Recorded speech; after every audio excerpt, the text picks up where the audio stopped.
Okay for me to stand here? Maybe here so I don't fall off. All right, well, first of all, I'd like to thank Dino and thank the Waterside Club for inviting me here today and inviting our Special Olympic athletes to come. And as Dino mentioned, I think we had a long conversation yesterday and a little bit of a follow-up conversation today. I think that Dino's values and the club's values in terms of growing the sport of bocce and growing it inclusively so it's accessible to all, I think we share that. And so I appreciate the opportunity to be here and share a couple of words with you guys. I'll hang around for a little bit, ask some questions, talk maybe on this broadcast a little bit about Special Olympics. I'd also like to mention before I forget, on the registration table when you come in, I dropped a little sign-up form. So if anybody hears anything that I say over the next couple of minutes or in a follow-up conversation that strikes a chord with them and makes them think that they might want to learn more or get interested and connected with the people in the area of New York that they're with, I put a sign-up sheet, which I'll have Dino hold on to, get back to me, and then I'll connect you with the appropriate people within our program. So just a last reminder on that. And there's a really big box of Special Olympics swag. There's some stress balls, some pens, some hats, some other stuff. If you are interested and you want to grab something, go ahead. It's always cool to have the brand out and people repping it. So feel free to take any of that if you'd like. But as Dino mentioned, my name is Josh Dority. I work out of our Rochester office in Special Olympics New York. I've been with the organization for about 15 years now. And he kind of mentioned the footprint that we cover, but I always like to do this kind of one thing when I start talking to people, and I'll make this kind of relatively short, but show of hands, how many people here have heard of Special Olympics before? You can put your hands up, right, everybody. How many people know exactly what it is that Special Olympics does? And we got a couple of people in here, right? And so that's a really big thing with us. We are a global company, a global organization, and a global movement. Special Olympics New York is part of that movement with its own board of directors, its own management team, and its own system. But people often, while they recognize it, don't know exactly how it works. And so what we are, our mission is to provide year-round training and competition for people with intellectual disabilities. That's at the core of what we do. We do that through a vehicle of sports. We offer about 18 of them over 3 seasons throughout the year on an ongoing basis. And that's kind of the what. The way that we do that is by engaging volunteers and community partners. So post-COVID and our shutdown, we offer sports training and opportunities to about 50,000 plus athletes in New York State in those 18 sports over those 3 seasons. But we couldn't do that with the small number of staff that we have. So we create partnerships with volunteers and with clubs like the Waterside Club, like the YMCA, like the school districts, and we train and we empower and we buy equipment for, and we keep the movement going by empowering volunteers and community partners to help us. And so that network across the state is more than 5,000 coaches. It's another, 25 to 30,000 day of volunteers supporting our events. And so the really short spiel is we can't do it without empowering people in our communities to help us. And so that's why I am so thankful to Dino for giving me the opportunity to talk here. Obviously, you guys are passionate about bocce. You have something, whether you know it or not, to offer Special Olympics. Athletes all over the state would be chomping at the bit to have an opportunity to use a facility like this with the technology like this. And it's just a really cool thing that you offer. In addition to that, your technical expertise in the sport of bocce is something that our organization covets. So having said all of that, that's how we do it, right? That's what we do and how we do it. And then more specifically and kind of lastly, the mechanism for that, right? So if anybody is interested and they had their name on that and we were to follow up, what that would look like is us trying to establish a local community club, right? A series of local community clubs. I just had a fantastic conversation with a family that Dino introduced me to about 10 minutes ago. Dino knows their son through some work across the street here. He graduated out of Phoenix High School, desperately wants to stay involved in sports, but he no longer really has those opportunities. They simply didn't know that he could just keep going with Special Olympics. And the truth is he absolutely can. It would be so easy. He's a cross-country runner. I just had a conversation with him, gave him my card, and we can pretty easily get somebody trained as a cross-country coach. He could join our existing system. And that's what this is, right? Like if you guys want to go back to your areas and you want to get involved in Special Olympics bocce, you have this expertise, you have these facilities, you have this knowledge, you have this network of other people who are connected to the sport of bocce who want to grow it. And you could use that, right, to whatever degree, if it's a little bit or a whole lot, like Dino's planning to do. You could use that to make opportunities for our athletes. And so that's kind of the gist, right, guys? And again, that sheet's there. If anybody has any interest at all whatsoever back in your local community, please sign up on that. I will get your email. I'll reach out to you and connect you with the right people. I guess I could offer a couple more minutes if anybody had a question, but I think you guys need to get started here pretty soon, right? Real quickly, Yeah. Buffalo, out in the Buffalo region, do you have a program underway? Oh, Craig, right, one last thing. So Dino mentioned unified sports. So that's kind of the whole thing in terms of what we offer. For every sport that we offer that is a team sport, we also offer a unified component, right? And what our unified sports program is, it's people with and it's people without intellectual disabilities training and competing together. So we look to match people with like ability levels, right? And they do 8 weeks of training leading up to a competition, that competition leading in some cases to additional competitions locally, and eventually to our state games competition at the end of the fall season. We do bocce in the fall, starts around July, August, goes through the end of October.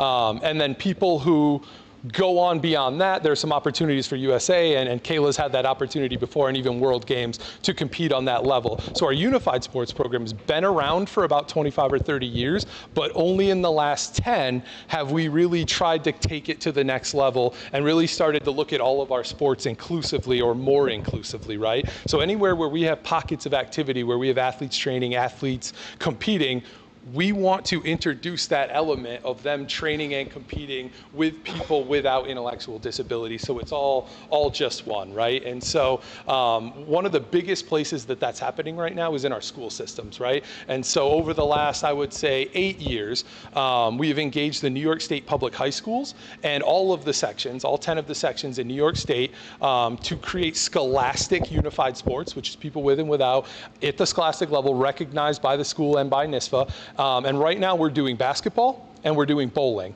And we are looking to do a third sport, and one of the sports that's being considered is bocce, because of its accessibility, because of the drive for people connected to bocce to want to get younger participants involved, all of those reasons. And actually, Paca World is a sponsor of ours as well. For Special Olympics New York, they've outfitted us with probably about 25 courts over the last couple of years. But because of all of those things, we are pushing unified bocce, right? And so we want to create local community clubs where people like yourselves who are into the sport of bocce and want to see it grow can engage our athletes, can engage the people transitioning out of our schools. And it's going to, over the next 5 years, be a really big part of what we do, because kids are graduating out of schools now. And when you kind of think about that, right, 15, 20 years ago, guys were going through school, guys and girls with intellectual disabilities. They were in separate classrooms. They weren't mixed. They weren't integrated. A lot of that stuff is going away now, and they're doing unified sports from the time they're in kindergarten and first grade all the way through when they graduate at 18 to 20 years old, and they're coming out of school and that's all they know. And so they want to find those opportunities in the community, and we're looking to help them do that. And we're going to do that through partnerships and ongoing communications with people like Dino and clubs like yourselves. Is that about what you wanted? A couple other quick shout outs as well. Our friends at Tokolana Club, they hold the regionals, right? Absolutely, yep. Peter down in Long Island, very involved with the Special Olympics. Yep. Another great resource. Yep. I'm going to call out Billy over in the SMS real quick. I know Carlos Lorenzetti and Carla, Carla. They have a program there. They do the Special Olympics. Yep. The Nazareth College over there at Holley, Randy, they have a big program in Special Olympics, bocce. Yep. Houghton College. Houghton College? Houghton, yep. Houghton. Right. So there are bocce programs that are out there that, if you want to reach out and get involved, there's opportunities for all of us to help contribute to the community. Of course. Yeah. All right. I think with that, any questions? We'll hit the national anthem, and then we'll bocce game. Thanks, guys.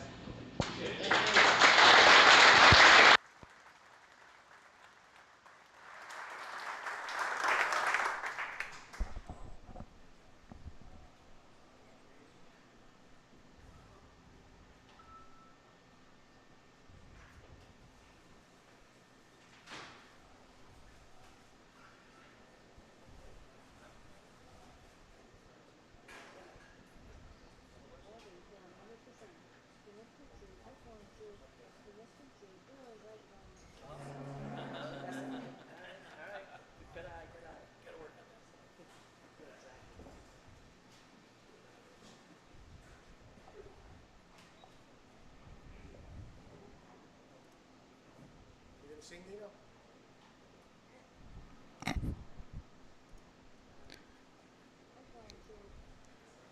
We are awaiting our national anthem. You're getting connected, right?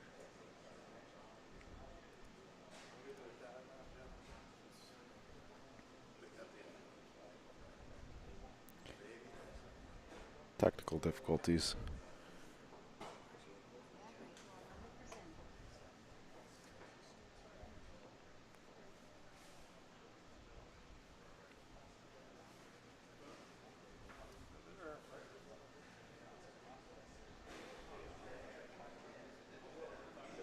Seconds. Turns it on.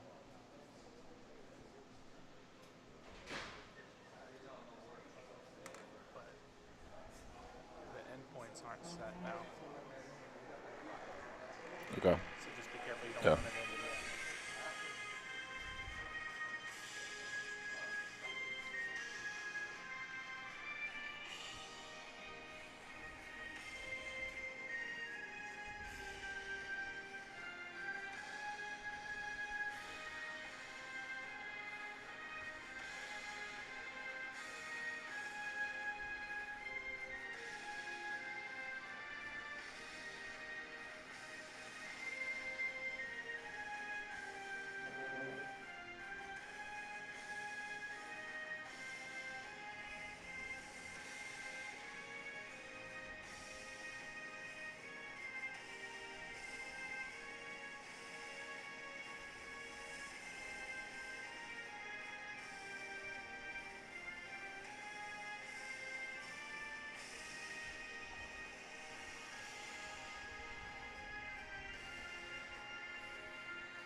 And with that, we are underway. The first ever, 2023 and first ever, New York State Bocce Club Championship. Team Hoffman, Marc and Kayla. So first up, our featured event, a celebrity match. If you're going to use it, just set the endpoints. We'll have a unified match here. Dave Hoffman and Alex Gara will be playing with Special Olympics athletes, Marc and Kayla. They're going to play a 4-frame game, and then we will start our round robin play. Tony's yelling at me. No drinks on the table? That's the other table, Tony. I know. Here, Dino, it's not on. Let me turn it on. Hello, hello. Okay, so folks, what do we do at the start of a regional or a national or an international Special Olympics event? What is that? What do you do to start a game? Do you remember? I do. What? Normally we do a coin flip to see who gets red or green, and whoever wins that flip gets to go first and pick the color, and then you roll out with the white ball, or in this case a silver ball called the Polina, and then you follow up with that said ball, and then the other team can play. That is absolutely perfect, 100%. Thank you. The other thing that I want to say is, what do we say? It's called the Special Olympics Athlete Oath? Yeah. All right, so who wants to say the athlete oath? Do you know it by heart? I have it right here. I do. You know it by heart? I know it by heart. Or we can say it together. Okay? Let's read it on the. You got it. Okay. Okay. 1, 2, 3. Let me win. But if I cannot win, let me be brave in the attempt. Great job. Very Thank proud of you you. guys. Awesome. Can you hold this for a second? Yes. So, I'll tell you what. We're going to do the coin flip right now, okay? Yeah, I can do it that for you. I can hold it. Would you let her call it? She'll do the coin toss, okay? Head. That's heads. That's tails, okay? Go with head. So you're going to go with heads? Yeah. That is a tails. Mark? You choose, Mark. For you. I'll choose. Yeah. Which way? No, you pick the color. Pick the color of your balls. Red or green? The light blue. Okay, light blue it is. All right, let's have a good time, right? Yes. They're right with you. Thank you. Awesome. All right.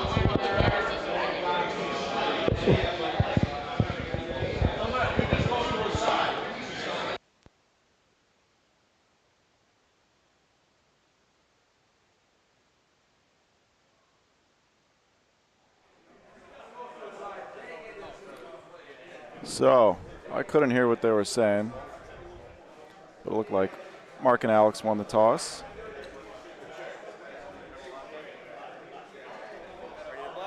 We'll start down here. Hopefully they're going to adhere to the colors that we picked before.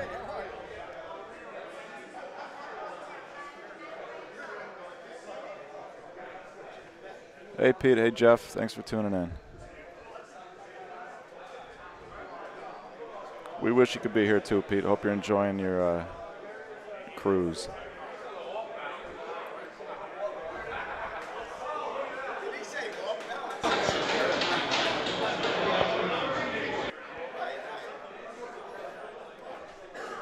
All right.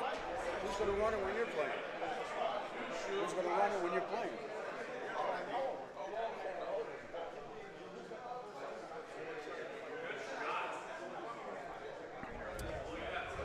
So this is Peter Rubito refereeing from Huntington. Huntington or Babylon?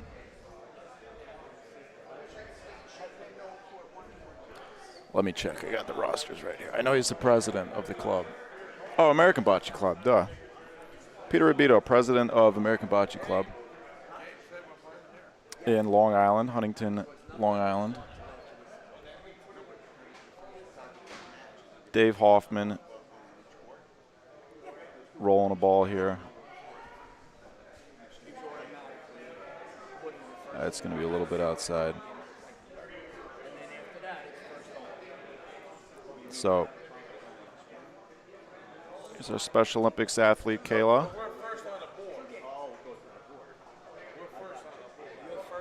I guess they took red, so I may have to switch the scoreboard. This is going to be the last ball for Dave and Kayla. You see that ABC form, all the Dave and Alex are from Chicago. They flew out here to help with the broadcast. Dave does some computer vision stuff with Butch.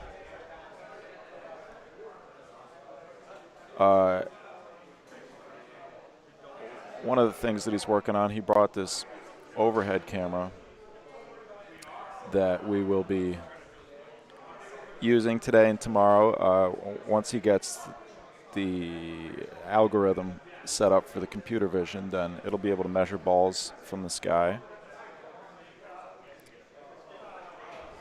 These are two American Bocce Company guys out of Chicago. Alex is one of the owners of American Bocce Co. You see it on his shirt there.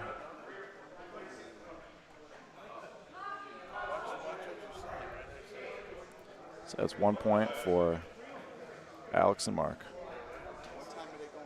They said 3 frames. That's what they just said. I'm not sure. They told me 4 frames before. Maybe they meant 3 frames left. I don't know. Either way.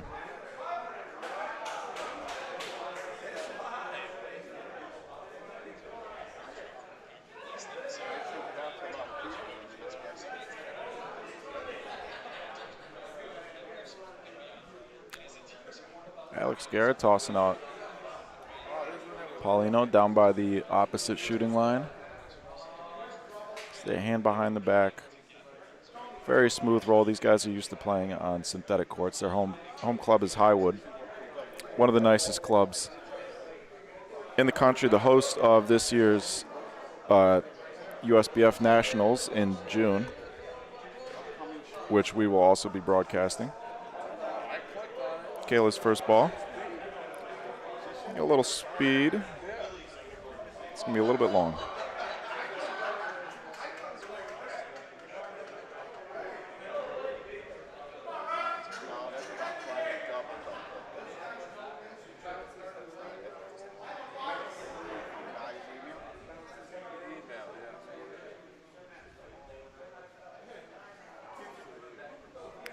These guys look straight at the ground when they roll. A lot of players who play in synthetic courts do that. Ball's a little short, so I'm going to have some couple people joining me in the booth here. Do you want to sit down too, Dino? No? Huh? You want to introduce him? Yeah. What do you introduce him? And then, But do you want to sit down with us and talk? I can if you want me to. Sure, yeah, let's. I'm going to hook up the wireless mic. Dino and Josh are going to join me.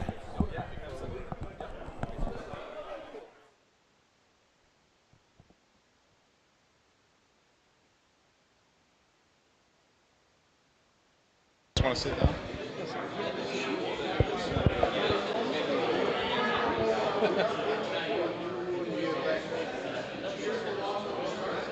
Dino, in here? All right, Josh. My microphone's not on.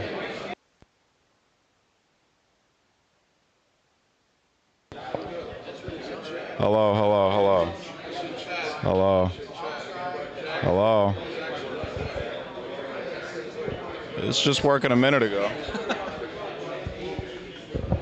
right. Josh is up with ceremonies. Yeah. We'll do the headsets. Headset on, Josh. All right, my wireless mic is not working for some reason. So. Joining me in the booth, Josh, what's your last name? Dority. Josh Dority. You want to introduce yourself, Josh? Absolutely. Like you said, Josh Dority. I'm with Special Olympics New York. I've been with the organization about 15 years. I work on the sports side and the program side, creating opportunities, training, and competition opportunities for our athletes. And how'd you get in touch with the Waterside Club with Dino? So, Dino. Dino's the man. He's super enthusiastic about bocce. He's a huge fan of bocce, an ambassador for bocce, and he's recently, I think in the last year or so, gotten involved with one of our clubs locally and became a unified partner. He attended our fall games last year in Glens Falls, really enjoyed the experience, heard our CEO speak about inclusion and where we're headed with our new strategic plan and the inclusion revolution and how we're trying to get more people involved with our sports program. And he took it to heart. And he spent the winter thinking of ways to get more involved, get his club more involved, get himself more involved. And he reached out to us and had a plan and some ideas and some thoughts on how we could grow the sport within Special Olympics and within the bocce community in New York. Yeah, Dino is a workhorse. He sure is. So I have a lot of questions because I don't know very much about Special Olympics. Fire away, I'll do my best. You mentioned there's like regional, you said clubs. You said Dino got in touch with one of your clubs. Yep. So they're, what kind of bocce clubs? Or? Yeah, so as I mentioned a little bit earlier, we offer in New York about 18 different sports over 3 seasons. Within those 18 sports, bocce's one of them, and we have bocce going in all 9 of the regions that we have across the state. So Buffalo, Rochester, Syracuse, Southern Tier, Long Island, New York City, North Country, Albany, and Hudson Valley, so on and so forth. And so within those regions, those regions may have 1 team training in bocce, or they might have 10 or 20 teams training in bocce. So we probably have a couple hundred athletes across the state of New York already engaged in bocce. But every single one of our sports, any group of athletes that's come together under the direction and training of a certified Special Olympic coach, that's what we call a training club. Okay. Yeah. And how do you find certified Special Olympic bocce coaches? Well, so that's the challenge, and that's what we're excited to work with Dino, and that's why I'm excited to be here tonight and observing and speaking in front of people, because there's a number of ways that we recruit coaches. Sometimes it's recruitment campaigns. Sometimes it's the family members of our athletes. So a local training club might have a coach who gets a new athlete, and they might engage that athlete's parents to come on and become a coach. Sometimes we partner with a sports organization. It might be like USA Basketball, or it could be a local bocce club, and we go through partners, community partners who are kind of already tied to that sport and kind of know what they're doing. Sometimes it's through a school. We get head coaches from basketball, from track and field, assistant coaches. Really, we'll take anybody who's willing to learn, and then we'll put them in our year-round ongoing coaches education system.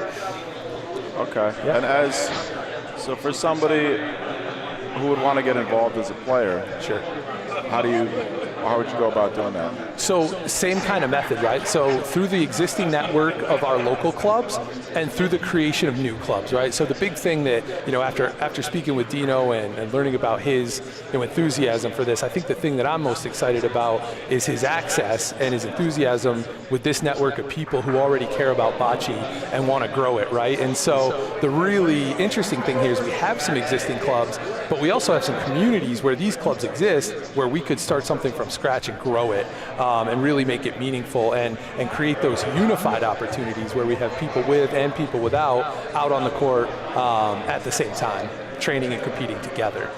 And is that separate from the high school unified? So it's not really separate. It's all under the same umbrella of our sports program. It's just a different way to do it. Every sport that we offer has, every team sport that we offer has a traditional component, which is just athletes, and it has a unified component, which is people with and people without together. And so it can be done either way. More and more what we're seeing as our athletes spend more time in school in inclusive programs, we're seeing that when they come out into the community, they want to replicate that and they want to keep it going. The inclusion revolution is kind of happening as we speak, and so we're looking for those partners, we're looking for those people who are invested in those sports that we can bring into the fold and help us push the mission forward. Nice, that's quite an undertaking. It can be at times, yes. But then sometimes it's easy, right? Dino just appears out of the shadows and he wants to help, right? So that's the good stuff. Yeah, that was. Yeah, Kayla will.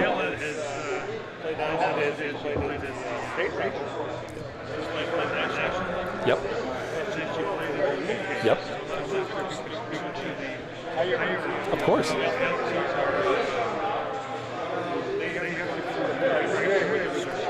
Yep. Yep.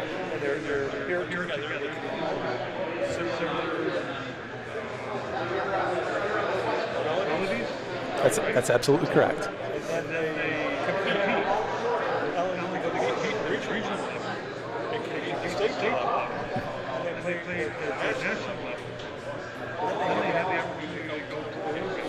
So Dino's, for those who can't hear, Dino's describing kind of the pipeline for how players participate in the Special Olympics and how they can work their way through the regional, state, and national, and the world levels.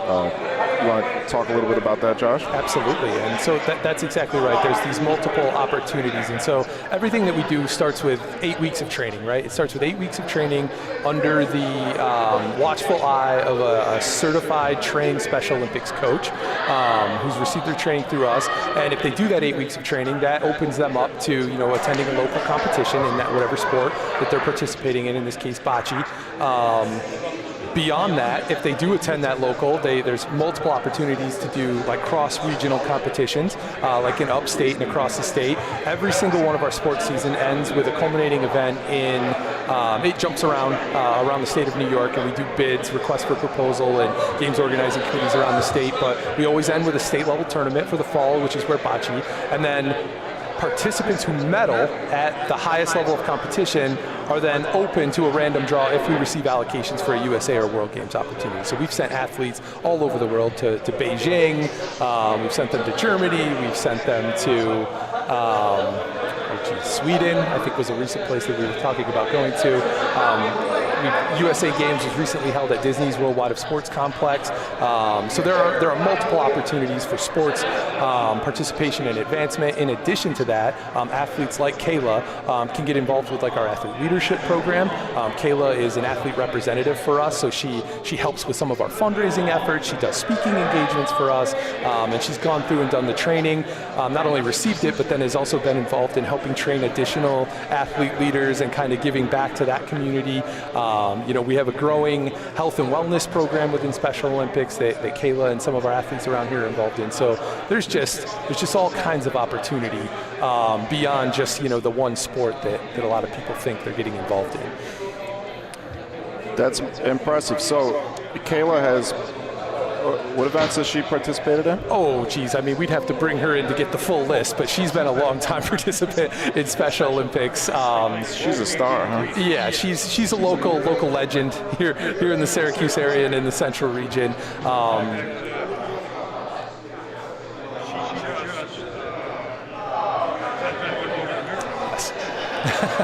Dino says she was on Good Morning America.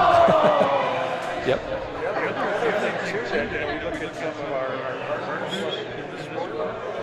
Hey, Dino, why don't you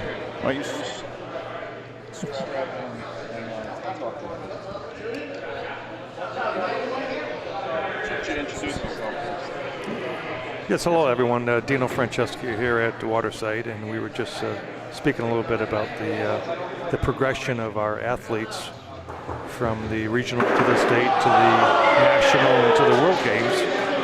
And one of our local athletes, Kayla McKeon, has participated in the World Games twice.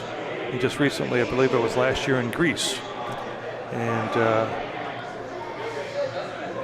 I should say that as a Special Olympic athlete, she understands the game, and she's a mentor to the other athletes that also play the game as well. One caveat I was going to mention to Josh, he talked about the World Games, and he talked about these other partners. A quick shout out to Paco World Internationals, right? Yep. So Paco World, they bring the game. Not only they bring the game to the community. They're the manufacturers of portable equipment, and we're pleased in our state where they provide, and we've have a relationship to have portable bocce courts. So, Josh, you mentioned that. Absolutely. We had the state games in Albany in Glens Falls, yep. And that's when I first recognized, what portable equipment does for us. We had 15, 20 portable courts set up. Yep, I think we had 16 courts of competition and then 2 additional practice courts set up on an indoor turf. And these are competition length courts. Yep. These courts are 60 feet long. Yep. And they're collapsible. They blow up, and they actually contain the game. But at the same time, when it's time to put the equipment away, you put them in a duffel bag, and you just throw them in the closet. I'll tell you what, it's made our lives a whole heck of a lot easier now that we don't have to carry power tools and wood and metal around to every state games. So it looked like the Unified Partner game had just wrapped up, and Team Gara and Team Hoffman, collectively with Kayla and Mark, just put on an outstanding demonstration of how a unified partner game can be played. Absolutely. We had our Special Olympic athlete along with our unified partner. They teamed up. They rolled a few frames, And it looks like we're just getting ready to start the tournament portion of our tournament here. I want to hand it back over to Mike, and Mike will probably run down the group play and the clubs that represent the different regions in the state of New York. Thanks, Mike, and thanks, Josh. I appreciate it. All right, thanks for having me, guys. Appreciate it. Yeah, you're good. Great job. Thank you. All right. Yeah, thanks.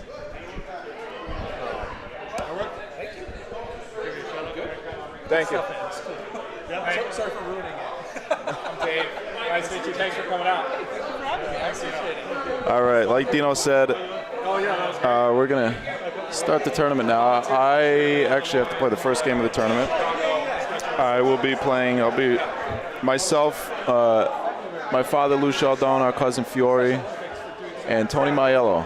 We will be, the four of us will be representing the Troy Italian Community Center out of Troy, New York. We will be playing against the White Plains Sons of Italy.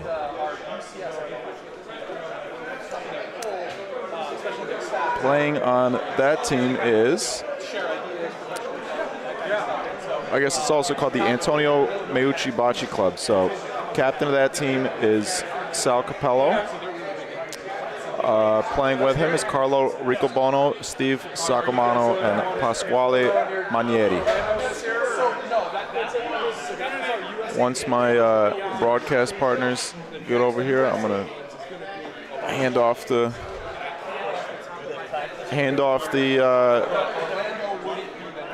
stuff and get ready to play. So in the booth for this game will be Alex Gara and Dave, the digital Dave Hoffman. As I understand, Dave may not be able to talk much because he's going to be programming the computer vision stuff. He has to calibrate it all manually. He has to write software live as the game goes on. So I have a lot of people coming up to me and asking me questions, and they don't realize that I can't hear what they're saying. And thank you. You did a great job. Congratulations. That's so much fun.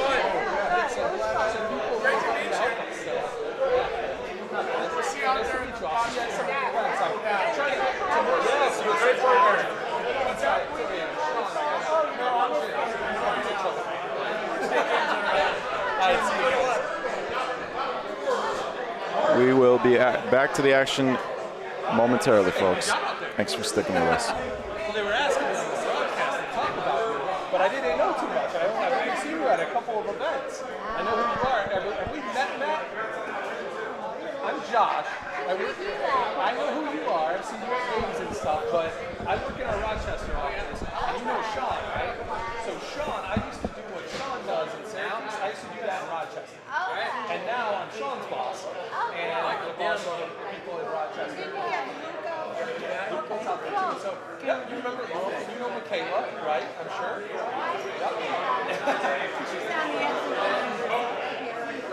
Oh, of course, yeah.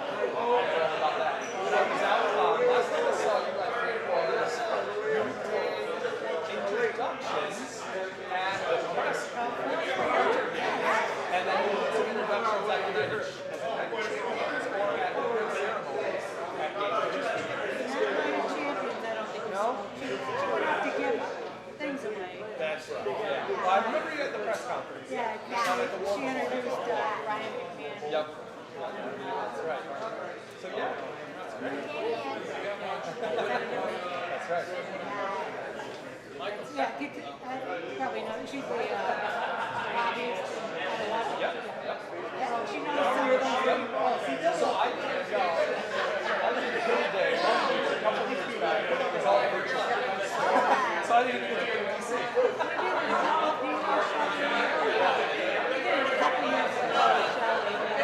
Great time. She was the best. Games of 14. But I appreciate it. You know what I'll do when I get back to my office? I'll email you, and then you can save my contact information and your stuff, okay? Yeah. We know a lot of your athletes. talking, Dan? Yeah. Well, we're both talking. I don't want to talk about myself. Well, I was going to say, if you're going to be too busy doing this, then I got somebody else to sit back. Mason's done before. No, I'll just hold this remote. We're trying to do it out here instead of just so that. Okay, yeah. On occasion, whatever you want to do, yeah. Alex knows how to switch it. How'd you go first?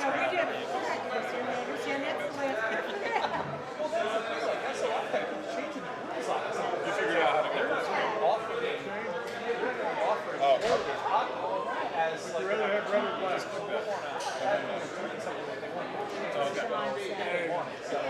All right, yeah, you're good to go. Strap in, introduce yourself. Yeah, family friendly. Oh, and to do the scoreboard. It's a little yeah, table. You know how to do it. Oh, that's home score. I'm sorry, I told you the wrong colors. We picked the colors based on the coin flip. I had every intention of having your colors right. Okay. Do we know yet? Let me find out.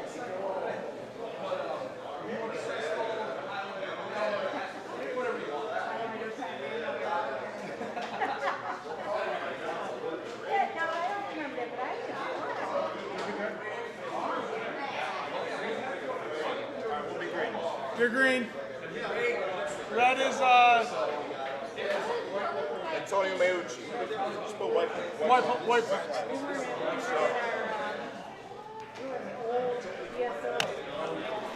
The mics are already on and everything.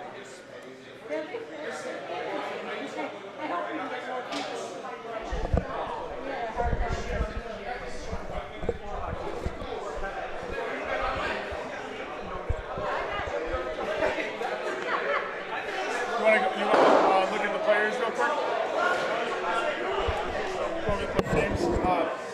It's Sheldon.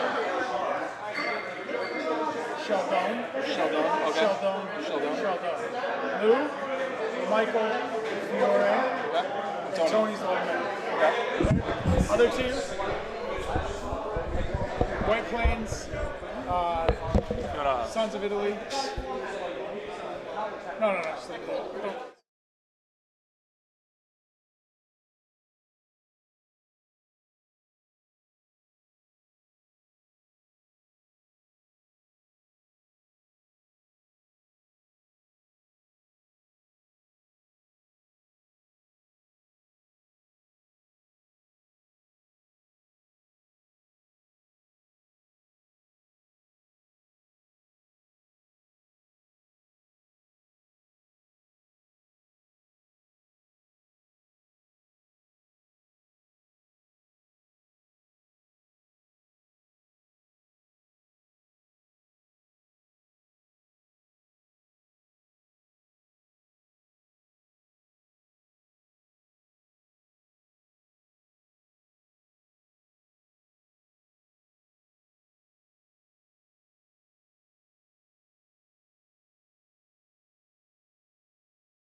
I'm up.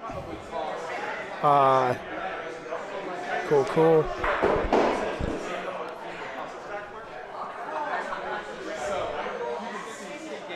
Hey, here we are. What's up, Dave? We're here at Waterside Club for the New York Bocce State Championships. Alex and I just finished playing a game for Unified Sports with Special Olympics athletes. Yeah, did you have fun? Oh yeah, it was fun. Except for the fact that you beat me. Yeah, it was fun. We definitely had an opportunity to show what Special Olympics is all about, and I really wish that more people would know about Unified, because it's a great chance to sort of integrate yourself with Special Olympics communities. So I think what Dino and Waterside Club is doing here is really cool. Yeah, it was great. I played with Kayla. You played with Mark with a C. Yeah, Kayla and Mark are buddies. And they're great players. Yeah. Kayla's played, I guess, nationally and maybe internationally. Internationally, nationally. Yeah. So that was really fun. Good way to kick off this tournament. We are at the Waterside Club in Phoenix, New York, about 15-20 minutes outside of Syracuse. This is a really great bocce dedicated club and facility. And cigar lounge. And cigar lounge, which speaks to me. Built in 2016 by some enthusiasts of the game. Our guys Dino and Gabe are kind of running the show over here. And I met them last year at the Ambassadors Cup, and they've been, they invited us back out for this. So this is a great way to get back. And the Ambassadors Cup was April last year. Yeah, basically the same, almost 1 year ago today. Same weekend, same weather? I don't remember. Oh, you were inside the whole time? Yeah, exactly, yeah. On these nice Coglione courts. How long are they? I don't know. They're slightly smaller than competition courts. They're, if I had to guess, I'd say maybe like 60 by 10. Okay. Yeah, but they roll really nicely. It's a great roll. Yeah. It's a great roll. My balls kept coming up a little short. I think I wasn't used to the surface. Yeah, it looked like you were kind of naturally rolling the Highwood roll. So, hey. There's Mike. There's Mike. He's about to play. Mike Sheldon, our guy, Bocce Broadcast Network, the brains behind the operation. He's the guy that makes all this stuff on this table work. I know you can't see it, but it's all this complicated stuff that Alex and I have that we're operating and trying not to mess up. Yeah, we're trial by fire over here. So I got one game under my belt in Las Vegas back in March. Dave, this is your first time in the booth, right? No, I was in Las Vegas too, but Mike was there operating it all, so I didn't have the chance to screw anything up. Is this practice right now, or is this live? This is practice still. So this is practice. In just a moment, we're going to get going with actually Mike Sheldon's team. So that's Troy ICC, the Troy Italian Community Center. That's out of Troy, New York. That is the capital region of New York. And he is playing against White Plains. White Plains, the Sons of Italy up there. Antonio Meucci.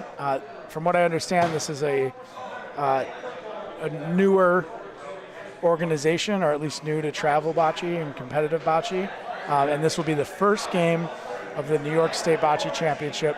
You'll notice on the other court, there'll be another game going as well. We've got 12 teams representing 12 regions from New York, competing all night tonight into tomorrow to eventually be crowned the champions of New York. That's right. Into Sunday at all? No. No.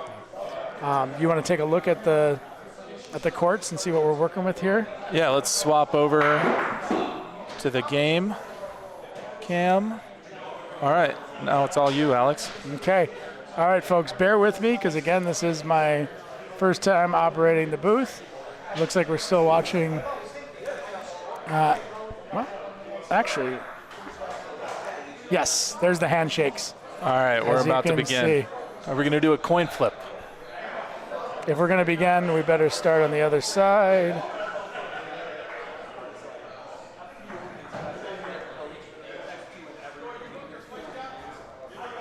Okay, so you'll see the electronic scoreboard behind the players. Here's the handshakes. Troy ICC is wearing gray. White Plains is wearing the maroon. These games are played to 14, which, is not a score that I think I've ever played to. Okay, 14 and no timer. So we're potentially in for a long one here. Exactly. Exciting. Okay, so the Polino is live. It is in play. You'll notice these Coglione courts, synthetic surface, really nice roll. Dave, you got your first rolls here. What'd you think? I thought the surface and the courts are great, so I'm super stoked about it. I love this facility already, and the people are the best part, to be honest. Yeah, Dino's been an overly gracious host, as always. I'm glad you got to experience him. And look, we got a little chat room pop up too. Oh, I was just about to ask you for the iPad for the chat, but it pops up here too. So we've got Lauren McD in the chat. My friend McD, who did the broadcast with me in Vegas. And Lauren, I have to tell you, I feel more apt and prepared to run the show today. So I apologize for leaving you in the lurch last time. And you are now getting an overhead view for the first time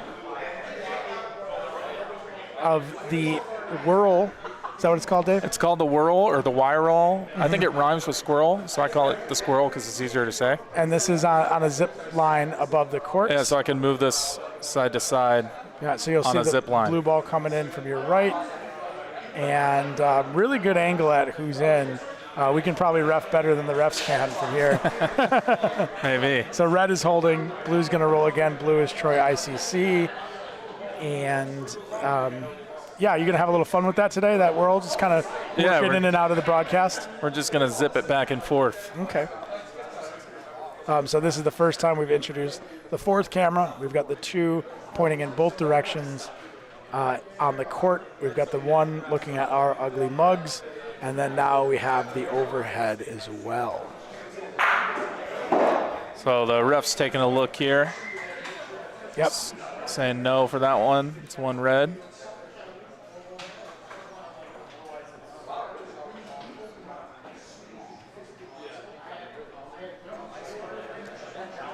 Mike Sheldon, the brains behind Bocce Broadcast Network. Is he going to shoot? It looks like he's going to shoot. Because he figures he has balls 2 and 3. That's a good shot. He hits it clean. I don't know how many balls red has left. That might have been a mitigation shot, as in, you know, we're in a hole. I'll shoot that out, and if they only have 1 ball left, maybe they only score 1. If they have 2, maybe they miss. Looks like the red balls here for White Plains look like they're right out of the box, don't they? Saying that one's in. Let's switch over here so we can see what they're doing.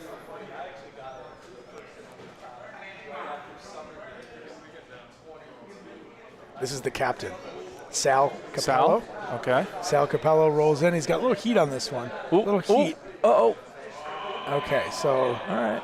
So what's the call there? 1 red? Okay, so I think Mike's shot with the 4th ball paid off there. Held him to 1. I think he figured with 2 balls in hand that perhaps White Plains could probably manufacture more than 1 or 2 points. So he put the pressure back on them, and as we like to say when we're in tournaments, 1 is good, meaning scoring 1 point is good, giving up 1 point is good. It's not bad, it's not great, it's fine, it's good. 1 point either way, move on. Mitigate, mitigate, mitigate, pounce. That's the way I like to look at it.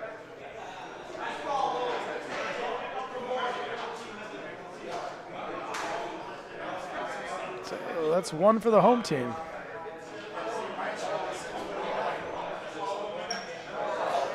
All right, we got the Polino deep right now. Okay. Let's go back over here and look at the players after Alex gets that camera lined up. 1 red. That looks pretty good right there. I'm going to switch over.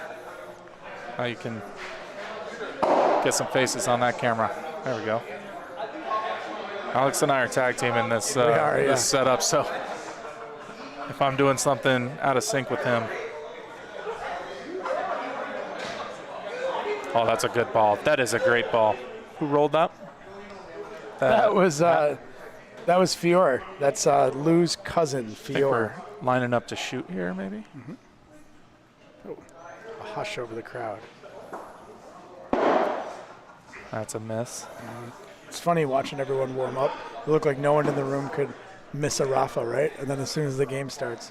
Those nerves take over, and especially when you're not all the way warmed up with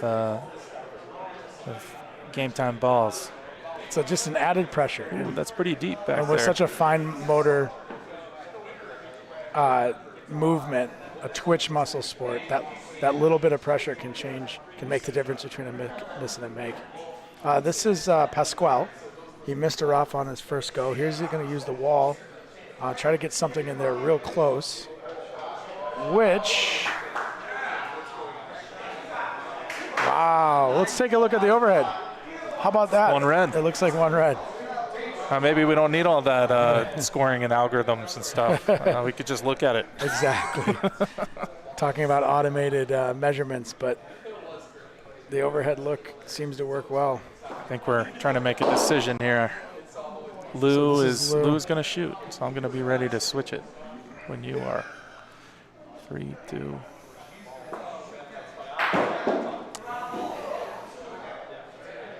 Okay, a little sloppy camera work on our behalf there. I'm working on these presets still.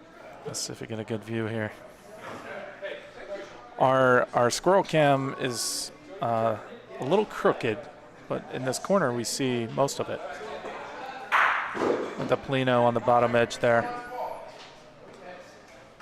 So blue's holding 2 balls, and red has 2 in. Red has 2 in. Feels like they have room.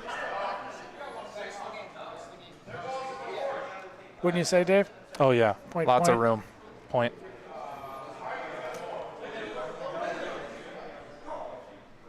We're doing a lot of thinking back here. Let's get a close up on the roller here. Love that angle. Special Olympics unified flag behind him. A lot of Special Olympics involvement here today.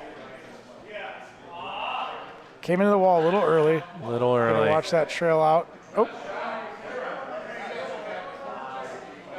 Oh, maybe. Oh, it looks like blue. I didn't expect that, but blue looks in. We got another ball incoming right now. That's a good ball, I think. All right. Oh, it rolled out. It rolled out.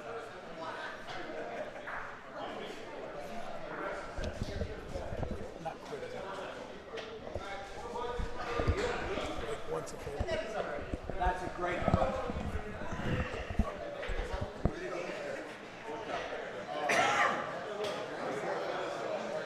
1-1. That's Tony, my yellow, rolling the ball out.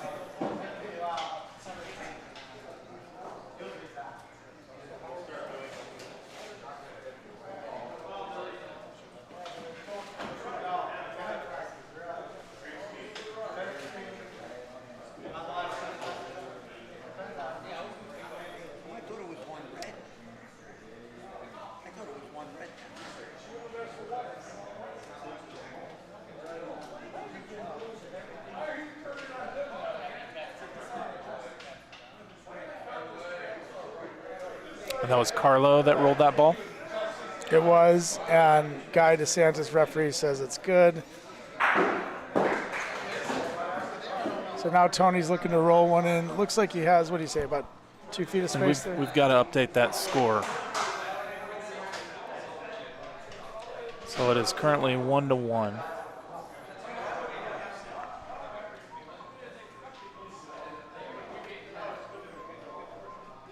All right, Tony takes aim, rolls it down. Let's see if that left lane is open for him.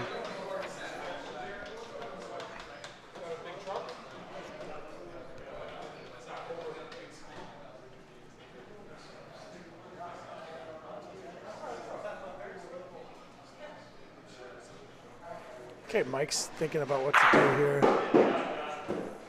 Looks like he's gonna roll, looks like he's gonna point.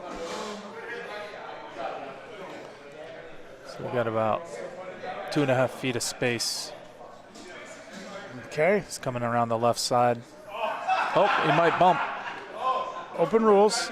Bump is good. Looks like it rolled out, yeah? Yeah, it's a little long. Okay.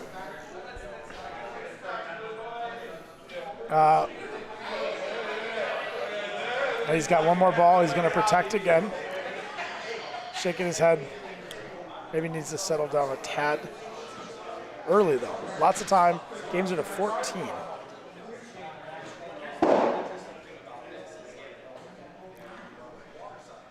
One's coming around the right side. It looks like it might be good. in. Yeah, you yeah. can look over Big there ball. if you need to. Big shot there by Mike. Okay, this is the captain, El Capo, Sal Capello.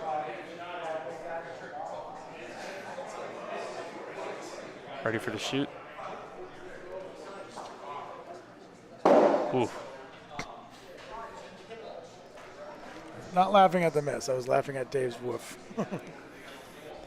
I wasn't laughing. I was woofing. Woofing, exactly. All right, is he going to do it again? Run it back? Get the bad one out of the way. Now, is this Sal? I That was Sal. That was Sal. That was 2 in a row. 2 missed Rafas by Sal. So now Carlo's got a chance to try to turn this frame back. And it would be something if, Blue missed 3 balls in a row and then on their 4th ball rolled one in and still staved off a point. That's a great frame saver from Michael. Either way, even if they give up 1 here, I think they live with that. And this is Carlo. Yeah, this is Carlo. Good point. I heard something like he didn't like it. You can look right there. Looks like it's a little bit outside. Okay. So the call is 1 for Troy. So Michael did save.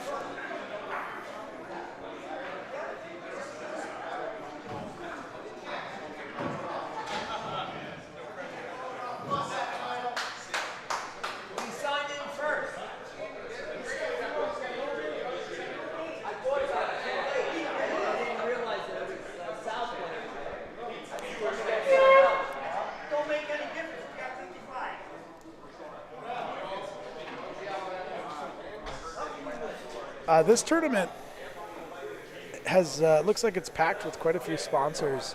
It was really cool to see how much Pack-A-World integration was involved in this tournament. That ball's a little long to lead the frame. For those who don't know, American Bocce and Pack-A-World have had a long-standing relationship.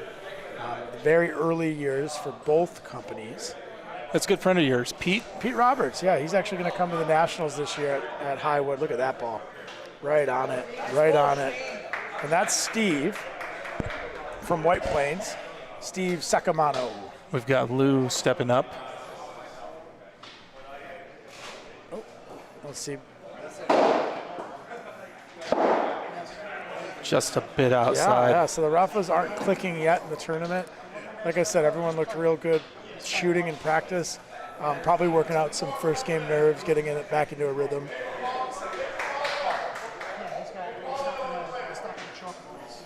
It's going to take another crack at it. It's our ball count. They've got 1 on the board, 1 off the board, and they're holding 2.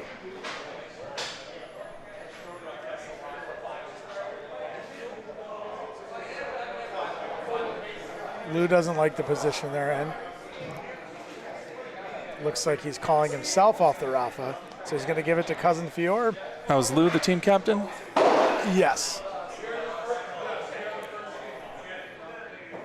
That's Fior using the left wall, coming in with some good pace.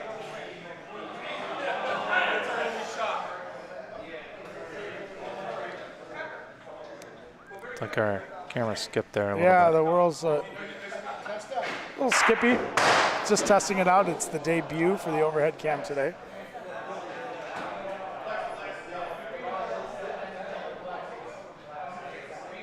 It's just an iPhone connected over Wi-Fi, so it could be the connection. There's a good shot. Let's get back. Regains control of the frame with a ball right in front. And then here we got Pascal, who looks like he's going to shoot.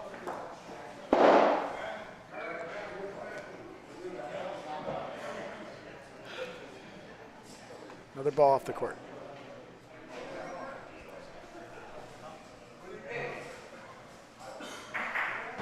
But yeah, Pack-A-World. Really cool to see their involvement here. It was nice to hear that a lot of the clubs and organizations involved in this tournament are familiar with Pack-A-World. Pete is going to be at the Nationals this year up in Highwood, in our home state, Illinois. And we'll get a chance to catch up, maybe get around to golfing, and he'll get to watch Punta Raffavolo International Rules, which I think is the first time he's seen. You probably heard on the intro earlier, the Pack-A-World is one of the premier sponsors of the Special Olympics. And they've given, I think they sponsored New York State Special Olympics with 25 courts. Yeah, the tie-in between what Pack-A-World has done with portable courts and the growth opportunity for Special Olympics, I mean, it's really been a game changer. You're looking at a sport that typically could only grow into however many courts they had access to. And now they are able to continue to add more players, more participants, more regions, because all they need to do is order more courts. And you don't have to think about which stationary courts you have in a park district or something like that. And you can repurpose the footprint, so that's great. It looks like we got 1 for Troy. So the score is 3-1. We'll update that for you. And we'll watch the next balls come through on a deep Polino, a real deep Polino.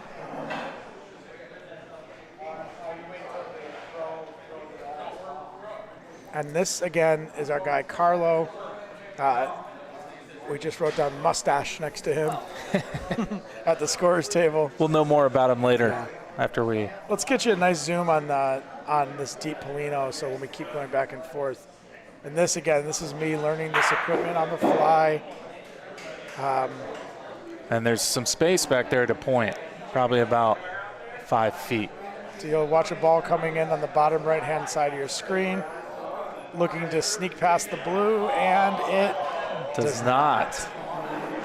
Back to the Packer World. I'm Dave Hoffman from Chicago, and Packer World is what we play on with American Bocce Co. Yeah, 15 courts. We move them around from place to place all around the city.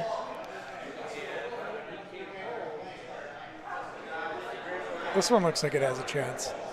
This looks like a good ball. That's a good ball. That is a nice point. As a reminder, Backwall is dead. We played Backwall live for if you're watching the Special Olympics unified portion of the event. Which made it quite interesting on that last frame. Yeah, it did. Took a little pressure off of everybody got it to the back wall, which I was proud of. Sure.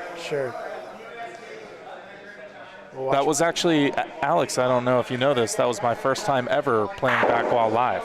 Nice shot by Mike there. Really good ball by Michael Chaldon. So in a game where we've seen a lot of missed Rafas, we have seen 0 missed Rafas for Michael, who is 2 for 2. And just an update over on the other court, we had a 13-0 game that's already over. Looks like Babylon's got the smiles on their faces. That's interesting to think that a game could be over as we power through our 3-1 game. 1-3, yeah. Yeah. That's bocce, right? The balls are round. All right, we're sitting 2 blue in right now. Red has exhausted all their balls. So here comes Tony. Looks like it needs if it fits between there, it might be in. It needs a little juice. Needs 2 more rotations. Oh, maybe. No. Should we pop on the other camera? It's short. It's short, camera. Oh, there it appears. We got to work on the iPhone Wi-Fi.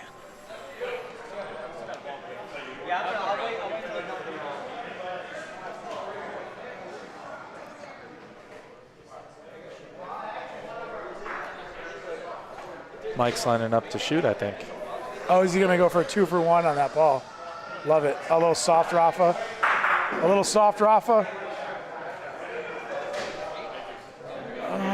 It might only be 2 still. And now there we just had the players from the other court exit.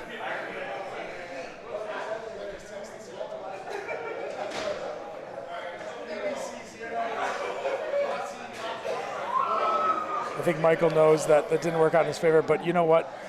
It was a good ball. It was undoubtedly, he hit the Rafa he wanted. He took the chance, went for 4.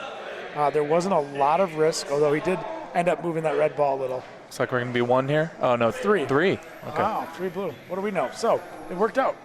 So that gives Troy the first somewhat dominant lead of the game. That's going to be 6-1 Troy.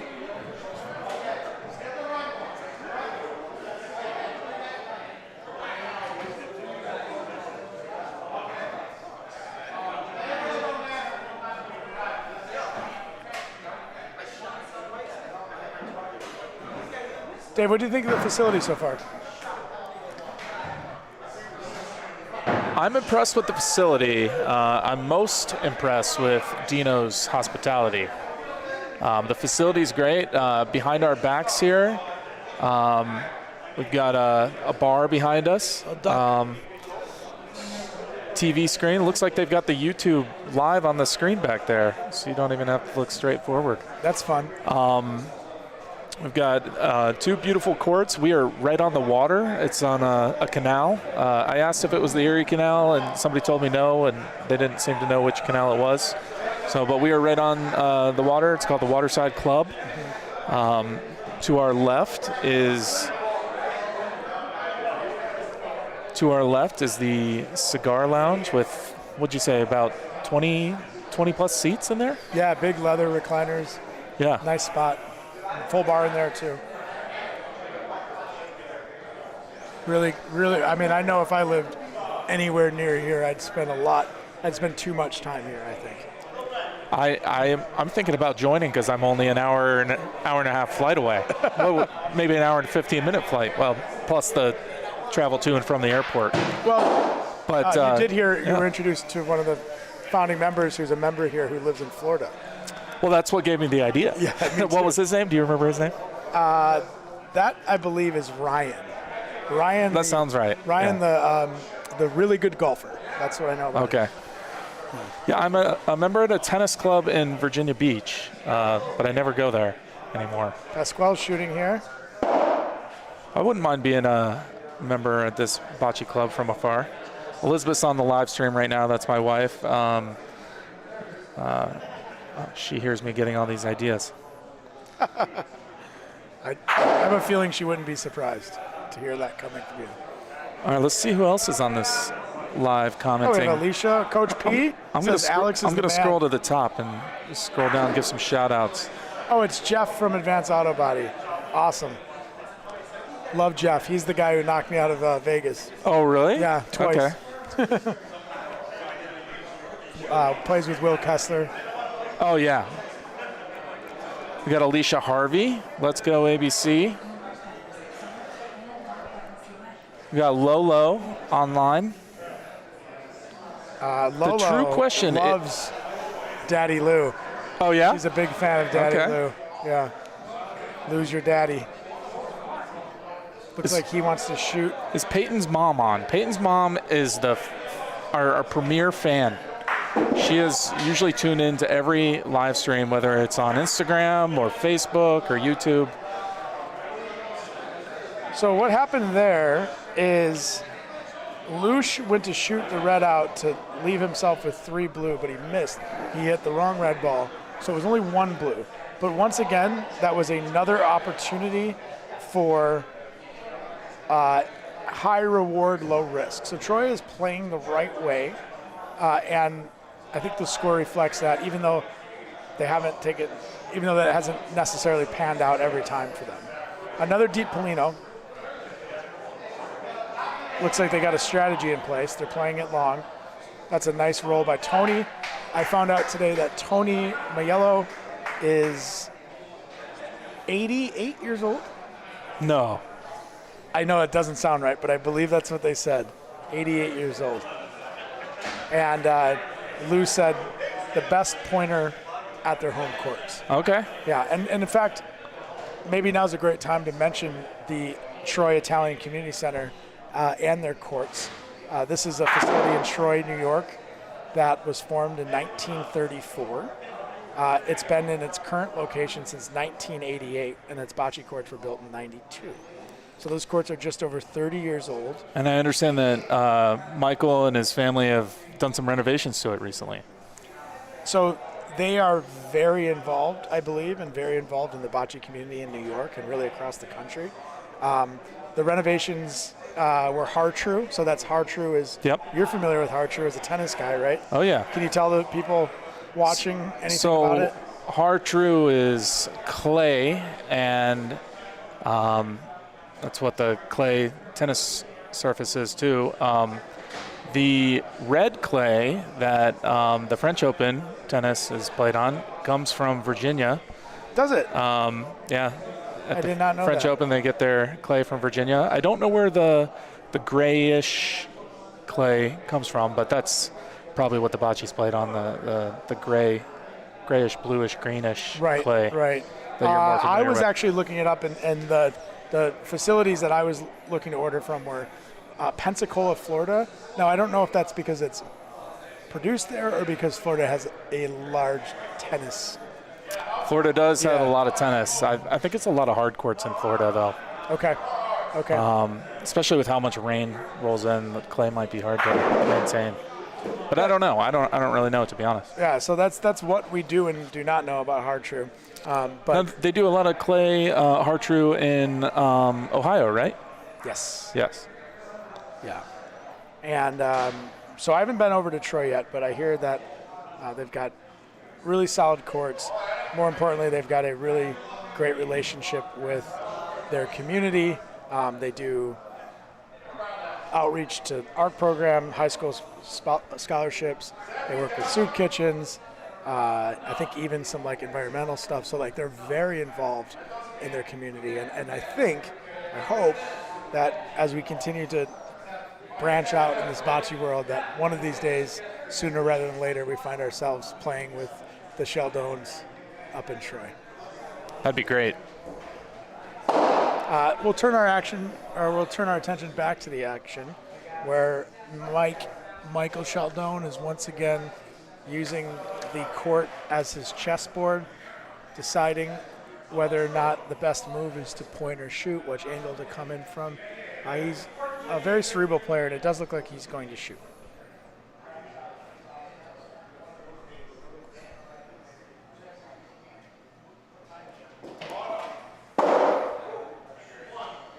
Is that his first miss?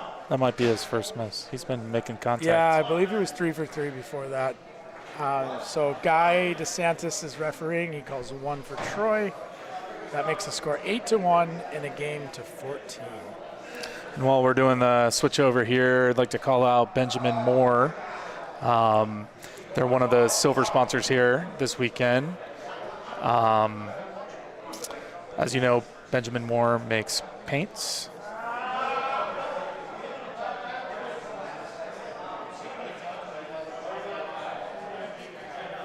Funny enough, Michael instructed me to try to stay off that right wall where you're seeing the people hanging over in the glass there, going into this, to running my first broadcast from the equipment here, and every Polino has been on the right wall. So I'm trying to honor his wishes, but at the same time, Has he been putting it there? No, in fact, I think Let's see if I can turn the display up a little bit. It's a little dim. Look at that. That's a good ball. It's a little easier to see. Yeah. Okay. This is Lou. Lou's setting up to shoot. Here's a fun fact about Lou. Did you hear who he... Nice shot, Lou. Oh, and a good leave. The Polino goes right back to their ball directly Now, that on. Polino hit the blue wall. Does that mean it's a reset? Did it? It did hit the blue wall. I mean, you could do the replay, but now it's been more than 10 seconds, so I don't think we can do the replay. I guess not. I guess either they didn't see it or it's not a reset. I can't tell you which is which. I didn't see it.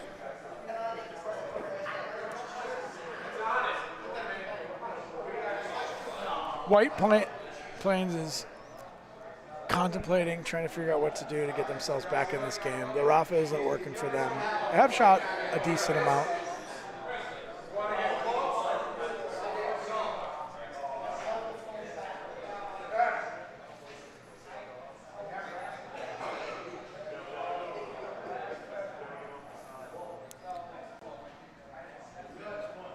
Trying to do a replace here. Let's see. Get off that wall. That might work. Oh, what a beautiful ball. Great shot.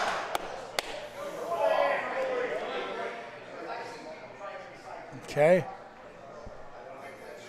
So Lou, oh yeah, fun fact about Lou. Do you want to know what that is? I do. You left us all hanging. He's about to shoot. We'll watch the Rafa first. Another look at that. Another great lead. Wow.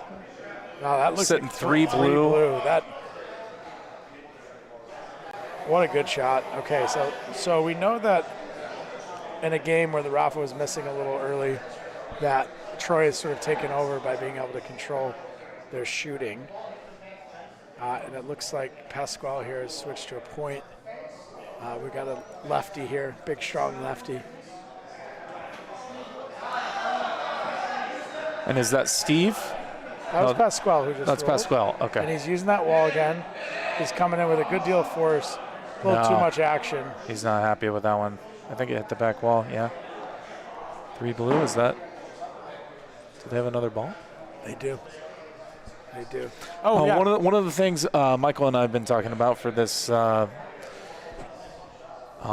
open broadcaster software is showing the ball count on the screen. I'm going to try to build a plug-in for him. Just like you can see the score on the screen, we'd like to show the ball count. It'd be more clicks of the mouse, but we think it would amplify the viewer experience. Maybe make it easier for us to keep track of, too. Yeah. Sorry, you were saying? I think that's important. We actually just got 4 there for Troy, so they really blew this game open.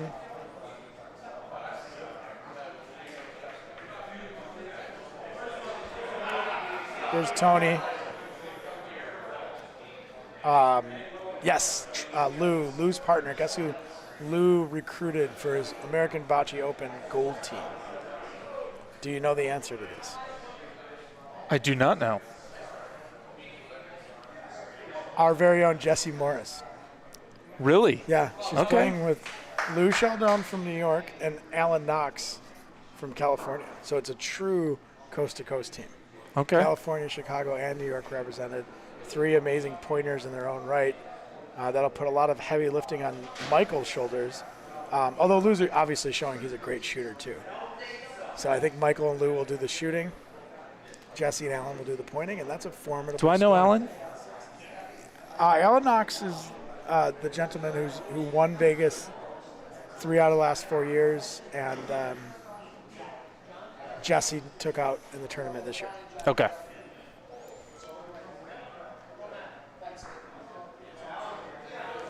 Looks like we got another comment coming in the chat. Lolo with the. I can't scroll down, so it won't let me scroll. Lauren McDermott, we're on the Oswego River. Thanks, Lauren. There we go.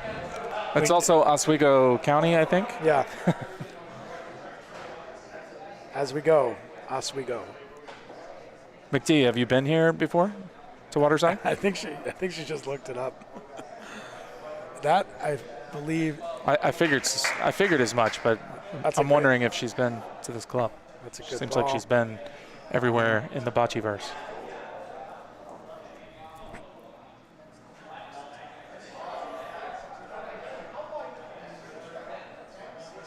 A little bump. I don't know who the favorites are. It kept rolling. In this tournament, 12 teams from 12 regions.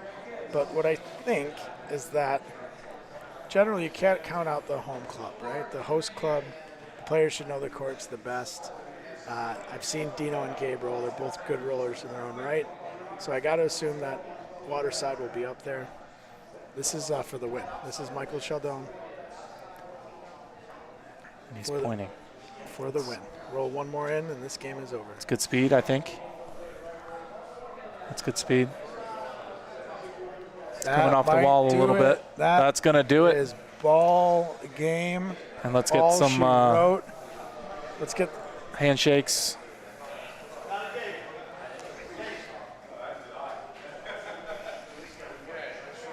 There's your handshakes.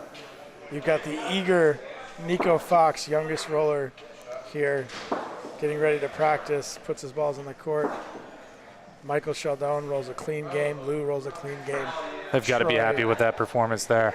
Troy with the 14-1 victory. And 2 quick games. We had a third, was it 14-0 on the other court and 14-1 here?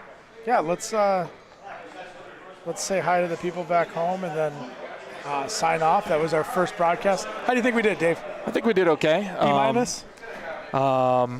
You did amazing work on that camera clicking around. I'd like to. I'm a little bummed that the whirl glitched a little on us because. Yeah. I mean, in theory, it's a really cool addition to this setup. Hopefully, it was just like a lapse in the Wi-Fi, but we'll see. It was working great when we were. We can try it again. It could be a number of things. It could be the iPhone itself. Could be the Wi-Fi connection. could be my laptop, which is over on the other table over there. But I think eventually we'll move away from the iPhone. Sure. We'll see. We'll keep playing with it, and we'll keep playing through the night tonight and into the day tomorrow. That is Troy ICC with the 14-1 victory in Game 1, and we'll be back with you in just a moment with another game on this court. Signing off, ABC, and BBN, and UBA, and Waterside. Thanks, Al. And Digital Dave, and Bocce Labs.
Okay, next up. What do we got? Tocolana versus Galliano? No.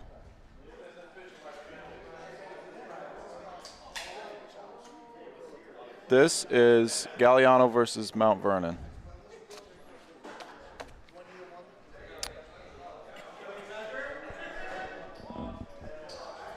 These guys are just warming up.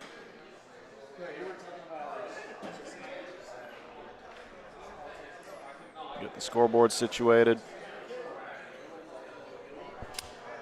Dad, can you find out who's going to be what color? Please.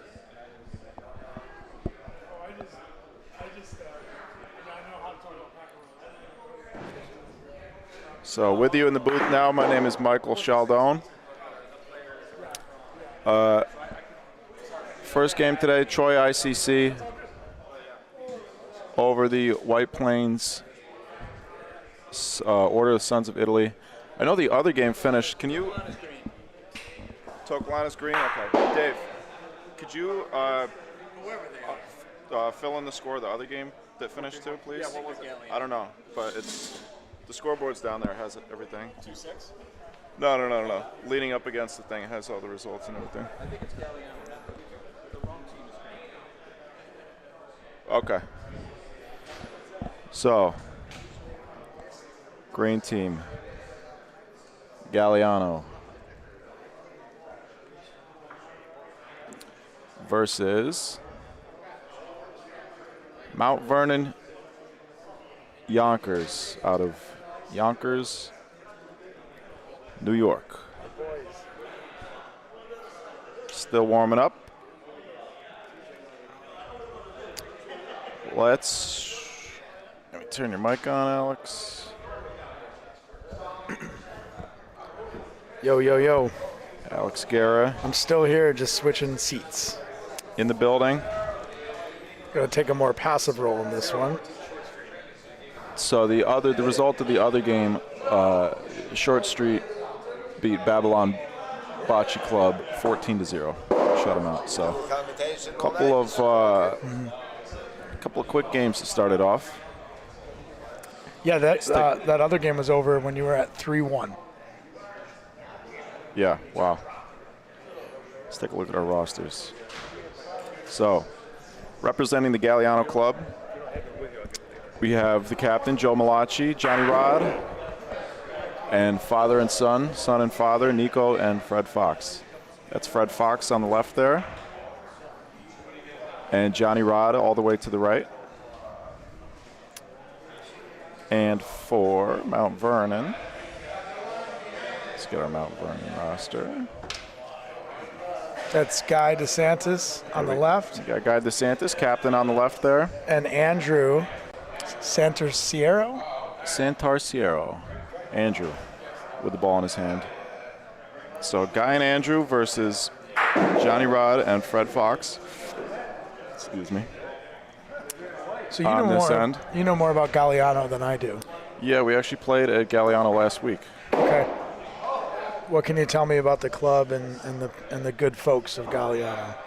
Galliano Club, founded in 1920 or 1936, depending on which sign you look at in that club. 2 courts, 2 stone dust courts, not far from here, Rome, New York. About a little over an hour. No, less than that. I think. About 50 minutes, I think, something like that. So on the other side here, we have Jack Belancha and Chris Giordano. That's Chris with the hat on and Jack bending down to pick up the balls. That is your Mount Vernon team. And then we have Nico Fox, who just kind of hidden there behind camera 1. Very hidden. 14 years old, and Joe Malachi. And this is the first frame of the game starting right now. So, Michael, were you playing in tournaments when you were 14? yes, I was. Yeah? Yep. Played my first tournament when I was 12 years old. Okay, so this kid's on a similar path as you. Similar trajectory. He started playing younger than I did. He's from Rome, Nico is, so he has a lot more bocce action in Rome with the Galliano Club and the Tocolana, 2 active clubs there, especially Tocolana hosted the World Series of Bocce. I think Nico told me he played his first tournament when he was 10 years old. He's developing into a prolific player. Yeah, I'm excited to watch him.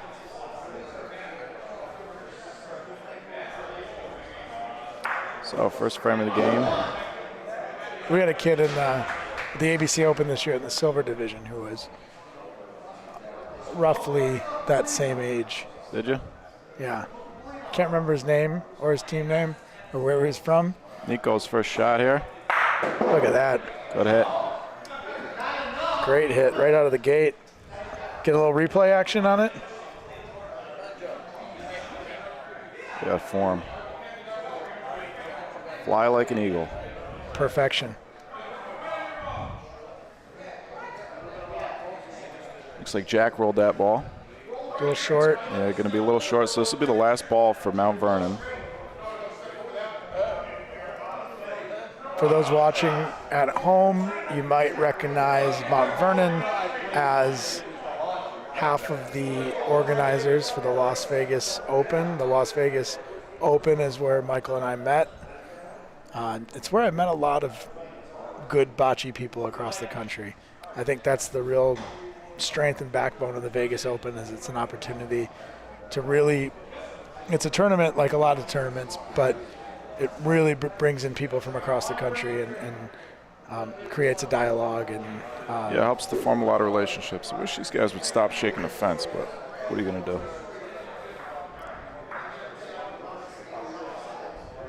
Nico shooting again. Look Great at that. shot. Sticks it. 2 points. Kids putting on a display. 1 ball left for Joe Malachi. How about that? What a start. No pressure. Nico Fox. Oh, no. I think he's safe. I think they still got 2 there. I don't think so. No. Maybe 1. Not sure if he sold them both. 1 is the call. 1. Tough sell. Wall was open. Let's see that shot from Nico.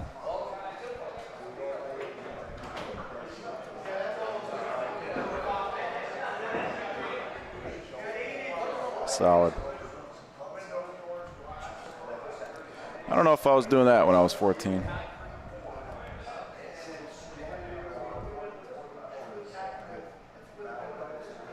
So Nico's father, Fred, with the first ball for the Galliano club. You update the scoreboard here.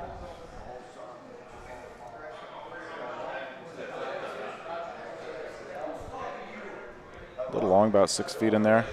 Guy's first ball. He's going to have the point. Yeah. But he's not going to love that one either. No. Both balls left a lot to be desired there. Did you feel any nerves when you started your game off? No. Okay.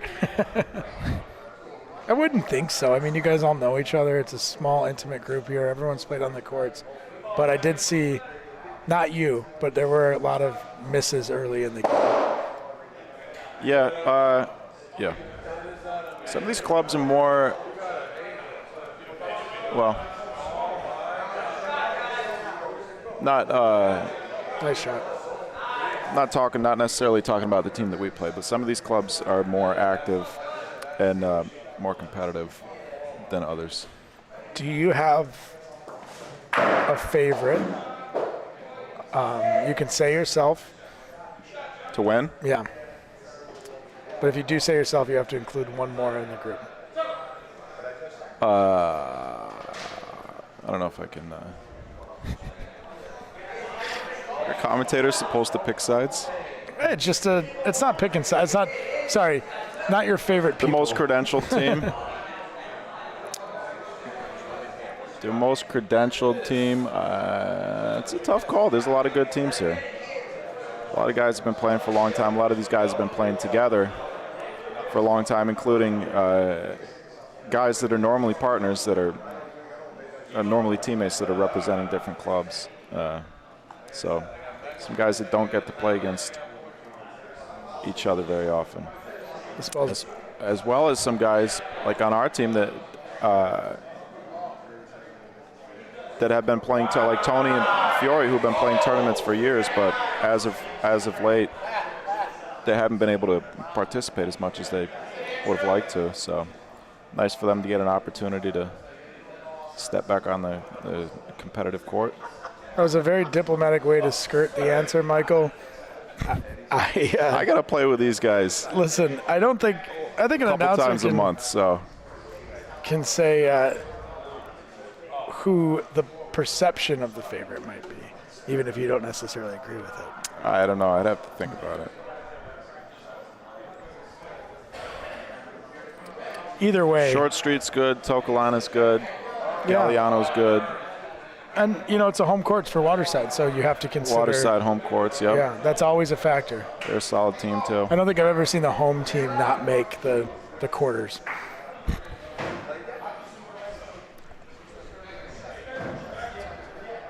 So the call there is 1 for Mount Vernon.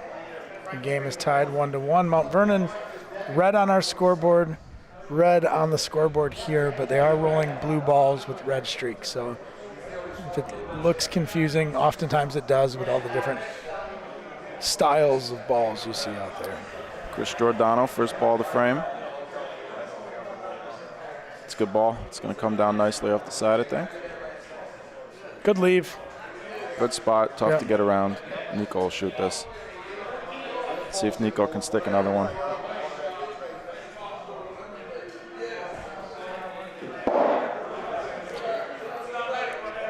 Heat check. Little heat check.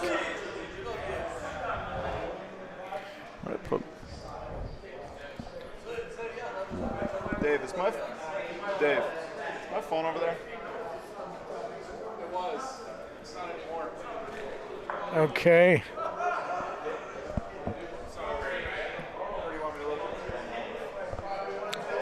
I don't know where it is. I'm trying to find my phone so I can read the chat.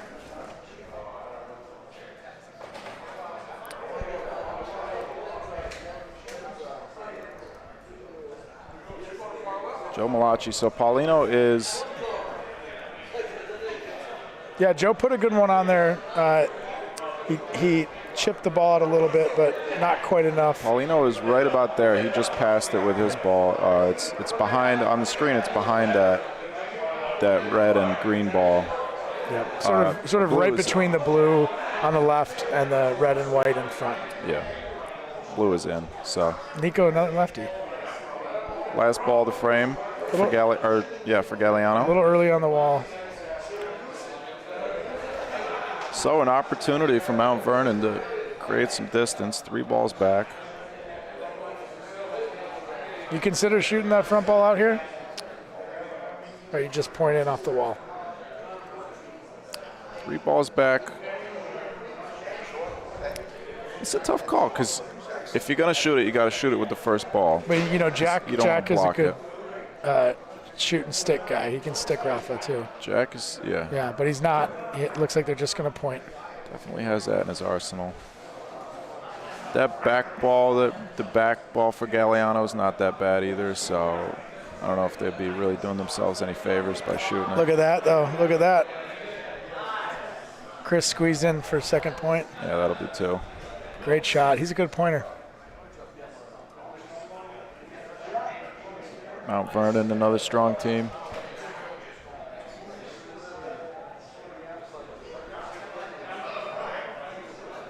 These guys have won tournaments here before. Jack, and I don't remember who his partner was, beat myself and my brother in the finals here a couple years ago of either the Black Friday or one of the spring tournaments. So. Okay, looks like 2. I think he sold. Oh, did he? Point.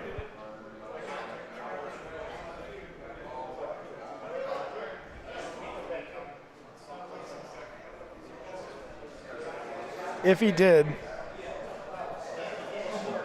they did owe Galliano one from the first frame, so it all evens out.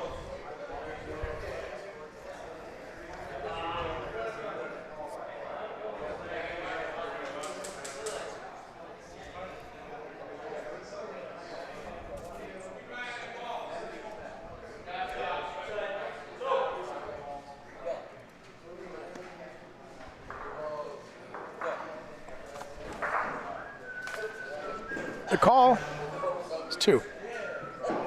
So no sell.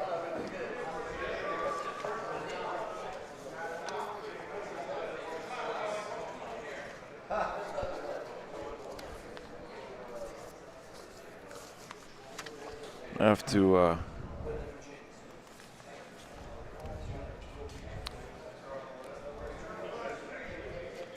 a nice conversation with some of these guys about shaking the fence. Good ball from Jack. Fred Fox.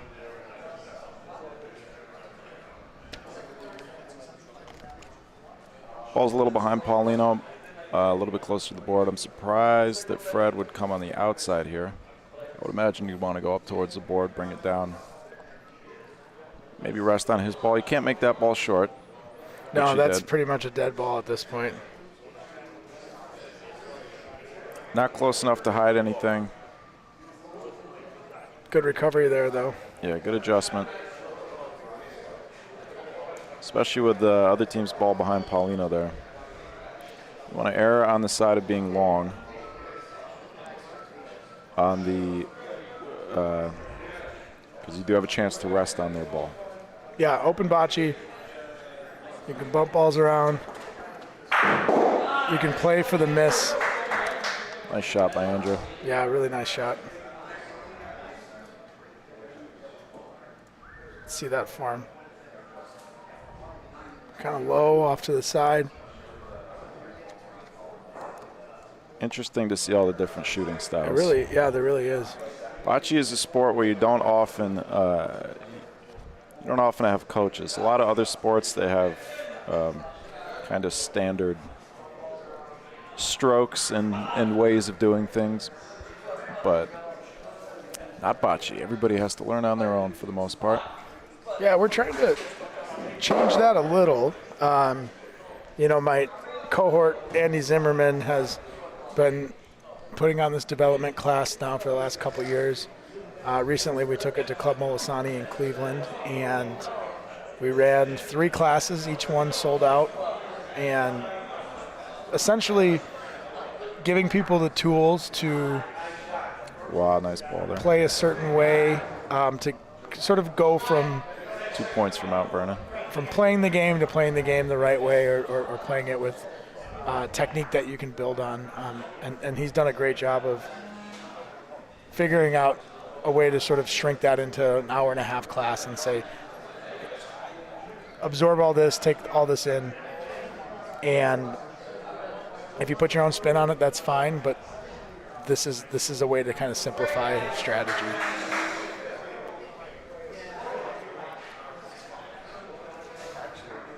So 1 point for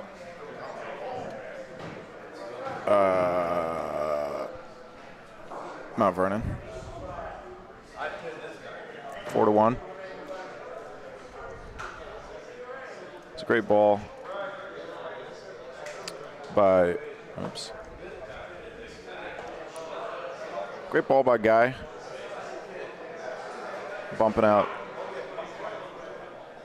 the Galliano ball and sitting there for 2 points. Johnny Rod was able to cut him down to 1, but they'll take it. Nice ball for Joe Malache. Nice shot. Kind of a tough shot for a lefty. Tucked in back I'm sorry. there. He's Nico's on the other team. Is Jack a lefty too, or am I imagining that? I don't know. Jack puts his hands straight up in the air when he shoots. Yeah, it looks like he's always raising his hand to ask a question. May I shoot your ball out, please? Jack's grabbing his rag. You're right, another lefty. Yes. Yes, Jack. Yeah, tough shot for a lefty trying to come across with that blue ball in the front there. So they're going to play a little defense now. Down to 2 balls. No sense in shooting that. The front ball isn't a very good point, so. He tried to weasel one past it. Looked like it may have held up, but at the very last minute, the wall kind of pushed it out into his first ball. And that's early too. That's early too, and long. Yeah, it's cooking. So I think Galliano's going to work themselves back into this game here. Galliano could tie it up or take the lead, but tough to. They're not going to try and get. Fred's showing them a spot on the outside where they need to get to. I'm going corner to corner, just past that blue on the front left. On the wall? What's that? On the wall? Yeah. It's a tough shot. Going up there, especially with the way that the wall comes down. See, I think should be able to bring it in from the center, but I'm not sure why Joe took the line that he did. Seems like he wanted to take more angle.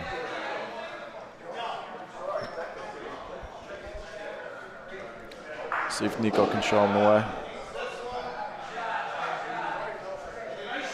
Nico's asking if it beats anything because he wants to shoot. Little risk here. Hits the ball a certain way.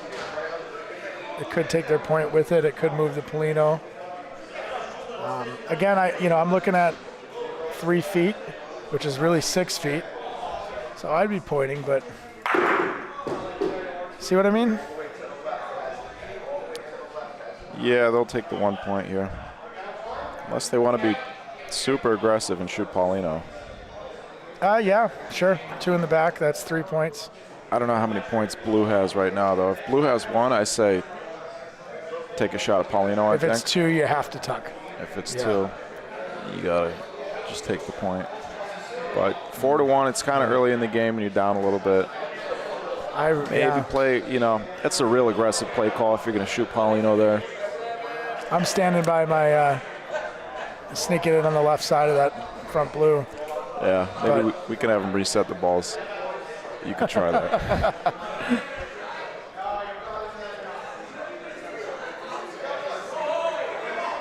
They got 1 point. Okay. Easy point for 2. Johnny Rod showing him the line. Easy point for 2. Yeah, it looks like they're just going to take 2. You know he wanted to shoot it. He's still looking at it. I know. I think Nico's pleading his case.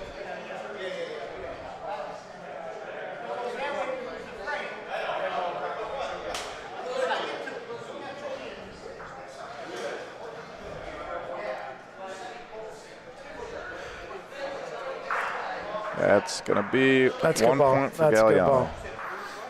So 4-2.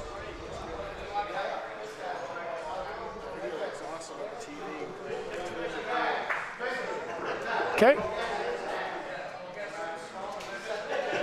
Looks like Mount Vernon dodged a bullet there. Oh no, it was 2 points.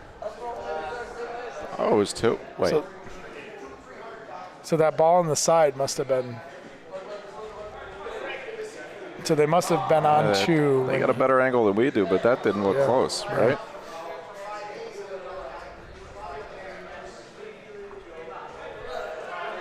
So you could take it up with the ref later.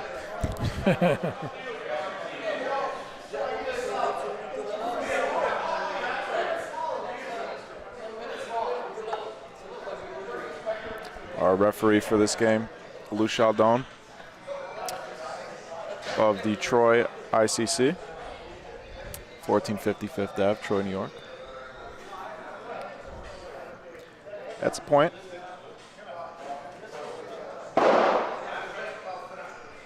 I'd like to give a shout out to the folks back at the Troy ICC. Thanks for watching. Mary, Marilyn, Pete.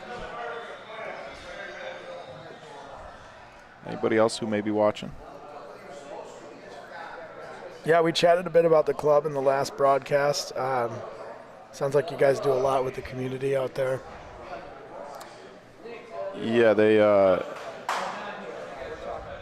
do what they can.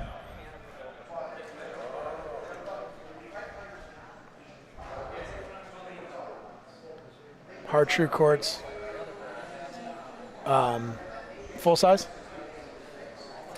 Depends what full size means. 60-foot courts. Okay, so to you, no. No. Well, no. Everything's bocce to me. It's all good, but I guess I mean like competition, tournament size, whatever. Standard New York size. You're not going to find any 90-foot courts in New York. So Andrew Santarciero, a solid hit. Picks it clean. And Galliano will be forced to use their third ball. Johnny Rod with the double knee braces.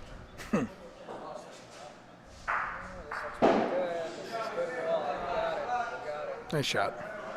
Nice point there. Yeah. Could drag Paulino a little bit, give him 2 points, but not that time.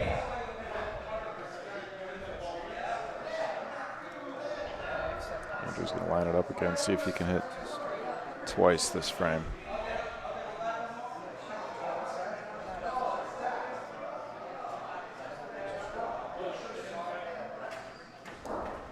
There he does.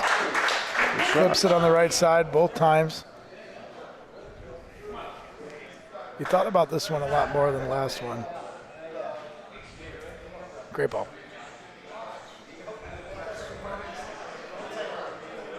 Johnny Rod's second ball of the frame. He's going to tuck it in there. That's a great ball. Yeah, good spot. Good spot. Yeah. So that's touching the Mount Vernon ball.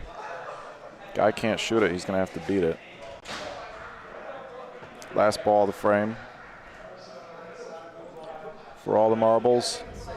It's coming a little hot. It's cooking. He's got to touch the other ball. I think he. Oh, that's real close.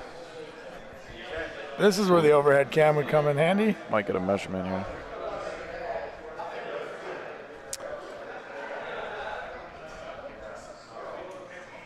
Our broadcasting partner Dave is sitting next to us doing some coding, getting the full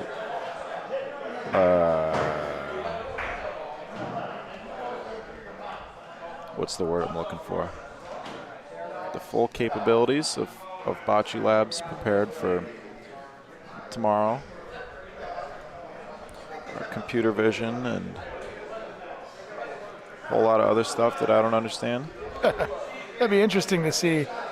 The only way to really see how you can integrate it and improve it is to trial and error it in action like this. We know this isn't an ESPN broadcast, so we might have to try some things that don't work out. This is better than ESPN. This is BBN, baby. So conceptually, a lot of things work until you put them out there in the real world, in the wild. So it's been a work in progress for a while, but what's interesting with the computer vision side of it is that every court is different. Every court casts different shadows. Yeah, the balls are different patterns. Yeah, the different patterns is a big part of it. The first question a lot of people asked is like if they can hex code or whatever, and it's like, no, you can't, because not only are there infinite patterns and colors, but a lot of times you have very similar colors battling it out on the court. How many sets of balls do you own, Michael? We were just going over this the other day in my dad's basement. We've got about 6 extra sets that we don't know what to do with. Myself, I own 2 sets. Okay. The balls you were playing with earlier, are those? The balls you're playing with, and then another full set of.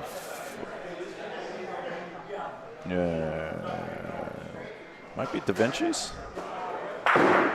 Nico shot. Solid hit, sticks it, but Paulino moved. Mount Vernon's going to have the point there. It's okay, opened it up.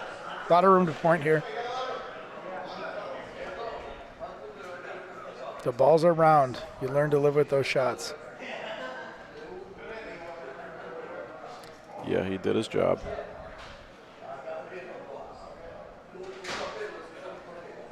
Ball's coming in a little hot, a little spicy. Yeah, barely beats the point. But he did beat it.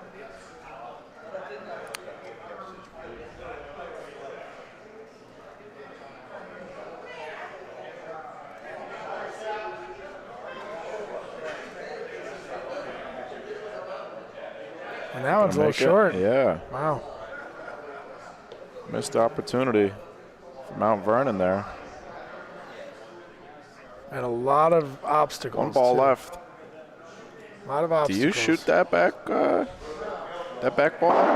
This is you? No, I don't think so. I just feel like. Go for 3?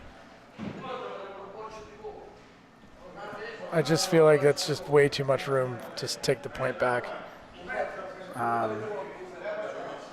I would have preferred one, tucked in behind my front blue there, but. It's also possible there's a lot of action on these backboards as Nico rolls the last ball. Oh, that ball comes all the way back.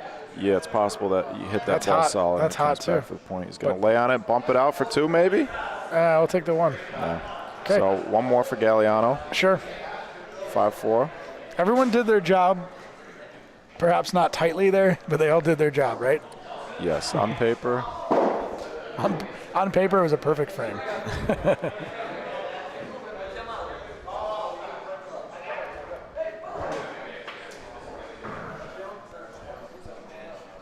Really cool Special Olympics tie-ins to today.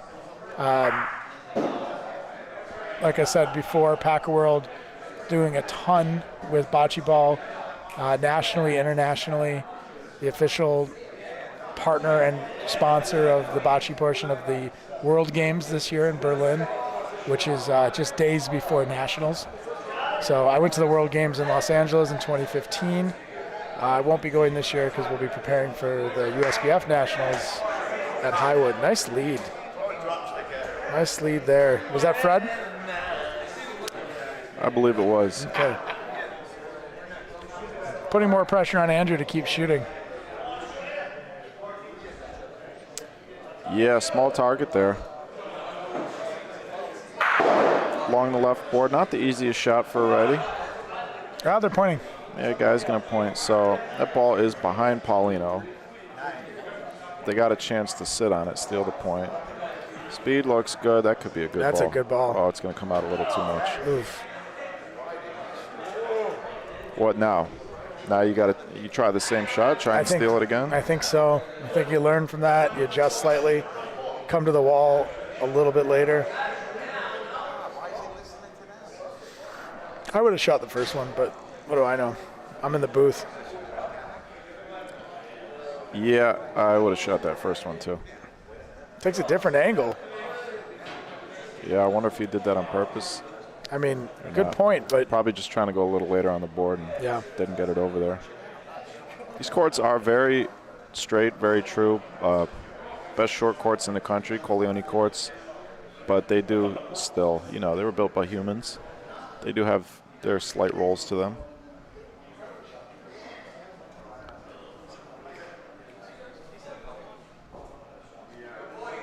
Gonna try. It's a little early. Steal it still. A little early.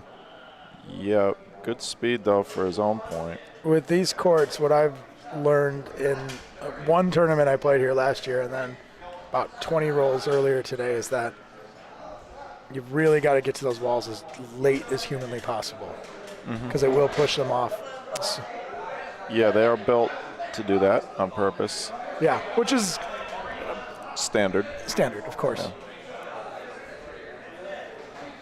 For those in that's way early. That ball's Chicago, not good at all. I would say that these courts roll like a cross between St. Louis and Mazzini, if you can imagine that. Sort of funnily like Mazzini, similar surface to St. Louis. They're great courts. 7 years old. Corleones. See if Fred can do it again. We got another final on the other court there. Oh, he's going to sell the point. Oh, man. Now you shoot Paulino. Favor Paulino, line up the ball so Paulino's in front of it. And that was their last ball. From that left side there where Johnny's standing, that's what he's doing. He's going to line up ball on Paulino. He's aiming at the ball, hoping to hit Paulino. Oh, he shot it off the wall.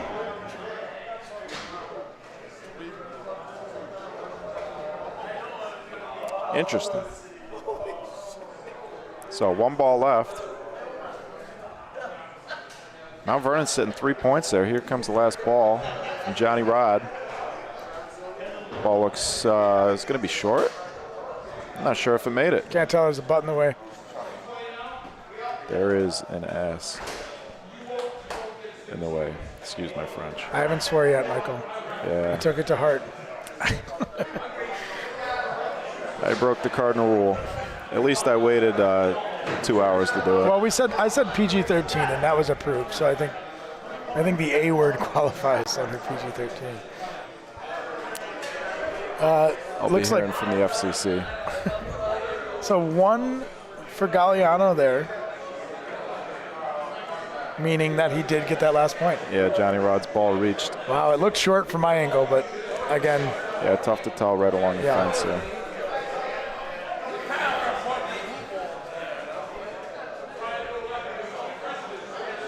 So about 2/3 of the way down the court with Paulino.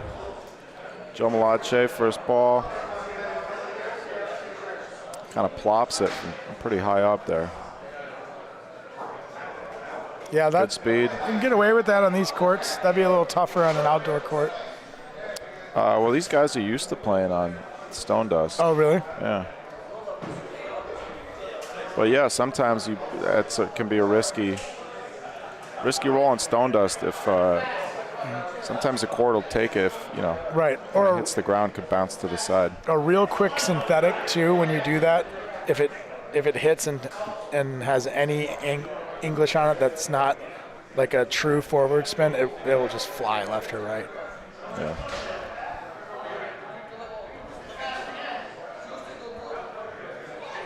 You played the it? second ball. Have you played at Methuen? Yeah.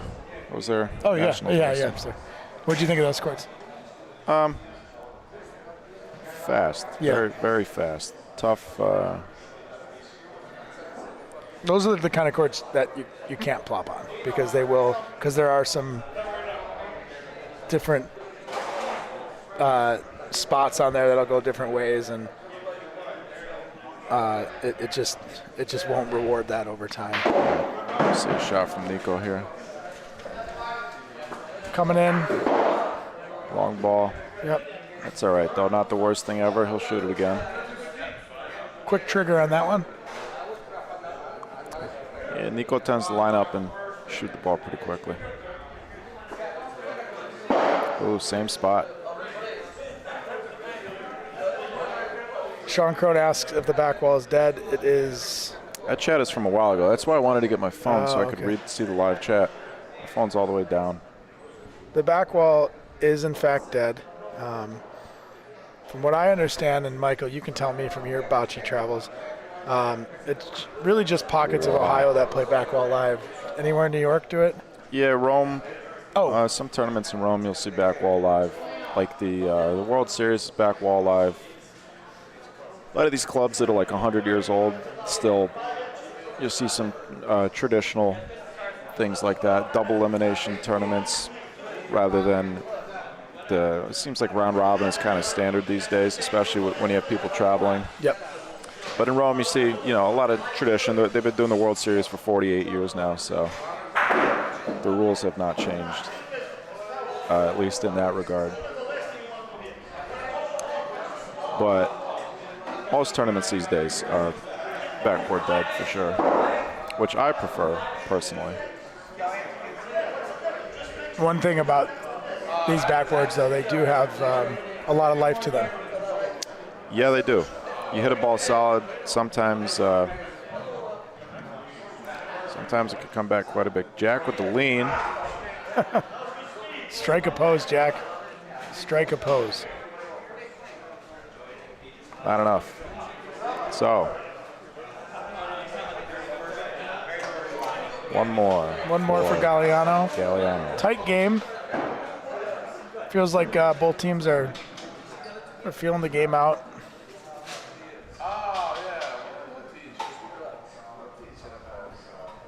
Both teams doing what they're supposed to do, rolling good rolls, but no one's really going foot on the throat mentality yet. Hey, Nico, can you not hang, when you hang on a fence, it shakes the camera. Thank you. That's a good lead. Deep point. Puts the first ball, looks like a foot short, a little off to the left. Yeah, tight game here. Competitive, much more competitive than our first round of games. 14 zip and 14-1 in favor of Short Street and the Troy ICC. So this is round robin play. Each team, how many teams are in a group? 5? Six. No. Six? Six, We big got group. 2 groups of 6, so each team will play 5 round robin games. And then I'm not sure how the knockoff works, how many teams move on. I'm sure that would be easy to find out. Is that in our stack of papers there? You know, I was going through the stack earlier because I got a lot of information on a lot of clubs, but no papers on either Mount Vernon or Galliano, unfortunately. So these 2 clubs didn't do their homework. But that ball. Nice shot. That'll Wow. take it. So it took them 3 balls to do it, but they're in a good spot now. I don't know. I think that ball's visible from that corner for Johnny. Another lefty. Yeah, this game is swimming in lefties. Fred might shoot it just because he's a righty. So first shot of the game for Fred Fox. And he hits it. I guess Nico learned that from someone. I think that ball think that ball hit the wall. It hit the wall above the backboard, which would make it dead. Let's see if we can see on the replay. Yeah. Oh. That's a dead ball. What's our ethics on this, Michael? Let the game play out, or? I don't know. Hey! Fury, tell him that's a dead ball. Dad! Dad, that's a dead ball.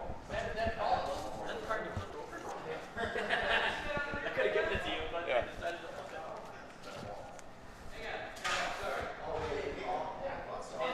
Okay, so the magic of instant replay might have just I got the replay. You want to see it?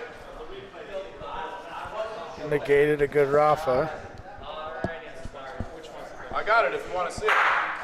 As a non-New York resident, I'm going to stay out of this one.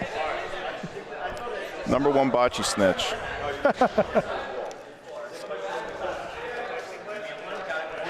No, there's no information. Ball that he shot, watch. Uh-oh, here comes the replay.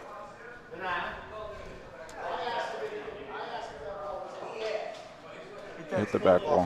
Hit the sidewall. No, it hit the back. I think it hit the sidewall, not the back.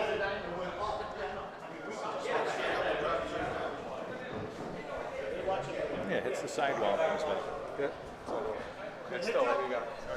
It's in. Right? Yeah, sidewall. It's in, right? Sidewall. Hit the foam, hit the sidewall. Okay, after the video review, they're calling it live. We don't care either way.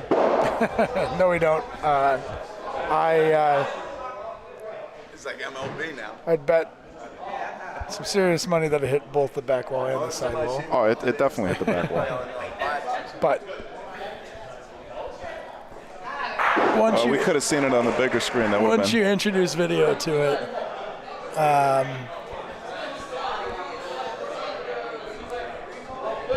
What'd you think, Jake? It hit the back?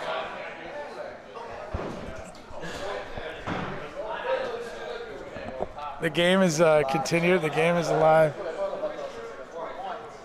Okay. I just don't think anyone wanted to call it. Ball's dead. I'm sure Galliano didn't appreciate us pointing that out.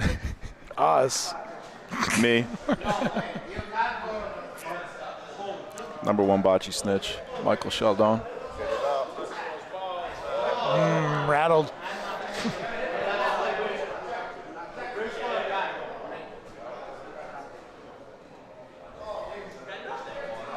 Johnny Rod, what do we got? Last ball of the frame for Galliano.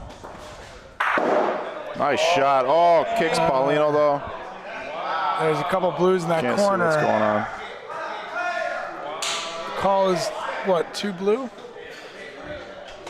2 Mount Vernon, I should say. Tough break. Yeah, good hit, bad break. Let's see that one more time. That's why some people. This is the ball that we thought went out of the court. See if you can see it in real time. In real time, it looks like it went out. Hit them both. Double dinker.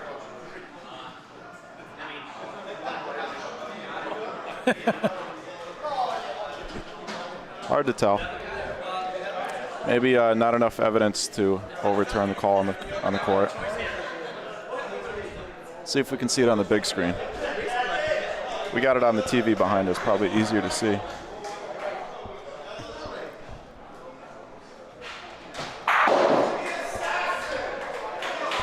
I'm just thinking about how a ball can.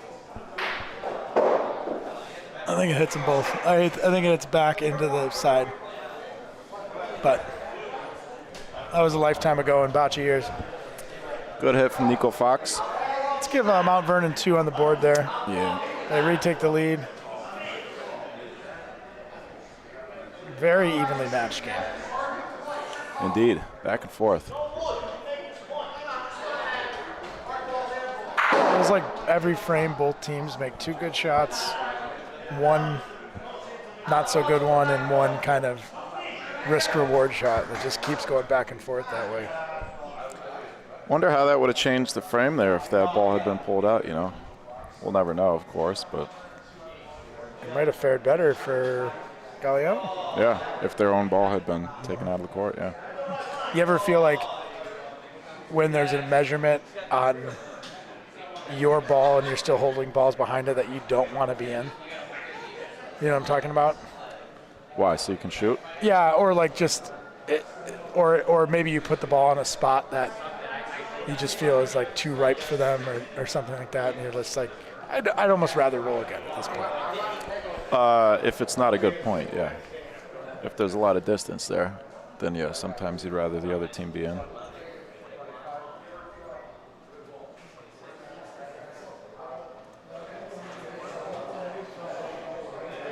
That's going to get weird. Yeah. That's going to get weird. Good ball from Chris, but that's all 4 balls from Vernon. I appreciate that he gave himself a chance with the last ball there. Too many times I see a sort of tentative 4th ball trying to cover, leaving it short. Can't make that short, even though you are playing defense. Nico's shot, a little to the left. Showed a little frustration right now. Came out real hot. Nico calls for the shot again, Joe Malachi. Joe does this little tippy-tappy thing with the ball. Like I said, everybody has their own form. First shot of the game, tough to hit your first shot, especially all the way down the court. He's going to shoot it again. I think I've crossed paths with Joe before. He looks familiar.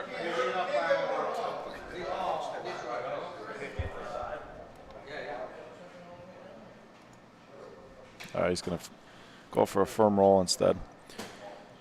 Don't want to repeat what happened last frame.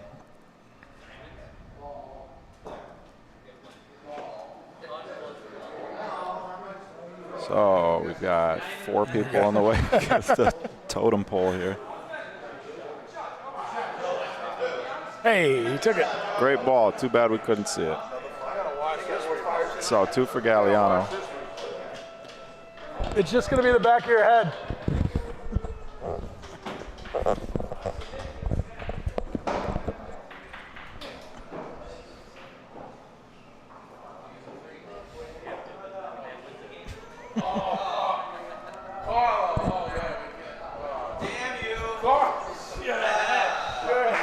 The whole room just watched wanted to watch the replay, but unfortunately all they saw was the same thing we saw, which was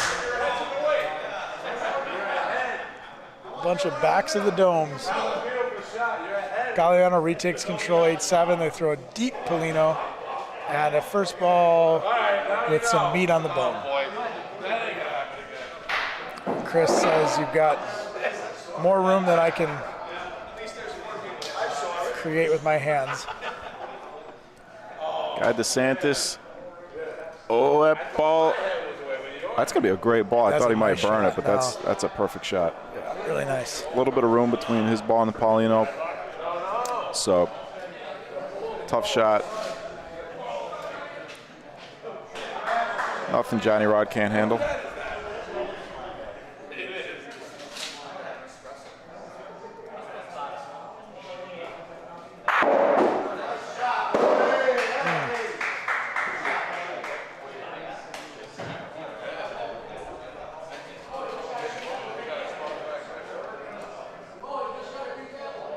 Surprised he doesn't shoot it again.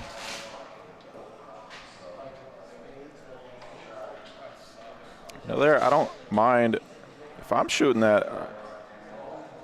I might go with a kind of a softer underhand shot, line up shooting between my ball and their ball. Clip your ball. You might send it down for the point. You clip the inside of their ball. Yeah. You'd be sitting 2 points. You could even clip Polino. That's your third option there. You could. I think if you were to line it up that way, I don't know if you'd have that whole target, but it's a good ball, a little short, good defense though. Yeah, needed it. So it's not in, and Mount Vernon's got 3 balls back. Yeah, they're gonna just try to sneak. I mean, they only have 1.5 feet to work with on the back wall. Be something to manufacture more points here. Oh, that's coming in hot. That's coming in hot. Fiore. Oh, I'm sorry. No, you're fine. Can you grab me my phone from that end of the court, please? No, all the way down.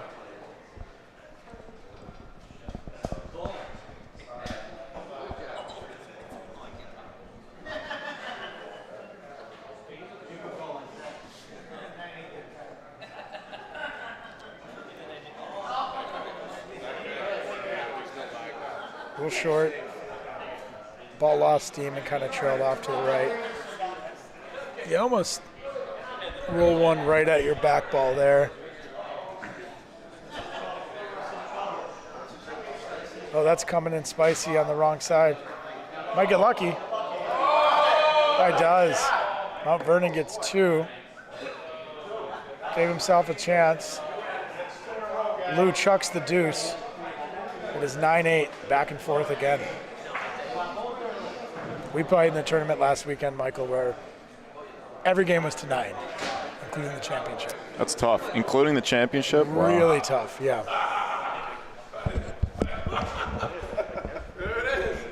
All right, I got the chat back up. Fiore was nice enough to grab my phone for me. Sweet dreams, Alan. Michael, in just a moment, we're going to have the mayor of Phoenix pop in and say hello to us. Great. Fantastic. Yeah. So, should we? Do you want to talk to him? I know you had done some preparation for this, right? Would you like to talk to him while I get the cameras? Yeah, that sounds good. Tough for me to focus on both at the same time. Yeah, that sounds good. What we'll do is we'll get him on your headset. Yeah, you want to pull up another chair next to you there? Mm-hmm. Brian Borchik, how are you? Nice to meet you, Brian. Dave. So, folks, while we're watching this game fold out, we're going to meet the mayor, Mayor Brian from Phoenix. You want to pull up another chair? Yeah, I'll grab a chair. There's a stool right here. You want to pull up this stool right here?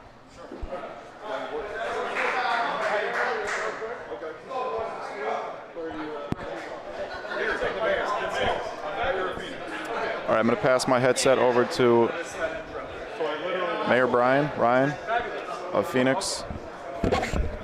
And yeah.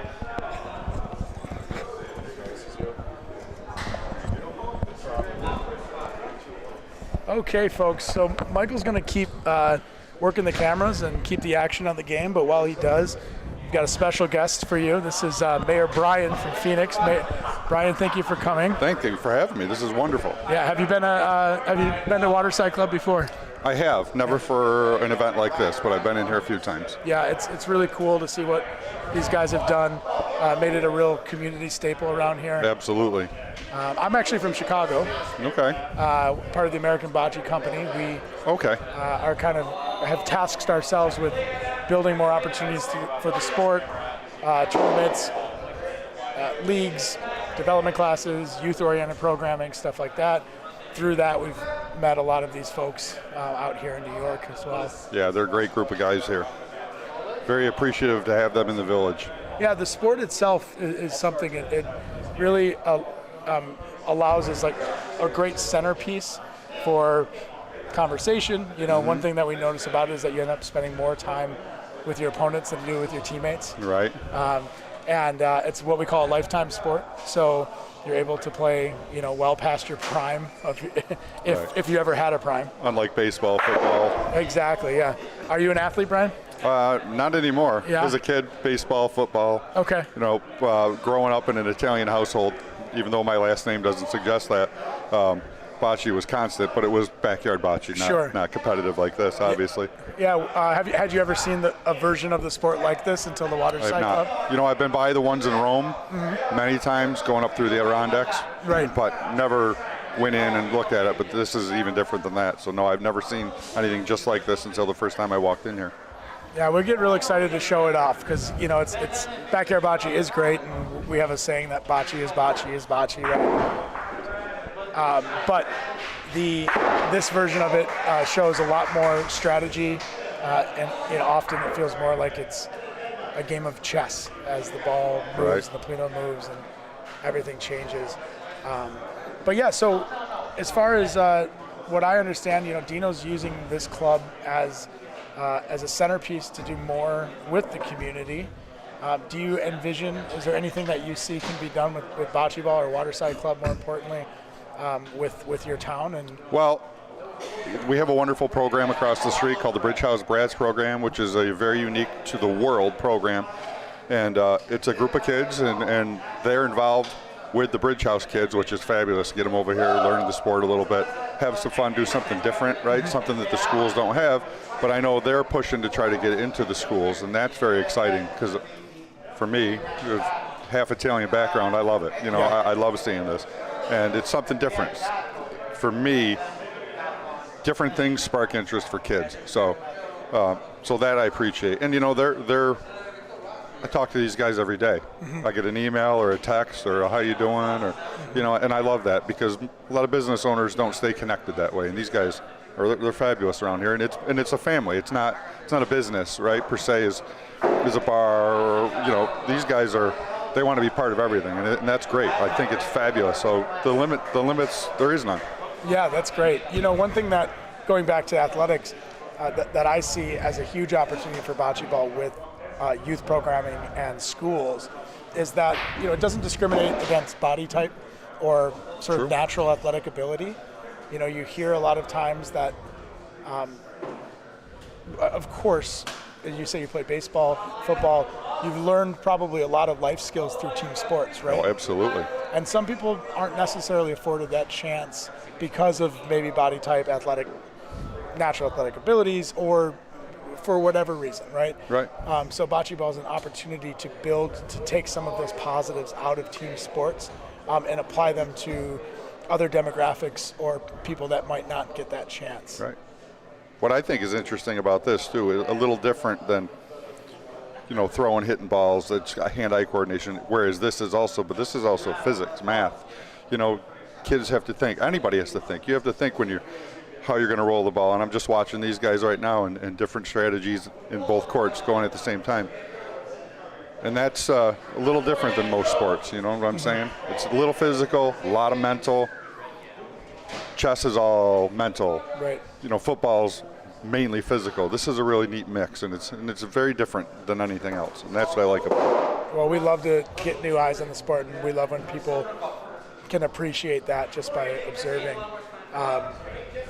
So for folks in Waterside, if there's any way that they want to get involved with any of the programming, do you have anything to send their way? Or we don't, but we will. Yeah. I mean, we could. That's what's nice about a small village like this. Things can happen on the fly, and they do all the time. So if these guys come to us with an idea, we're down here talking to them within a day. That's great. Or they're talking to us. It works well. Good. Are you going to hang out for a while with us tonight? Absolutely. I'll be here probably tomorrow, too, for a little while. You tried any of the homemade wine yet? So I make homemade wine also, but I have not tried any that's here, but I hear about it. Okay, we should have a wine taste challenge. I haven't yet, no. Nice.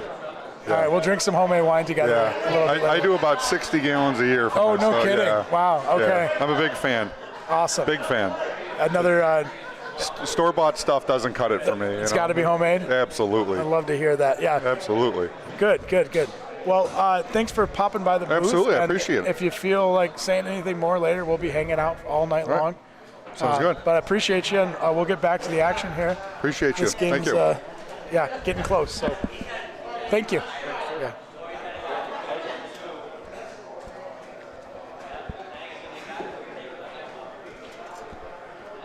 Okay, what did we miss? Turn my mic back on. Mount Vernon scored another point, so Mount Vernon's starting to create a little bit of distance.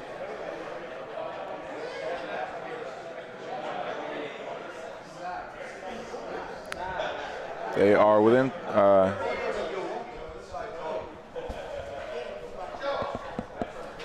not within striking distance, but within closing. They can deal the finishing blow here at any moment. 3 points left to get to 14, but Galliano's never out of it.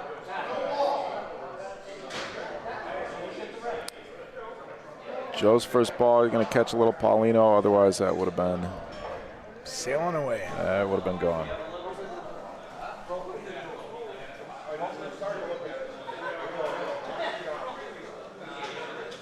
Jack Blancha.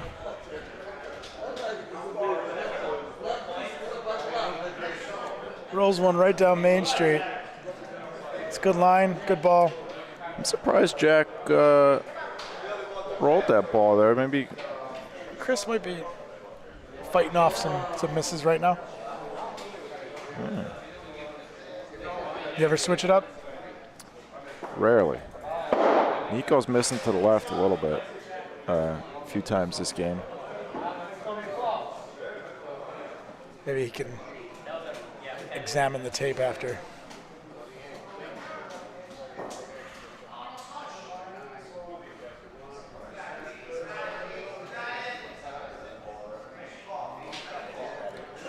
Nico's got a very, the way he shoots is not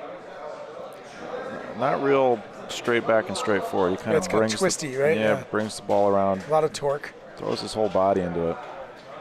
Oh, he's a baseball pitcher too, maybe. I can see that. Okay, so a close is doable here. If they roll 2 balls within 2.5 feet, they will win the game. That's Mount Vernon, I mean.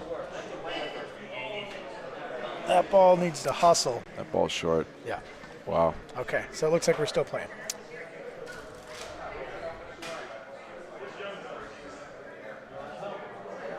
Yeah, Jack rolling the first 2 balls, so taking their shooter out of the frame. And leaving it up to Chris to point, and you know he's disappointed with that. I think that was probably just a hot hand switch. Jack's been rolling really well. Chris is a great pointer. He'll get it back. They'll take the point, though. On the other court, it's 8-1. American Bocce Club, not to be confused with American Bocce Company, versus SMS of Seneca Falls, New York. Yeah. Long Island versus Finger Lakes. Got a shooter here in Seneca Falls. Joe Peterson whips the ball. Last tournament here, Joe shot a ball that popped up and hit the ceiling. No kidding. Once again, another player who I didn't see miss a Rafa in practice, and I've seen miss a couple now, and just that little added extra pressure of game time. Yeah, tough to be perfect.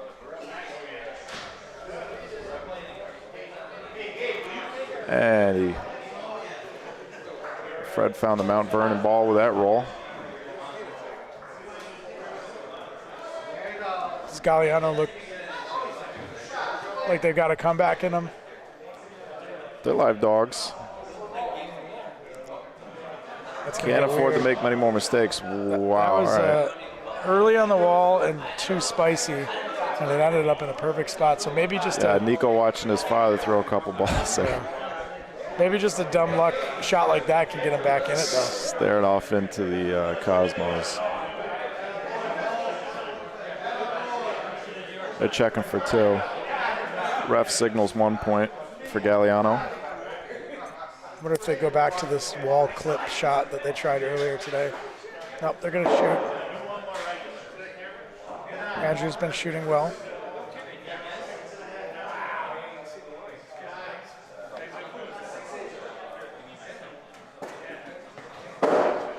Jinxed him. Announcer's jinx.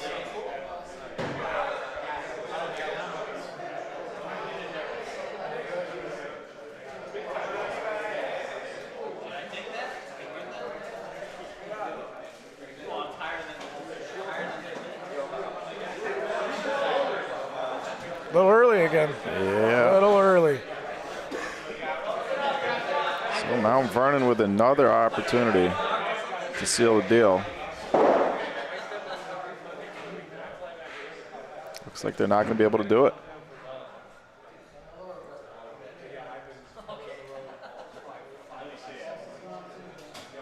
Oh, I'm sorry. Galliano has balls left. I don't know what I'm thinking. Yeah, so Galliano got a chance to tighten it up here. Galliano could tie the. Oh, no. Let's see. Yeah, they got 2 balls left. They could tie the game. They only got 1, though. I don't. Well. It's got to slow. Oh, that. Yeah, roll for your own ball. Possibly bump it up. Well, worked last time. Why not do it again? Didn't quite catch it in the right spot. So 2 points. Johnny Rod should be able to place this one in there for the third. Going to be a 12-11 game. We are not far from the finish now.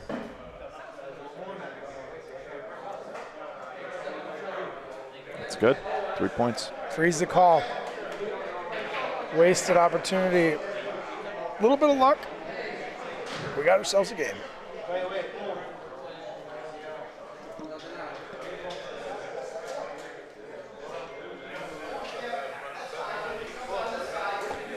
Everybody who's watching right now, if you're not subscribed to the channel, please subscribe. You'll see, that way you'll be able to see all of our other broadcasts when we go live.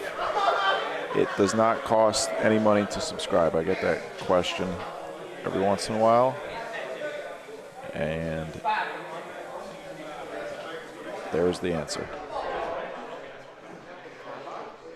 If you turn YouTube notifications on too, you'll get a notification on your phone when we go live. We'll be live again tomorrow, probably pretty much all day, for the end of group play and the knockoff rounds. And tomorrow night we will be awarding the first official New York State Bocce Club Championship. Good shot there. You like your chances, Michael? First game went pretty well. Yeah. 14-1 Troy ICC over the White Plains Antonio Meucci Sons of Italy. Great hit from Nico. There you go. Wow, all of a sudden all the momentum is on Galliano's side. Galliano, live dogs, like I said. Look at that form. Cross over his body. From the hip. Shoots it from the hip.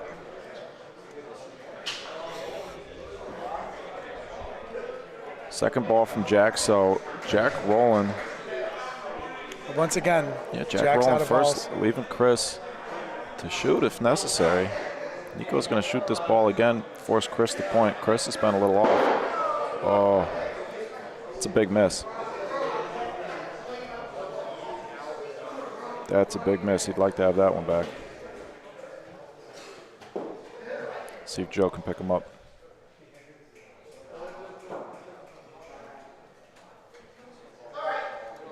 Staring it down. Looking for it to move a little. Falls a little off to the left. Mount Vernon with another chance. Chris Giordano, another chance. 2 balls. Sitting game point, to put him away. Only needs 1 more point. Got the hand on the rail. That's a dead ball.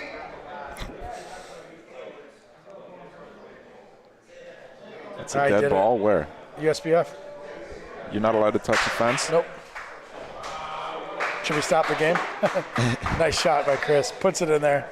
That is ball game. Mount Vernon does close after a little bit of a scare. They win 14-11. Probably the most evenly matched game I've seen today. Sportsmanship at the end. Sportsmanship abound. Michael, thanks for letting me sit in the booth with you. Thanks for... It's our first broadcast together. Yeah, it is. First of many. First of many, indeed. Thanks for joining me. Thanks for coming out here all the way from Chicago. Yeah, man. I was glad to do it. I needed to sit down with the expert on this equipment and feel a little more comfortable with it all. When's he getting here? All right. All right. We'll finish on that. I'll go refill my wine. Yeah, I'm going to take a lap.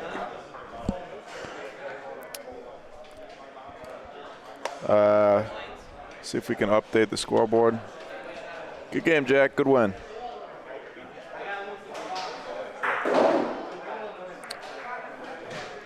So these are just seeding games, group play.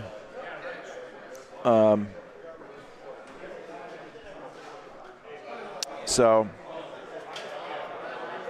you know, a loss isn't the end of the world, especially you only lose by 3. A lot of this will come down, tiebreakers will come down to point differential. So if you're going to lose, you know, score 11 points.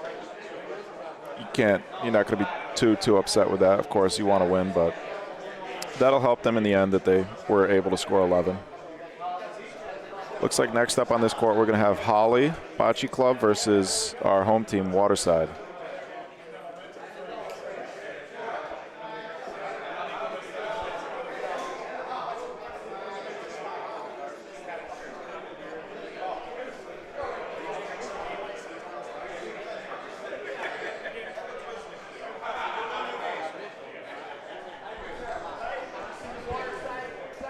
We got a little photo op here, pregame photo op.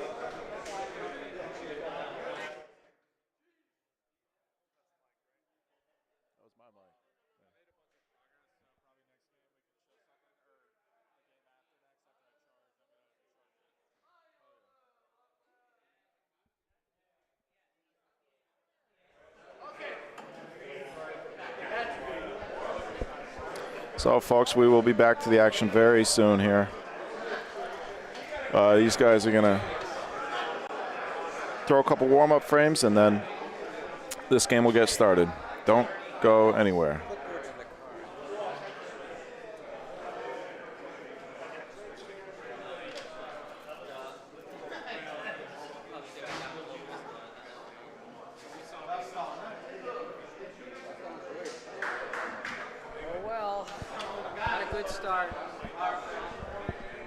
How'd it go?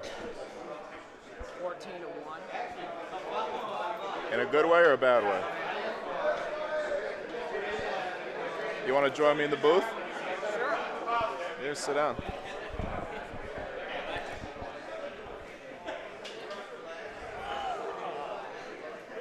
That was a good match here, 14-13. Yeah, 14-11. Here, put your headset on. Joining me in the booth now, folks, Brad Thayer. Brad, how are you? Just fine, Michael. Why don't you introduce yourself to the folks at home? This is Brad Thayer. I'm from the American Bocce Club, Huntington, Long Island. We good? Yeah, we're good. So you just played a game. Sounds like it didn't go very well. No, let's forget that one. Okay, we won't talk about it. I played well. I can't complain there. It'd be nice if we could find out which team is going to be what color here. I'll ask one of the players.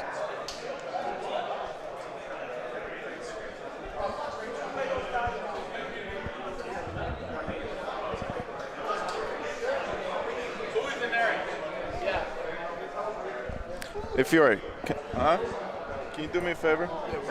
Can you find out which team is going to be which color? Can you just ask them, please? Fiore's going to go on a fact-finding mission for us. So these are just warm-up balls.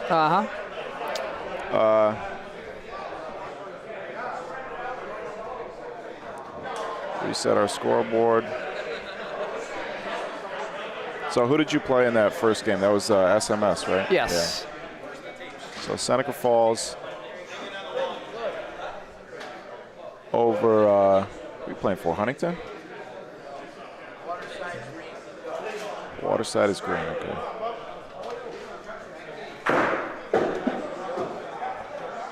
So the home team.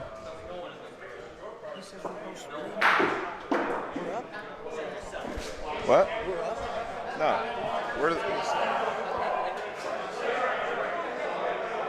What do you mean? Oh, we're playing? Oh, okay. I got to get Alex back here to run these cameras. I guess we're playing. I didn't think we were playing. That's what he was trying to tell me. He was giving me hand signals. I didn't know what they meant. All right. Alex is going to come sit down with you. That's a hint. Hey, Alex. Alex.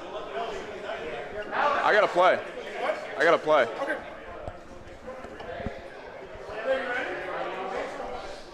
Brad's going to... Brad's going to do some commentary, too. Brad's what? I said Brad's going to do some commentary, too, with you. You want to talk about it, or you want me to? I'll do it. Since I hear a little bit. Well, All right.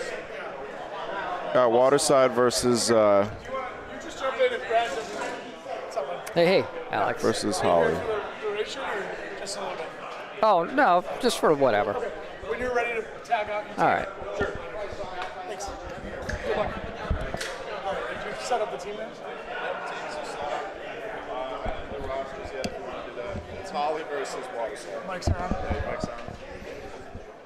Okay, we're back. We're back. This time, another personnel switch behind the booth. That's it. I'm back on the buttons, and I've got Brad Thayer with me. Hi, Brad. Hello, Alex. What do you think of I all didn't this? recognize you with your haircut. It's all gone. It was time for a change. Looks like we got Waterside Club versus Holley. Waterside Club is the host. We've spoken a little bit about them so far. Built in 2015, 2 Coleone courts. Very similar surface. For me, it reminds me a little bit of St. Louis. Yes, very much. Yeah. Same speed. And then Holley, I don't know where Holley is. Do you do, Brad? They are more towards Buffalo. Okay. West.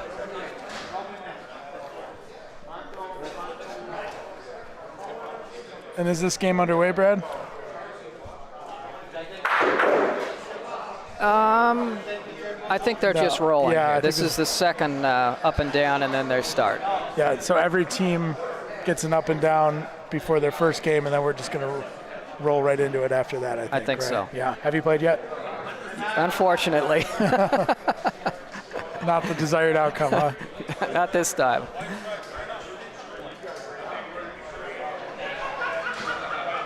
That's all right. It's still early. Early in the game. So Holley's going to be red on the scoreboard, and they're going to be rolling the white Perfetta balls. The Perfetta balls are sort of have that signature line throughout it. Yes, Randy's son won those balls at one of our tournaments here. Oh, really? Yep. Oh, very cool. And then I believe this is Sal DeLuca. Sal DeLuca. That's Randy. And Randy's in the wheelchair. Mm-hmm. And then his son Jake. And the fourth is Zach DeLuca, which might be Sal's son, if I had to guess. And then for Waterside, of course, we've got our host Dino. It looks like Dino will be rolling with Ryan Baruso. Ryan is a very accomplished golfer, top PGA Central player. Do you know Ryan? Yes. Yep. We've been coming up here for a number of years, and he was always here for these big tournaments. And then opposite opposite Dino and Ryan is Keith and Gabe. Gabe, of course, is one of the main figures here. Owner and general manager, is that what you did? I guess you'd call it that. Yeah, I don't know if there's official titles in the Bocce Club. Head honcho. Yeah, there you go. And then rolling with him is this is Keith. Keith rolling with him. Keith apparently is just in his second year of playing. Yeah, he's one of the newer players. And so a lot of deliberation out of the gate here. It looks like Sal's rolling a ball.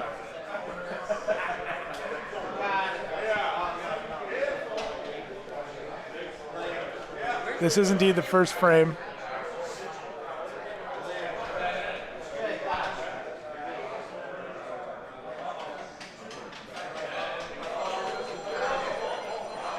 Zach DeLuca. Gonna steal that point. Gave himself a chance. Put something down the middle, open bocce, chipped a couple balls along the way, and now Holley got the point back.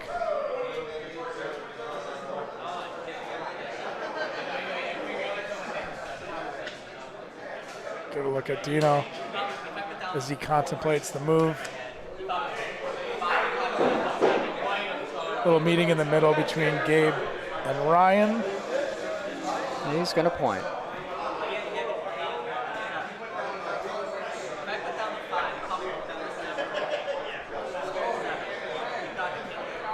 Looks a little right of target. But if the speed is good, nah, died. Quick re-rack for Dino. This one could do some damage. I think it might have died. Hard to tell from our angle. It is. We're blocked off. We have, yeah. My gut says that was a little short. Yeah. Yeah.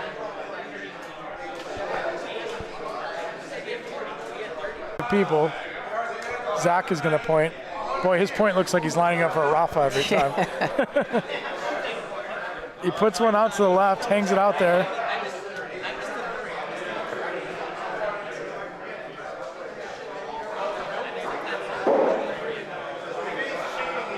We're going to measure.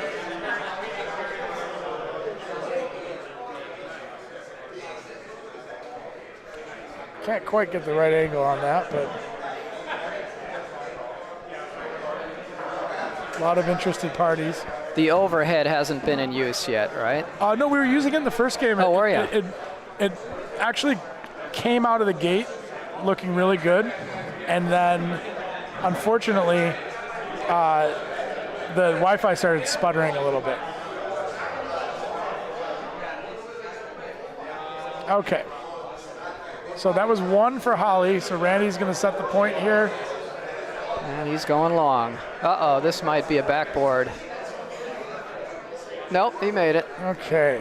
So let's go ahead and give Holley one on the board.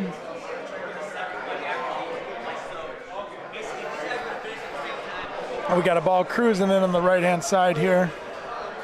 It's got to slow down. Yeah. Nope.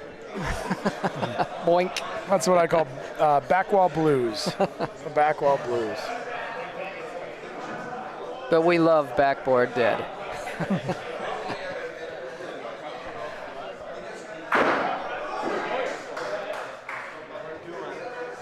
Okay. Won't have to worry about that one. Little fix. We'll zoom in on this. See. Okay, so that ball's short, but he had to put one in play. So you get a little more conservative on your second roll there. That's usually what happens. Yeah, kind of like Serena Williams' short. second serve after it. Yeah.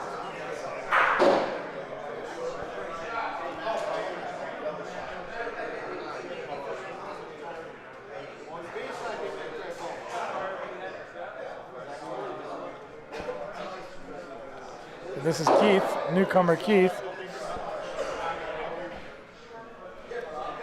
Not going to make it. Yeah, great line, just not enough meat on the bone. Everyone's feeling the court out. First game for both teams. A little practice earlier, but a few hours off, and it's like starting over every time, isn't it? Here's Gabe. Good roller. All right, he's going to get in there. I like those balls.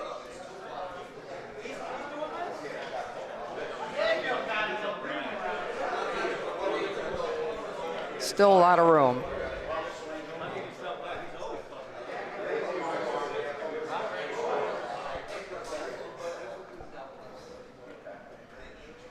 They like that side. That's short.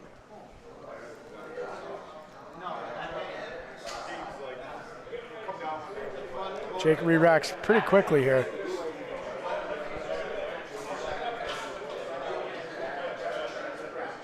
Let's go get old Chippy.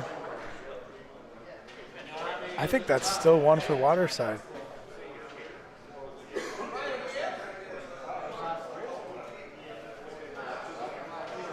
Brad, you played here before. Do you think does the court pull towards us? Is that why everyone was avoiding the left side?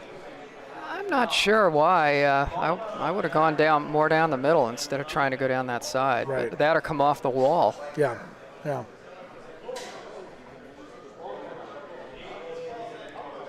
So the call is 1 Holley there. So that ball did get enough. Gabe's thinking about shooting.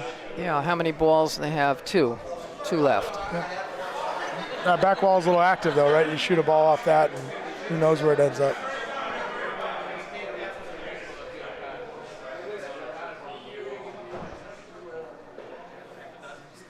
He's gonna shoot.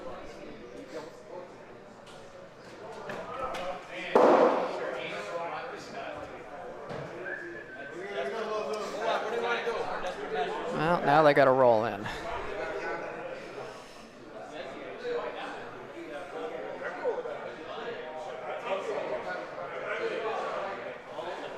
Keith's very deliberate on his pointing here.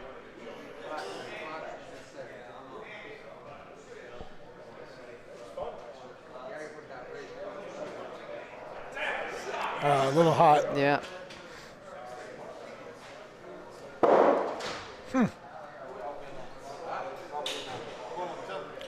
So one more for Holley. Yeah, huh? a lot of work for 1. Yeah. Waterside's not going to be happy with that, but you know, we have a saying: 1 is good. Scoring 1 is good. Giving up 1 is good. You know, the goal obviously is to avoid giving up the 2s and 3s and 4s. And absolutely. Mitigate, and then pounce when you get the chance.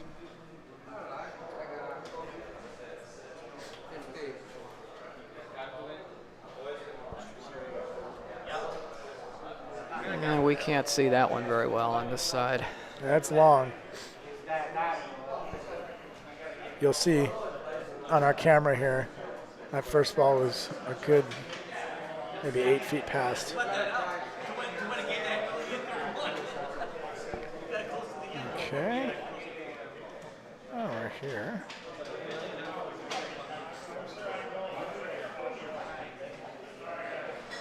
That ball's going to work. It's one way to get it. Little kiss. I've seen a lot of that in the last couple of games. But you appreciate, give your ball a chance, don't be short.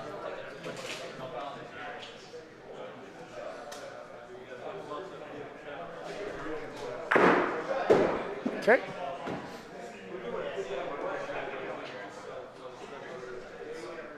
Question what's going to happen here.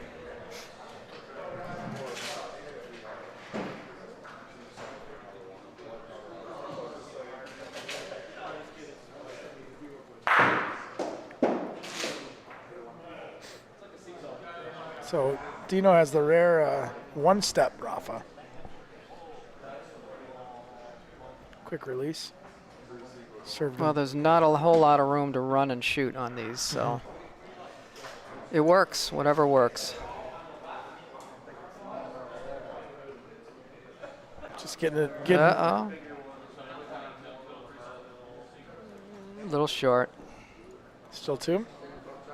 I think so. Yeah, just stay away from that front ball.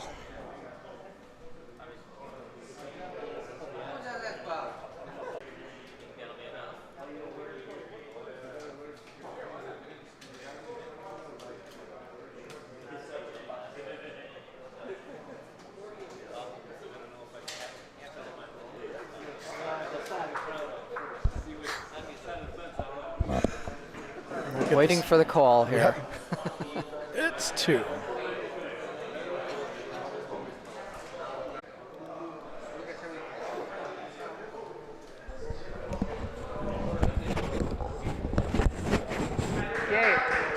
Gabe, where is the Holley Bocce Club? Is it towards Buffalo? Between Rochester and Buffalo. Okay, so maybe a couple hours from here? Hour and 40. Nice roll there. Nice roll there. Now we know. Hour 40? That's what he said, yep. Between Rochester and Buffalo. I shuffled off to Buffalo in my early days, Tonawanda, New York. Oh yeah, what was going on over there? I took a tennis pro job. Yeah, you played a lot of tennis. That was your sport? It was a good life while it lasted. What happened? Knees gave out? Yeah. I beat myself up too much. But 20 plus years, it was fun. Now it's bocce. My love. Okay, this ball's coming in with a little spice. That'll slow it down. Yeah, I guess so.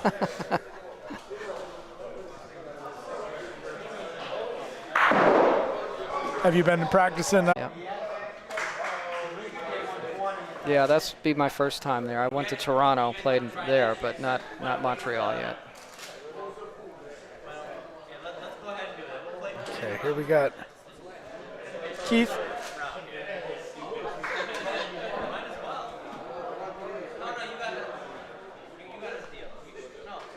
He's got a very consistent pre-shot routine. Focuses, rolls into it. He's watching this one. He likes this one a little more. Might need to slow down. Well, the backboard will stop it if it hits. One way to slow a ball down. It's still in, though.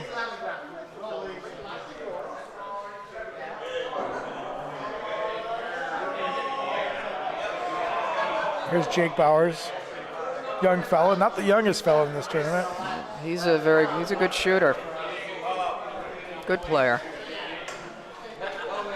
Ooh, that's got to slow down. Okay.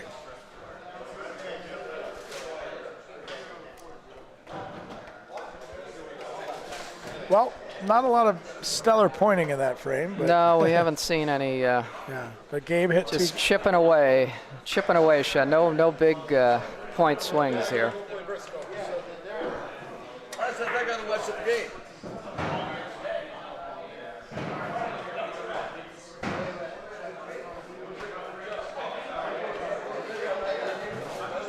So how long of a trip is it for you to get here? It was a really easy flight, hour and a half. Okay. Yeah. And then only, what, 25 minutes from the Syracuse airport? Yeah, that's probably about right. I have a brother here, lives here in Liverpool, so. Oh, wow. Well, that makes it easy. Okay, leaves the first ball 2.5 feet short. Waterside with there he goes. That's a very nice point. And it looks like it's just about touching. That's Ryan, the golfer. All right, this is, I think this might be Zach's first Rafa of the game. See that form? Low. Hey, you got Polino. Picks all right. Polino. Great outcome. There wasn't a whole lot of it showing. So now we know Zach can shoot.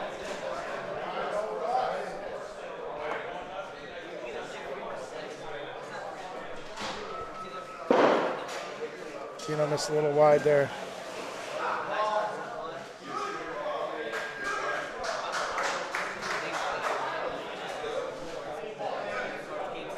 Oh, what? Yeah, I'm not helping you here on that one. All right. Quick fire by Dino. Much better line, but yeah, sometimes it doesn't do what you want it to do. He made the shot, just bad break. Yeah. Interesting game right now. It feels like Waterside is working more, executing some tougher shots, but not finishing frames.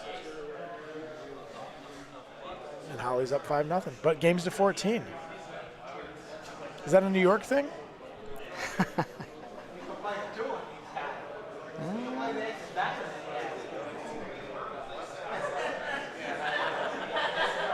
Not a bad close, though.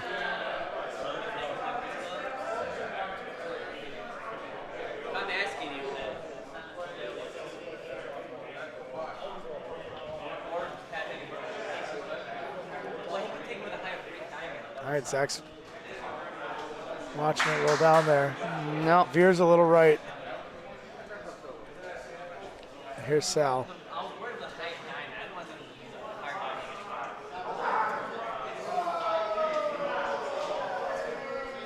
See, the court's pushing it right. Yeah, you might get a kiss maybe, a little kiss. No, not quite.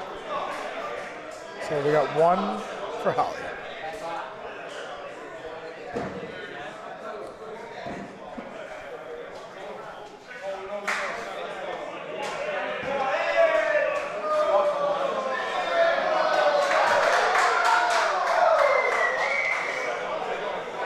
Somebody made a nice shot over there. Yeah, a little excitement on the other court. Who we got playing over there? It looks like. That's Babylon Bocce Club. Oh, versus Troy. Yes. Michael Sheldon. They're a new club. They started playing up in Huntington, and then they started their own club down on the South Shore of Long Island, and they just had 4 brand new clay courts put in, hard-true courts. Yeah, I saw full length, right? Yep, international size. Have you rolled there? Not on the new courts. I played down there a few times when they had 2 courts, but they completely redid everything. Really nice place, Tanner Park in Copaig, Long Island. Okay. Right by the water. I used to go windsurfing down there at that park. Oh, wow. We've had a lot of lives, Brad.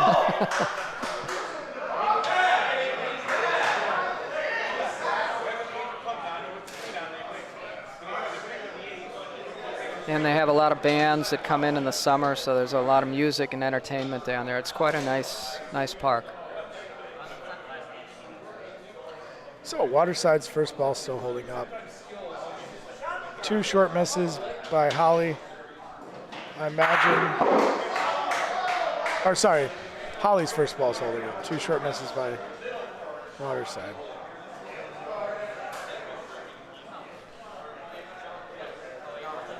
Dave's got about 2.5 feet to roll this in.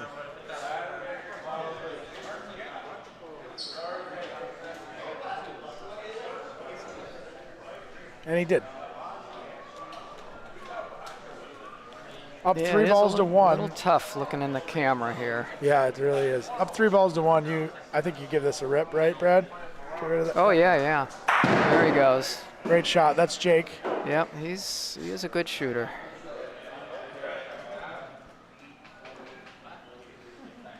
Asking Gabe to do it again. Maybe something a little tighter. Oh, he misses on the low side. Uh-oh. Yeah.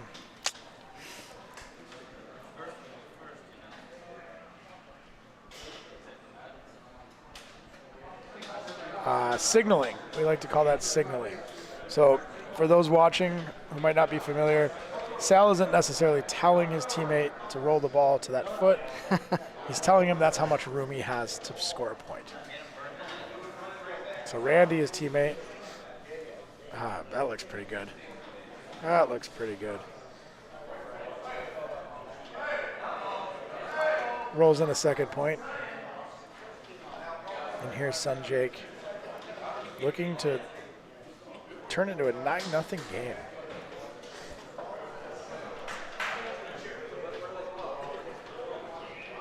Might be a bit outside.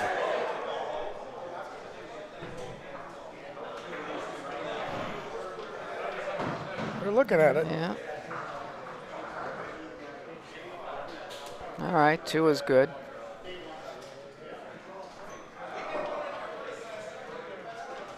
Eight nothing. Not a great start for Waterside, but the game to 14, I imagine you'll see some momentum shifts. I like the high point scoring. You do? Gives you a chance to come back versus 8 or 10 points games. Well, you know, also with 12 teams. Yeah, we came to play.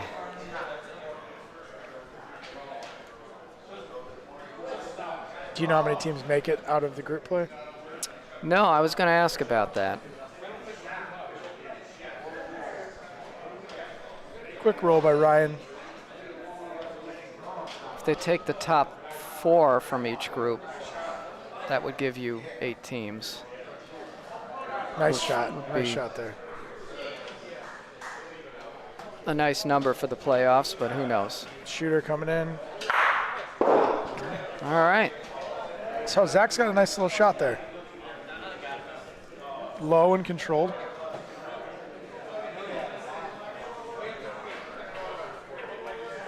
See if Ryan can do it again. Not quite the same. He's leaning on it. Ooh. No good. No, I don't think so.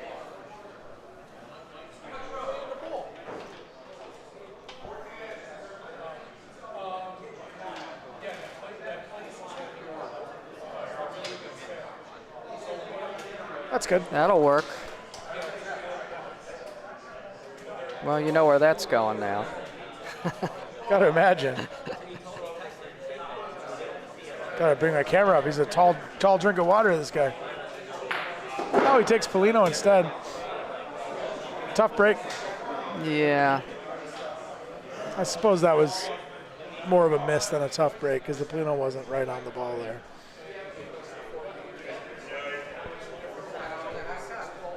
Well, they've been trying to get the balls to not come off the backboard so much. I saw the sponges back there.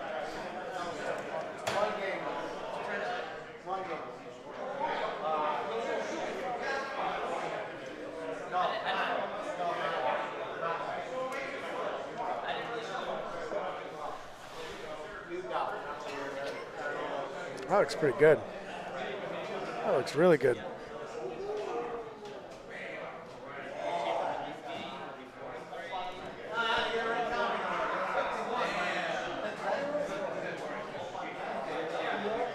I get a zoom on that.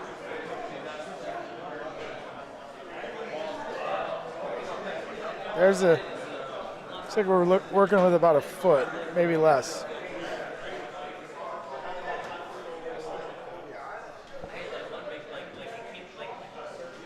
Dino's rolling one in there. And it's one. Holley, another one for Holley.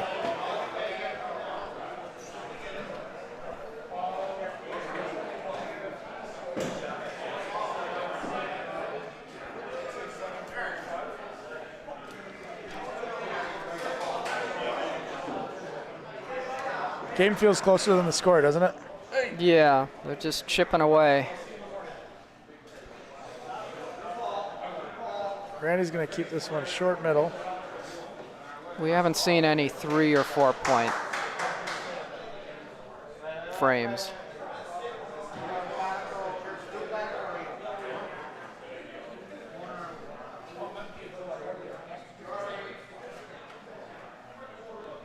Okay, sends it about 3 feet past. A lot of room here. Expect Gabe to be able to roll this one in. And he does. He did. Ooh, right on the Polino. It's an inch.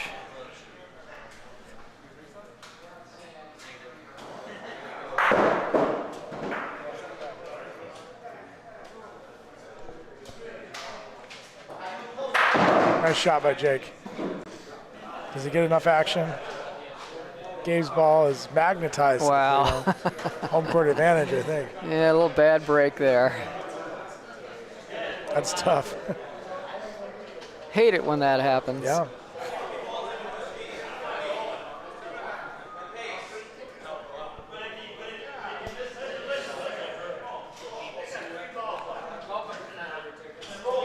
Okay, while we got a break in the action, let's give a shout out to Ripley Garlic Associates.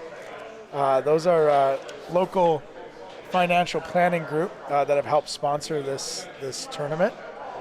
They have very trusted in this community, and I think they did a lot for this tournament. So thank you to the Ripley group. And why don't we give them a shout out with a logo. There we go. Ripley Garlock and Associates Financial Planning Group, right here in Phoenix, New York.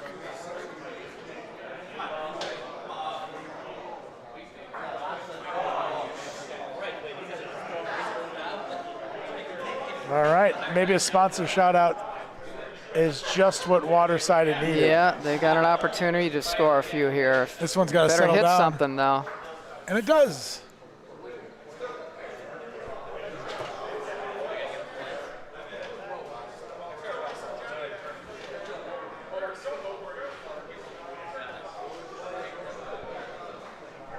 Waterside holding 2. Rolling their 3rd ball. That should do it. Oh yeah, that's 3. Waterside on the board. And just like that, we talked about not having any big... Right, 3s or 4s and bingo. Yep, exactly. And now it looks like they might get all 4. Yeah. Uh-oh. Uh-oh. That's what we call in Chicago a casino. Rack them up, 9-4. I wouldn't call it a ball game yet, but it's a frame away from a game.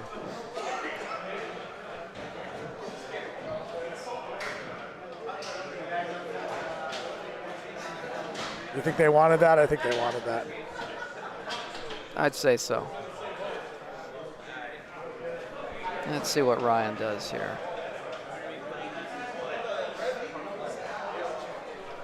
Okay, Ryan rolls towards the wall. Good shot. Gonna come off a little bit. Yeah, that's very nice. Leave it right in front. Put some pressure on our shooter here, Zach.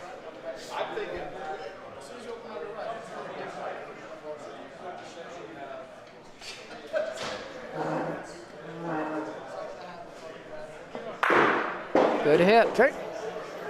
High percentage. Has he missed one yet? I wasn't going to, I just said high percentage.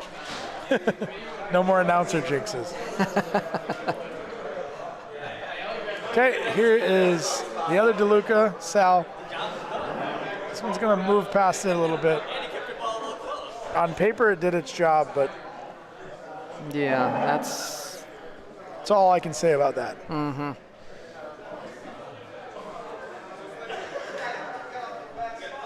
Good opportunity for Ryan to do exactly what he did last time. He needs to settle. Well, he left some room there. I don't know what that looks like to you at home, but maybe a couple feet. Yeah, I think 2 feet.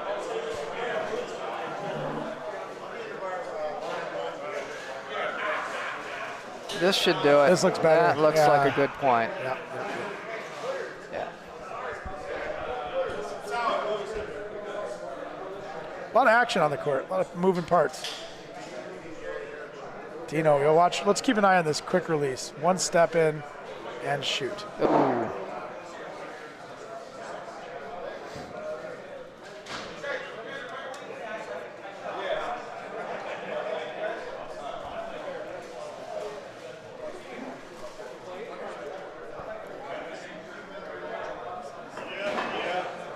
What's the call That's here? their last ball, right? Yeah. This is Waterside's last ball. Yeah. Gotta put one tight. Yeah, don't give him more than one. Ooh, this looks kind of moving. fast. It's moving. Oh boy. Not gonna like that one. See if Holley can park their last ball in here. They got about, I'd say 3 feet.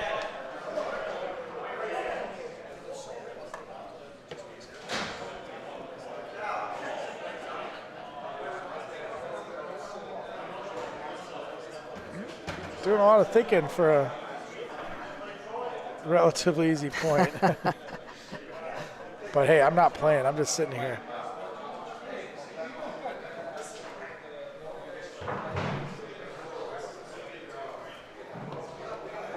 Yeah, that'll work.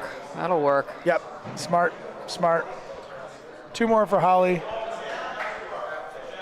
11-4.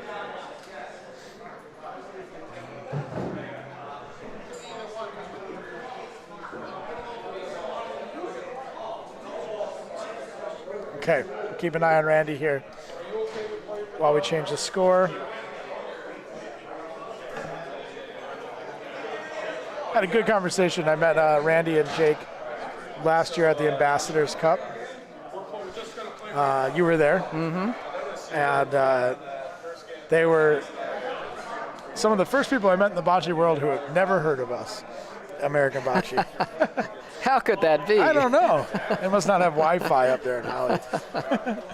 Well, we had a great chat, and we showed him the Pack-A-World portable courts. Pack-A-World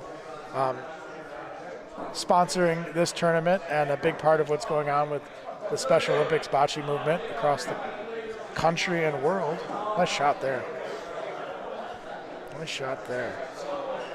Well, we're looking forward to Michigan in the fall. Yeah, oh, look at that, hitting Nice. stick. Jake with a great shot, leaves it in the vicinity. That'll be 2 for Holley for now. Gabe rolls a quickie. It's got a lot of heat on it. Yeah, it sure does. Maybe he should have taken a breath before that one.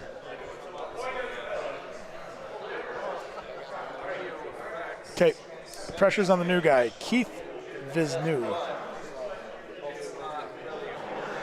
ABC Open, you got a team?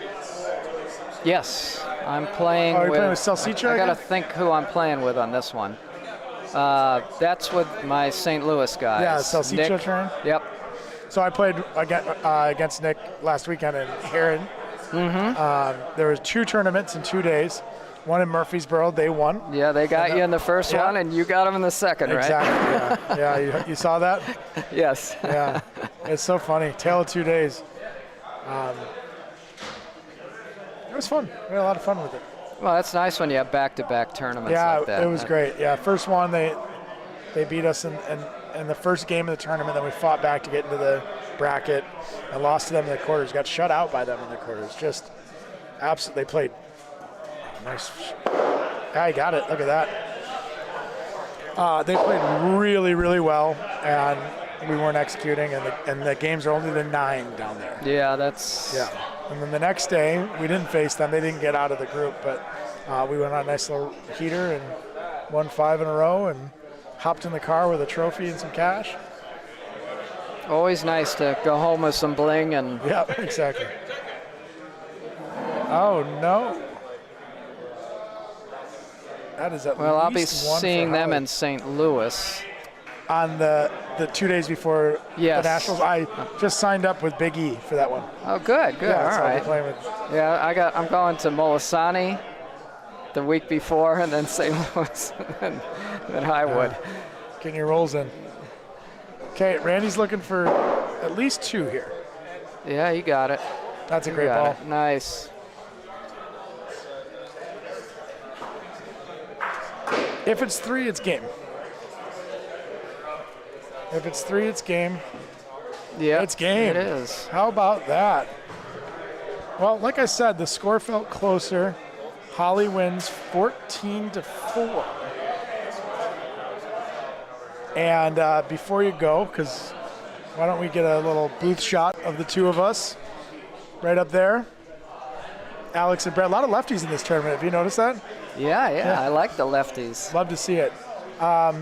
Thanks for hanging out. We're out of our right mind, you know. Yeah, exactly. Yeah. Thanks for hanging out with me. It was fun. Enjoyed it. Yeah, definitely. All right. I'll just keep hanging out and chatting into this microphone. Okay. All right. I gotta find some homemade wine.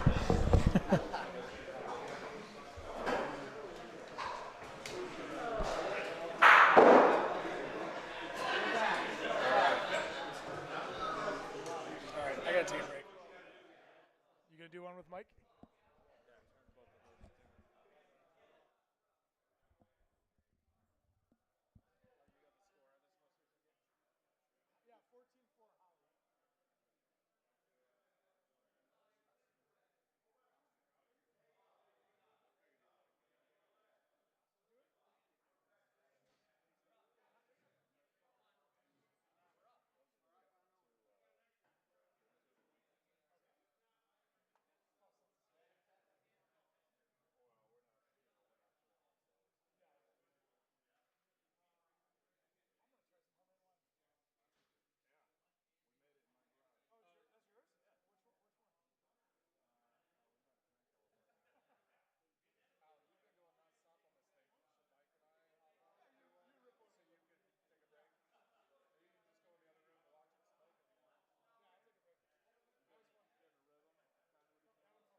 And we're back.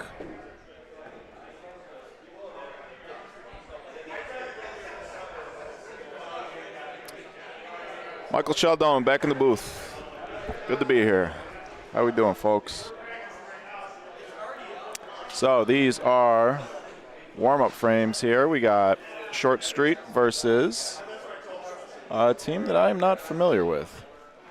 Let's see if we can get some... Let's see. This must be Short Street versus the Syracuse Knights of Columbus.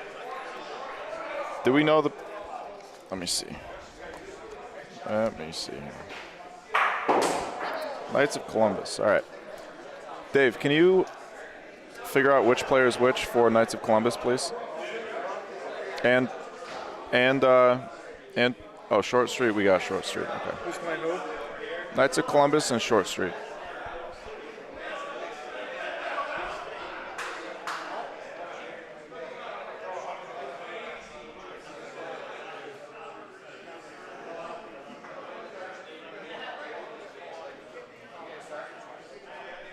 So, see, one team has red balls. Looks like, yeah, Short Street has red balls. So we'll assume that they're red. Short Street Club out of Lockport, New York. Out west near Rochester. Versus the Syracuse Knights of Columbus.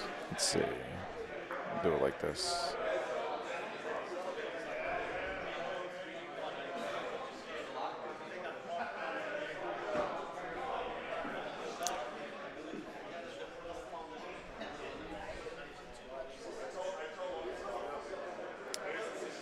These are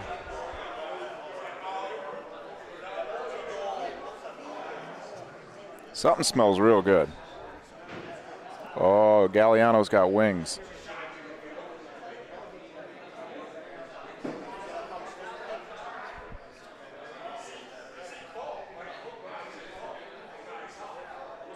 Not sure if the game has started or not. No, the game.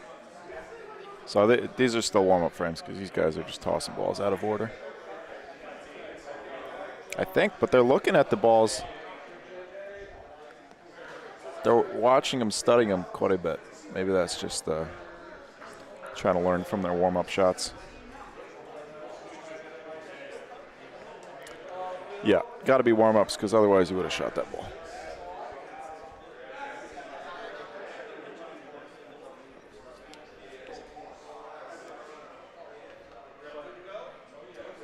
So our two teams. Well, I'll wait till we get the player phenotypes because I do not know all of these gentlemen's names. Let's see where we're at for the day. Knights of Columbus played Tokelana earlier. Close game. They lost that game 14-10. And Short Street's first game was against Babylon Bocce Club, Brad Thayer's club, friend of the broadcast. And Short Street beat Babylon 14-0. So Short Street probably the favorite here in this game. We'll see if Knights of Columbus can take them down. Joining me in the booth, Digital Dave Hoffman. Hey, Mike. How you How feeling, we doing? Dave? Fabulous. Well. All right, Knights of Columbus. This. So we got... All right, I'll help you identify the players. I just made some notes about their appearance so that we can make fun of them when they miss. Is that how this works? I don't think so. Okay. Who do we got on this side here? So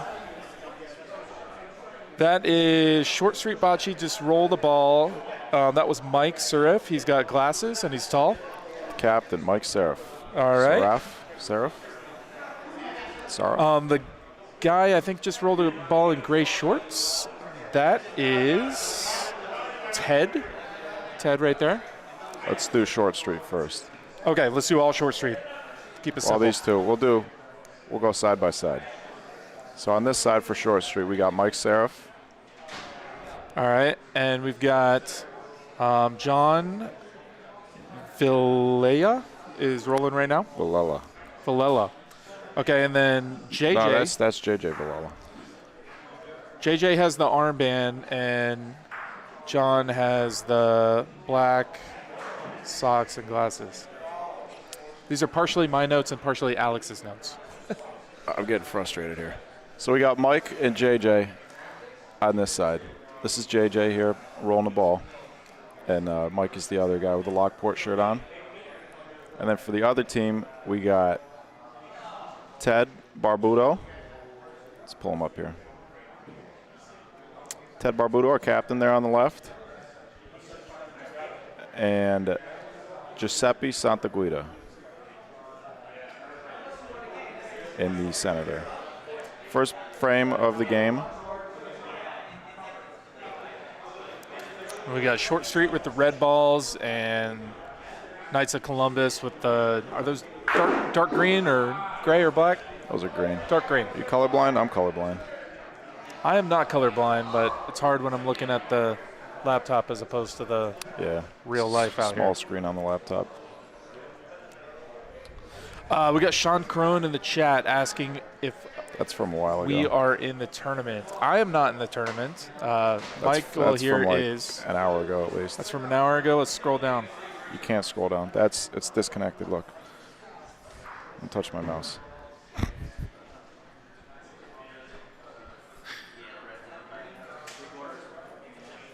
All right.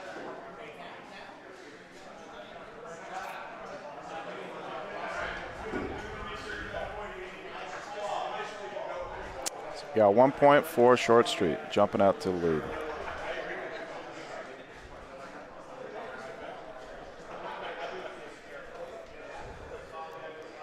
Now on this side of the court,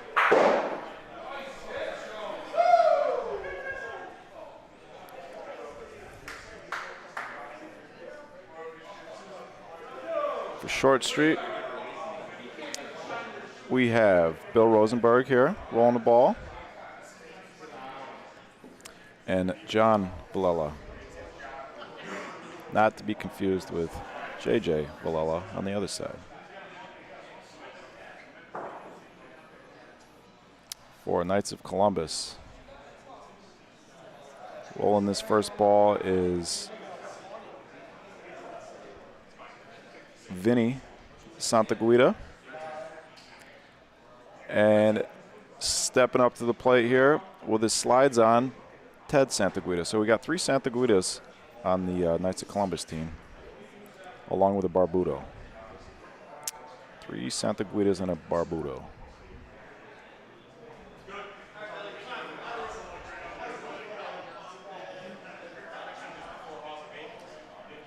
Beatable balls there. Yeah, it looks like we've got 2 green ones in. Red coming in a little hot, a little spicy. Yeah, Bill's second ball. Hard to tell from here. I think it's in.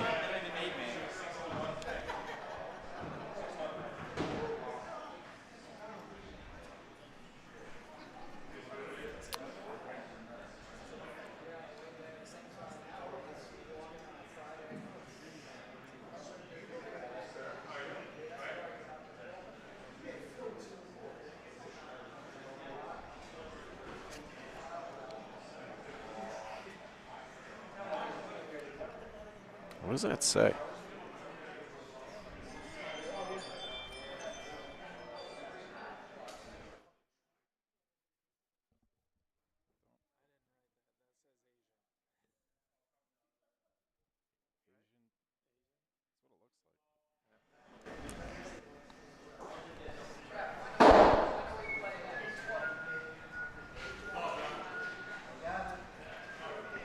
So 4 balls down for Short Street. They got the point. But Knights of Columbus going to have 2 balls to do something here. What do you think they're going to do? You think they're going to start clearing? Nope, they're going to point. I'm not familiar with these Knights of Columbus guys. Okay, I was going to ask you if you've played them before. No, I have never met them. How about believe the I've Short Street folks? Seen them? Yeah, Short Street, a very active club. They're actually hosting a tournament soon. You going? I don't know. It's a long drive for us, about 5-hour drive from where we are. What town all is the way across Short New York. Street Club in? Lockport, New York. So, 1 point for Short Street. 2 balls back for Knights of Columbus there, and couldn't make anything happen. 2-zip.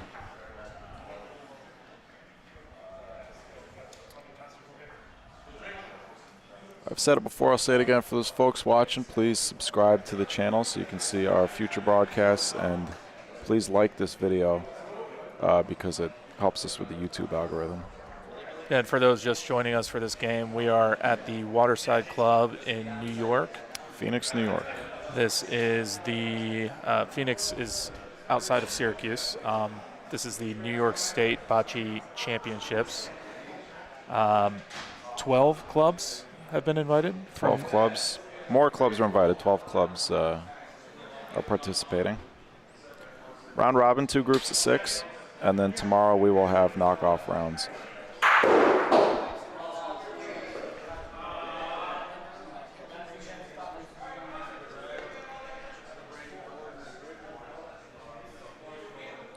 So a shot from Short Street. Ooh. Nothing doing there.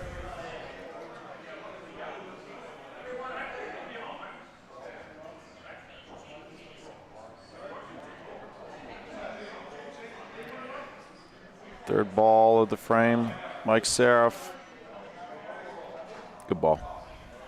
So let's see if Knights of Columbus can shoot. Not shooting. Interesting. All right, catching up on some comments here. Sean Crone is asking if the back wall is dead. Yes, like it is. 3 hours ago. That's from 3 hours ago? How do I see the recent ones? This is on the iPad now. Yeah. So that's...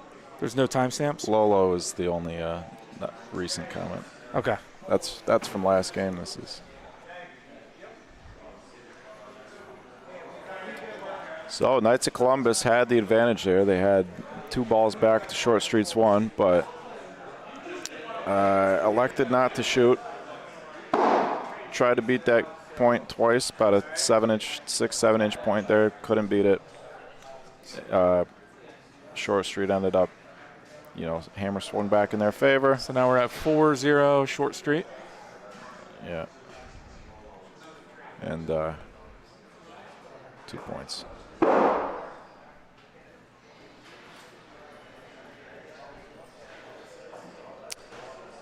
Bill Rosenberg stepping up with the first ball of the frame. I really would like to know what that says.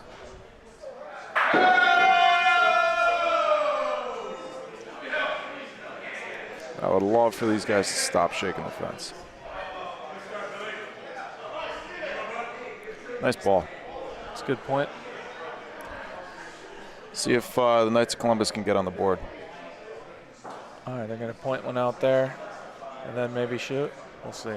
Ball's gone. 1 ball down. Bit of a teaser, that first ball, a little bit of space between the ball and Paulino. It is behind Paulino, so it's possible to lay on that ball and steal the point. That ball's going to be on the outside. He 2 is balls playing down. in flip-flops. Yeah, he's playing in slides.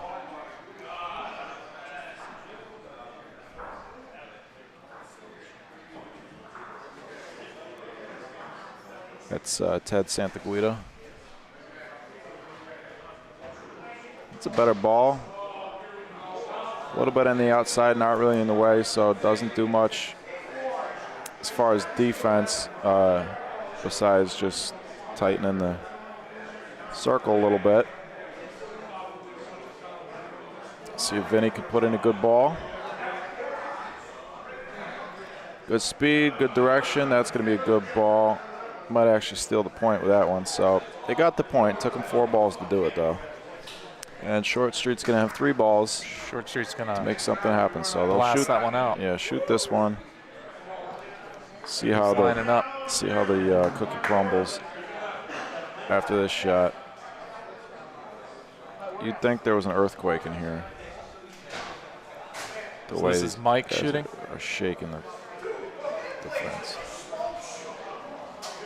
This is John. Nice shot from John.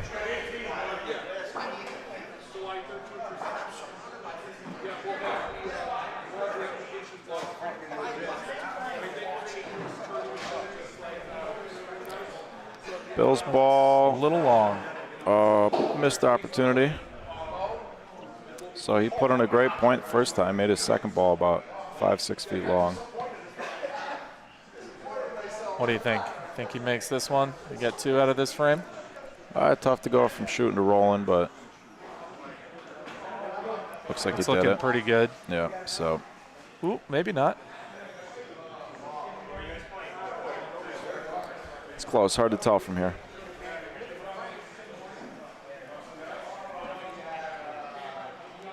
I think they're about to break out the tape.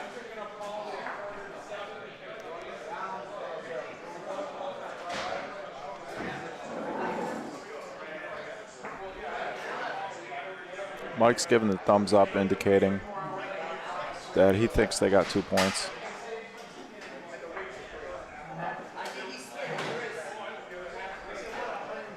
Ref says 1. Is that what that was?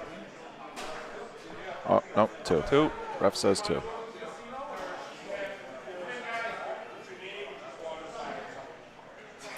Six nothing.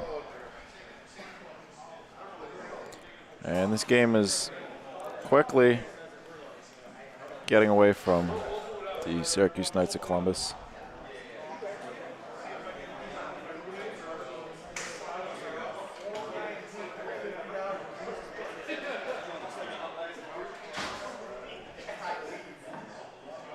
First ball for Mike Seraph.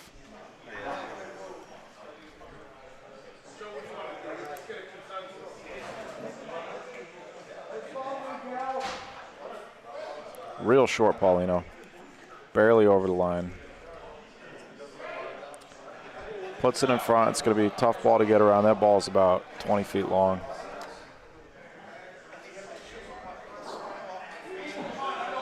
So a ball like that, most teams you'd see a shot there. Ooh, that's a miss. 2 rolls. Here comes the third ball. These guys are just rapid firing at this point. That's gone. 4th ball. See if they can put it anywhere in the vicinity.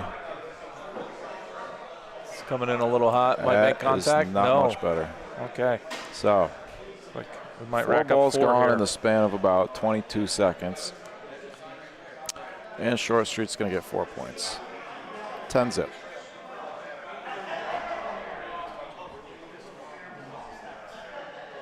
There's 2. A lot of teams at this point, you wouldn't even make them roll the balls. You just say, you guys got 4. Go ahead.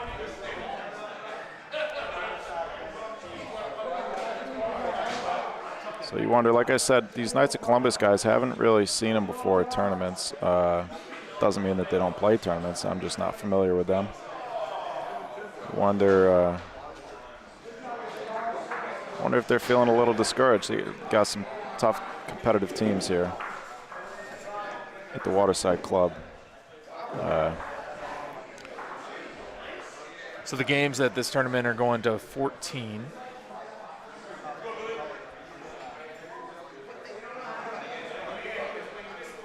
I would have thought that we'd be going to 10 or 12, given the limited number of courts.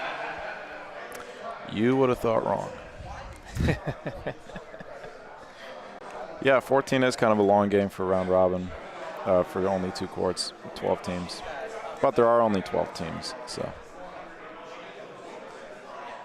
And looking at the score sheet so far, we've had a number of blowouts, so the games aren't lasting as long as they could. Yeah, some kind of mentioned that before. Some clubs here that are regular patrons of these tournaments, very competitive clubs. It's some guys here that are used to winning tournaments, and then some clubs that I have not, that I'm not familiar with, but props to Dino for finding these guys, bringing them all together. We hope to see him more often now, some of these tournaments.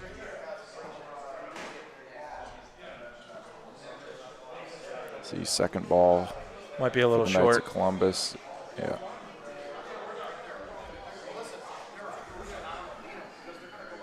So we haven't seen Knights of Columbus take a shot yet this game. Seems like that's not part of their. That's not going to be part of their game plan. Ball's got to come down off the board. Not going to happen. So, going to be double hammers here for Short Street. They have the point right now. We'll see if they have the point after this ball. Last ball of the frame for the Knights of Columbus. Vinny Santaguida. Where is the Knights of Columbus? Syracuse. Okay, Syracuse. So they're close by. So they played here before. I thought maybe they just weren't confident on this court surface. I'm not sure that they have played here before. I don't think they have. Oh, really? Okay.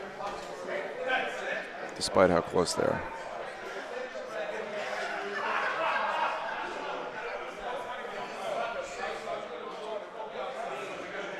Keeping it on that right side. Looks like that's going to be in. 2. It's number 12.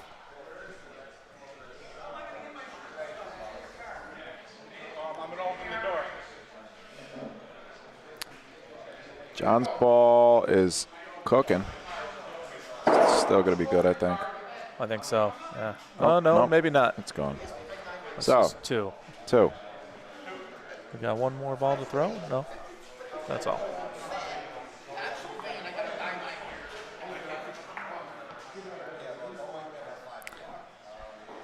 $12 straight points for Short Street. Can the Knights of Columbus score a point? They managed to score 10 against Tokelana. Not an easy feat. Tokelana, a very solid team. So we know they have it in them.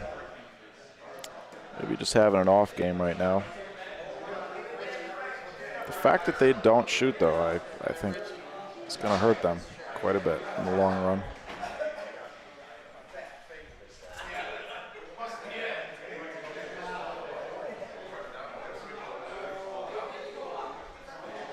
Just a bit outside, I think. Yeah, another ball that probably should be shot. And we might see Knights of Columbus roll 4 more balls at this. That one's coming pretty quickly. Ball's gone. I mean, he didn't even wait for the ball to stop rolling before he threw the next one. Hey, he took the ball out. Great shot. So Knights of Columbus got 2 points now.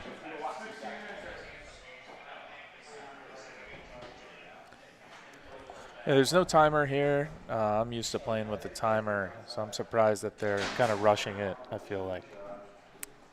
Yeah, I wonder if they've resigned themselves to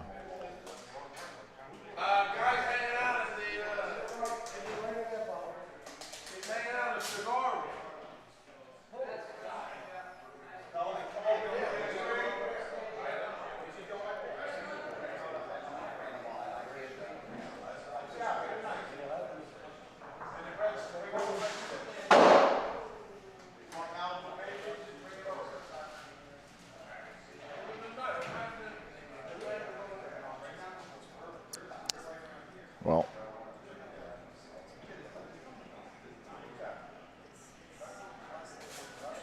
now Short Street. It's going to waste 3 balls. Trying to beat a 1.5 foot. This is Knights of Columbus opportunity here. Yeah, they got 2 Let's see if points they sitting use there. it. It's like they're going to score 2. That ball's, woo, almost took out their point. So, 2 points for the Syracuse Knights of Columbus. A turning point, perhaps?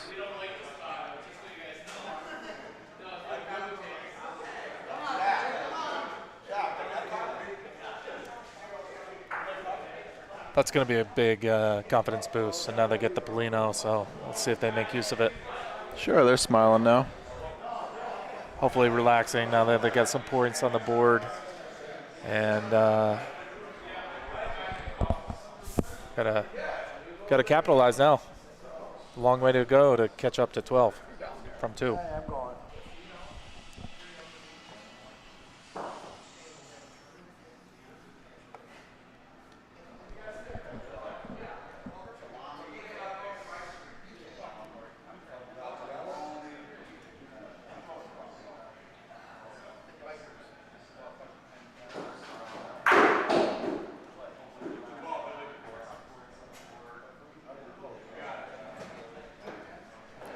See that nice Pack of World banner back behind the players throwing right now. Pack of World is, they make inflatable bocce courts.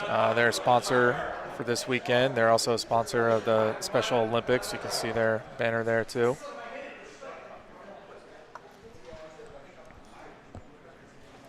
We got our Pack of World read somewhere here.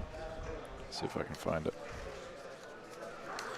Got a lot of papers. I play on the Pack of World courts quite often in Chicago in the bar leagues that move around the city. Yes, a word from Pack World. It says Pack World's high-quality sports equipment is helping organizations around the world to provide outstanding sporting experiences in places that wouldn't be practical otherwise, such as the ABC leagues in Chicago, the bars. Pack World's portable equipment allows people to play wherever and whenever they want, obsessed with making the joy of sport real to more people. Pack World, passionate about play.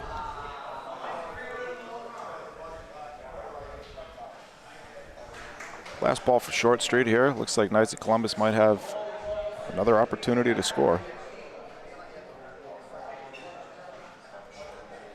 Oh, wow. Ball's long gone. So we've got 41 viewers joining us on YouTube. At the moment, 44. Oh, just popped up to 44. Thanks for tuning in, folks. See, the video has 3 likes. Please do us a favor and like the video if you can. It helps us. YouTube promotes the video more if more people like it. And 1 ball left now for the Knights of Columbus. We've seen a lot of points left on the table this game from both teams. That ball, almost sold the point. So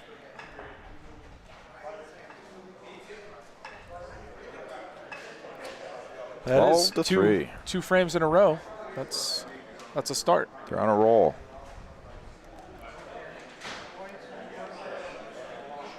You know, on these games with no timer, it's just 1 point at a time. You can't lose.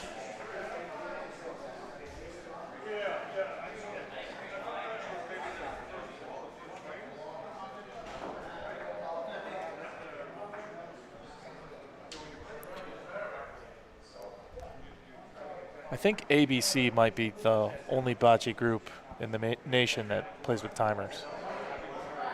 I don't know. What's timed, the game or the frames or the shots? That's a great question. We time the games, and when the time expires, you finish that current frame, and then you play 2 more frames down and back, and then potentially a frame after that if you're tied up. So you have 2.5 to 3.5 more frames, unless the game ends before that, of course.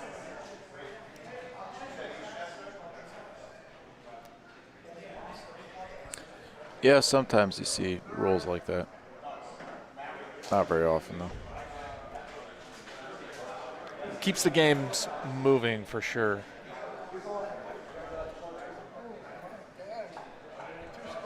I'm going to electrify this fence for tomorrow.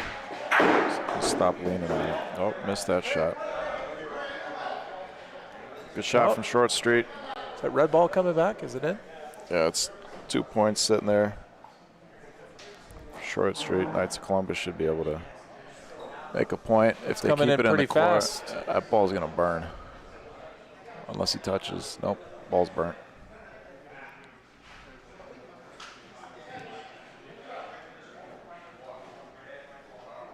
Speed control is the name of the game. Definitely one of them. That ball is about 6.5 feet short, but it's a point. 2 balls here for Short Street to close out the game. The way I learned to play, you kind of calibrate your speed to the back wall, calibrate your speed to midcourt, and then make adjustments in between. And you have to use a little bit of memory to remember, you know, if your ball went a little long, and then you make an adjustment. Taken Andy Zimmerman's class a couple times, and it's changed my game for the better. My wife is still better than me, though. Oh, that ball is cooking a little bit. I think it's long. still in. No, I don't think is so. that game? No. From where I'm sitting, doesn't look like it. He's going to pull out the tape.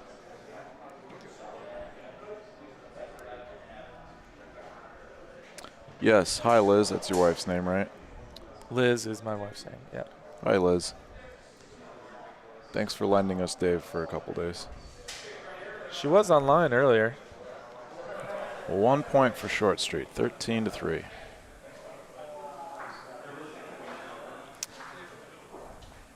Finally saw a shot that frame.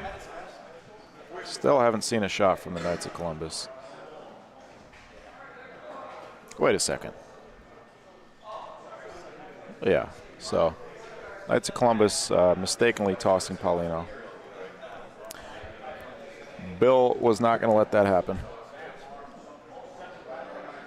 What do you do in that case? What's the rule if somebody throws a Paulino and they're not supposed to? Nothing. You just give Nothing? it back. Okay. Gentleman's sport. I'm not sure I've ever seen that before, actually.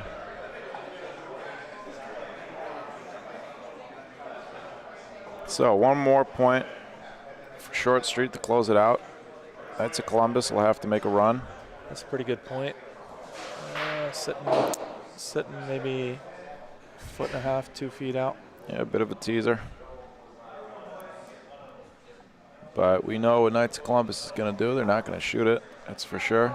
They got to focus. I think this is going long. They'll try and beat it 4 times if they have to. I've seen a lot of their balls go long. I'd rather see if you're going to miss a little short, so you have an obstacle in the way. Yeah.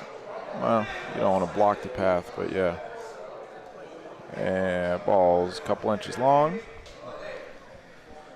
Syracuse Knights of Columbus firing torpedo number 3. It's game point sitting there. Got to do something about it. All right. Speed looks a little better. That's a good ball if he gets there. It's not going to get there. So, 1 ball left to keep their Friday night hopes alive. Pressure is on. They're slowing down and thinking about this one a little more. All right, I like to root for the underdog, so I want to see him make it. Let's go. Ball. Gotta get lucky. That's a ball game. That's game. See some handshaking at the end. There we go. 14-3, final score. Short Street over the Syracuse Knights of Columbus. If you want to do a score update over here, I'll update us.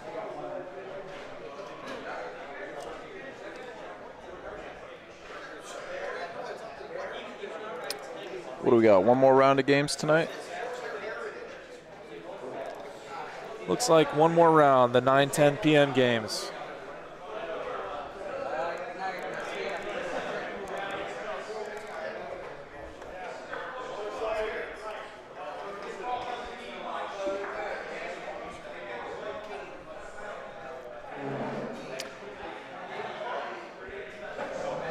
So on the other court, we've got Tocolana versus White Plains, Sons of Italy. That's not correct. We got to get a final. You want to check the thing, see if we got a final score for that game? Because that's not. That game over there is Galliano and American Bocce Club. Okay. Yeah, I'll do a quick score update.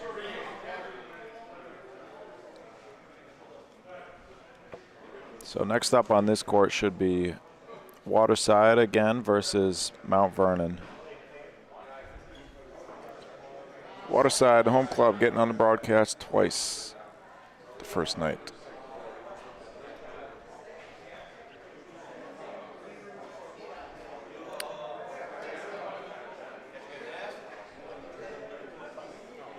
To say a little thank you to Dino Franceschi and Gabe Quattrochi for putting this event on. A lot of work went into this event.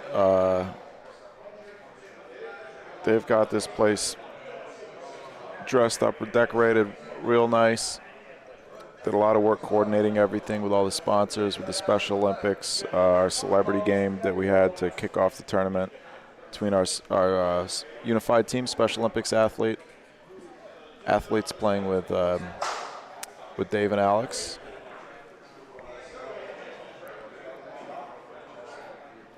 Thank you, Dave, or thank you, Dino. Thank you, Gabe.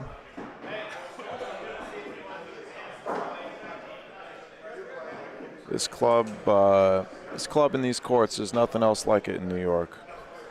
These are, I said it before, I'll say it again, these are the best short courts in the country that I'm aware of. Beautiful Coleone courts. I think these are my favorite courts to play on.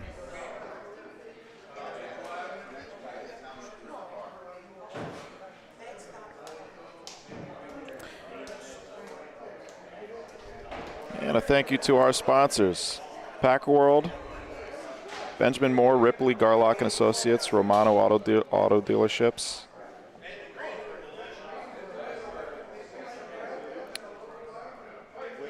Romano Auto Dealerships of Syracuse, New York. We got where is it? There we go. So they specialize in new Ford, Mercedes-Benz, Mazda, Toyota, Subaru, Sprinters, which are the Mercedes vans, I believe. Volkswagen and Chrysler Jeep. Romano Auto Dealerships of Syracuse, New York. I'd like to also thank Ripley, Garlock and Associates to become the most trusted financial planning firm during every significant moment in our clients' lives. Ripley, Garlock and Associates. Our mission is to build financial security one generation at a time. And from Benjamin Moore, to inspire and transform our homes, our communities, and our lives. One brush stroke at a time. Benjamin Moore, when it comes to premium paints and stains for your home, we have set the standard for excellence. I'd also like to give a thank you to our other sponsors, M&T Bank, Wegmans, Prime Lending, something here that I can't read. Another thing that's on it. Oh, here we go. Bill and Terry Risley, Onondaga County Deputy Sheriff's Police Association, Incorporated. The Liverpool Elks, number 2348, Ladies Auxiliary. And I have another sponsor sheet. Oh, there it is. Thank you to Phoenix Rising. Thank you. Angry Smokehouse. Southern Glazers Wine and Spirits. Four Sons Hometown Spirits. All competition there. Rocky Cigars. Veneto Sports Awards, LLC. Thank you, everybody.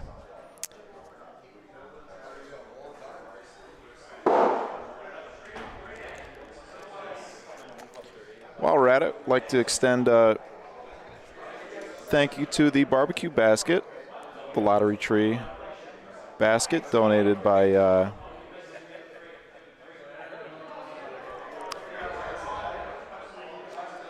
Laura Stisler, I believe.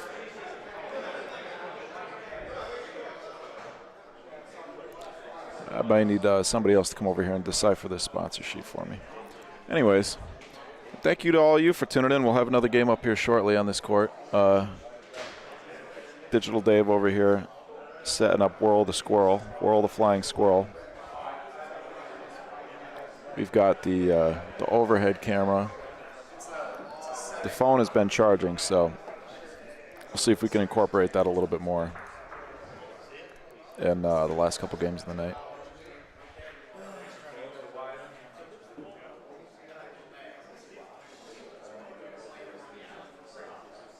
Take a little look around the room here. Got the bar over here, seating area with, they got us on the camera, or on the TV back there. Past me, through that window, there's a beautiful cigar lounge overlooking the courts. 2 fantastic synthetic Corleone courts as Peter Rubito makes a nice shot over there on court 2. And there you have it, the Waterside Club in Phoenix, New York. Gabe. Huh? Get water, please. We got more of that Sicilian lasagna. It's really good. Okay, yeah, please. Thank you.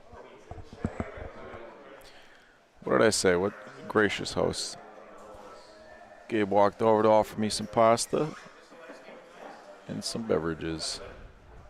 Dino Franceschi walking down the court towards camera 2. King of the castle. I have a chair, king of the castle. So, Waterside getting ready to play this game here. We got Jack Bilancia, Chris Giordano, and Ryan Baruso from left to right there. Thank you, Gabe. Those are 2 Mount Vernon players on the left, Jack and Chris, and Ryan Baruso, who is a board member here at the Waterside Club, although he lives in Florida.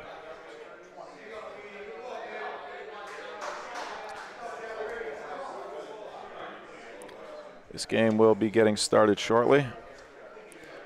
Michael, where do you want this? Thank you, Gabe. Yep.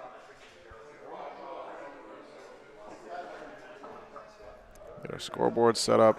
While these guys are warming up, I'm going to take this opportunity to eat some pasta. We'll be right back.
What was that, Michael? How are you going to be? We're going to be there. You're going over there? Yeah. We got blue. We got basically blue, so I guess they're going to be red. I guess we'll be green. I don't know. What color you want to be there? Yeah, what color? Green or red? What do you want? We got good. Volume cut out. Volume? Yeah. Just for like. We're going to be red. Interesting. We're going to be red. All right? We're going to be red.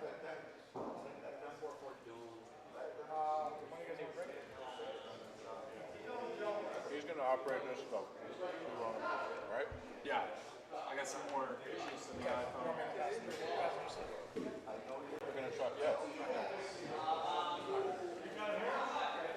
If we can get that to work, that'd be awesome. Yeah. Be a moment in bocce history.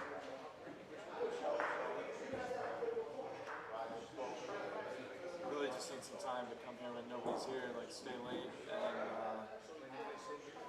have some stationary balls I Keep moving it around, trying to follow balls. And since I can't use the wide angle, balls All right, folks. I had some pasta. I'm good for another game. Brad Cotton. Hey, Brad. Thanks for tuning in. Are there just 2 courts? There are. 2 courts is all we need. They might be adding a couple more courts outside in the future. We'll see.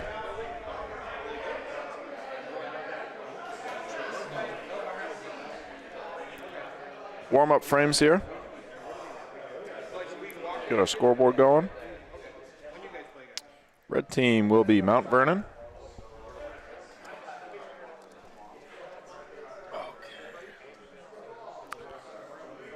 Green team will be the home team, Waterside Club.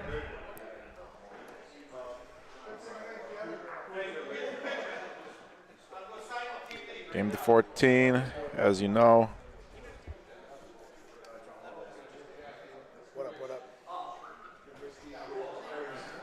What up, what up?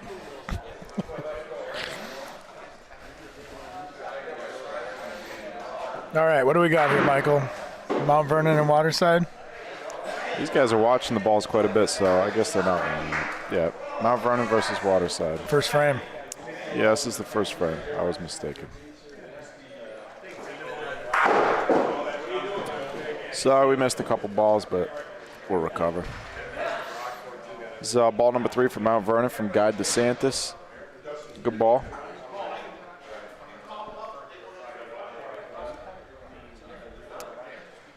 Andrew, I was right. They're warming up. I don't know why they're watching the ball roll all the way before they step up. It's the longest warm-ups we've seen so far today. We've been pushing for Polino-less warm-ups because it traps people into like playing out frames and waiting too long, and we say, you know what, a warm-up is 2 balls. So my advice is roll 1 short and 1 long if you're a shooter. Roll 1 in the middle and shoot 1. But yeah, it just speeds up, especially with our leagues where we have 24, 28, 26 teams. We got to run through those leagues, and it speeds up the warm-up play a lot. So just trying to change the warm-up culture a little bit. The warm-up culture? Yeah, Did that get on? Got some Rangers fans in the house. We don't mind that. Rangers up 2-0 over the New Jersey Devils in the first round of the Stanley Cup playoffs. Beat them 5-1 twice. I'd like to give a shout out to Igor Shesterkin. We know you're watching. Keep it up, Igor. This is what a warm-up frame should look like. Bunch of misses. Wow, it should be a ball every 10 seconds minimum. Jack has a question. The question is, can he hit the ball? That one's going to stick, right? The Jack has a question that's going to stick. We got a question in the chat. How long are the courts? They are 60 feet. Maybe slightly over. They might be like 60. They're wall-to-wall, basically, so as long as they can make them in here. This place actually, this room, maybe while we're still warming up here, I got a shot here. This room, believe it or not, used to be a grocery store. I didn't know that. Yeah, used to be a grocery store. Gabe Quattrochi bought this place and put a couple courts in. And over the years, the courts have been resurfaced a few times. I know Gabe did it himself once. And here we are today with 2 beautiful Coleoni courts. Everybody loves to come play here. When you have courts like this, then you can really host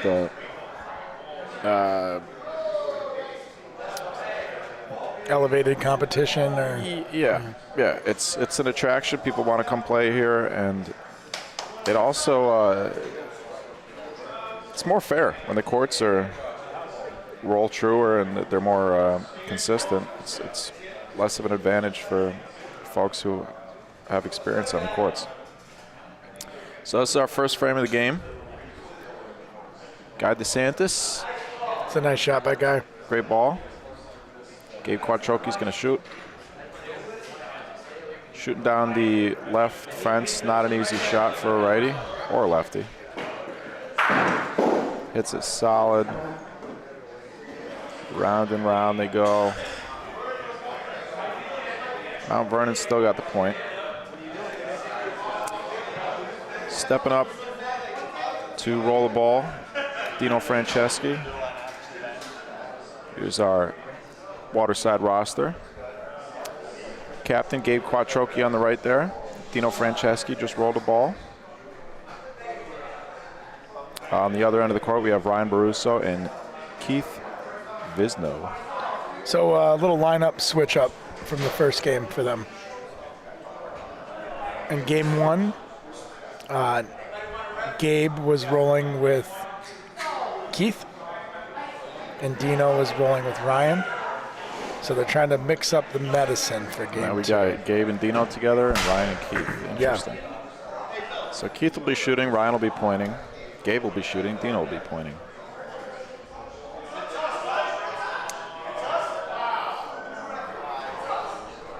And for Mount Vernon, standing there with the ball in his hand is Andrew Santarciero, along, well, I guess they both got balls in their hand. Guy DeSantis here on his knees rolling the ball. Joined by Andrew Santarciero. Guy will be pointing, Andrew will be shooting. And on the other side, we got Chris Giordano and Jack Bilancia. Nice ball from Guy. I imagine. Oh, Waterside's out of balls. Okay. So triple hammers for Mount Vernon to start off the game. A little short there. Ball's well short. Do they have two sitting there? It's close. Hard to tell.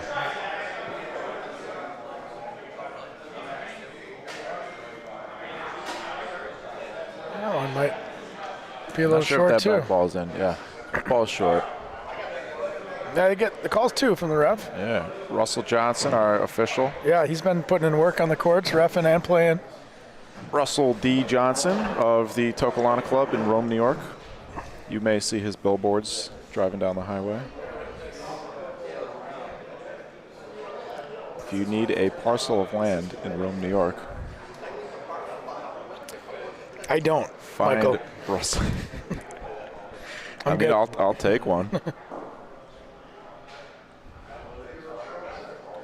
The billboard looks like it's been there for a while, I'll tell you that much. Good first ball from Jack Bilancia. So again, Jack rolling first, and Chris there with the hat on. Chris is normally the roller. Jack will shoot. But Oh, this place? So this place is a preschool.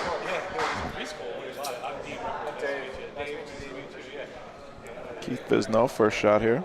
same pre-shot routine every time. I like that. Shoot or.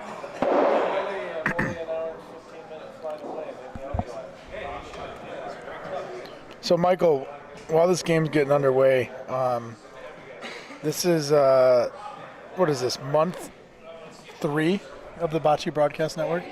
November we started. Okay, so 6. Yeah. Wow. Okay. Time flies. Oh wow, yeah. Yeah.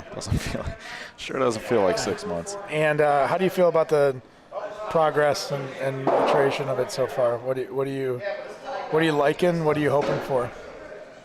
I'm very pleased with the progress. I didn't know what to expect. I didn't really have expectations necessarily when I started. I mean, I had some, but I'm really appreciative of all the support and all the kind words from everybody. Nowadays, nice shot from Keith. Sticks around, 2 good points there for Waterside. Really appreciative of the support that that I've been getting from the bocce community and even from outside the bocce community. People telling me that, you know, they've tuned in and that they got their family sitting down around the, you know, sitting down watching these events. And it's nice that a lot of these players, these guys have been going to tournaments for years, and their family, you know, they kind of know what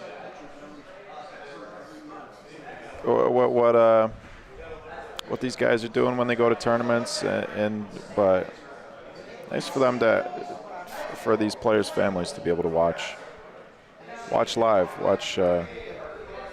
Yeah, it's nice for us to show off this game that we love too. You know.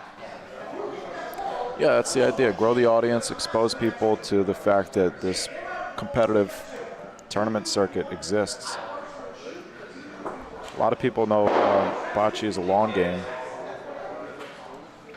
and aren't familiar with the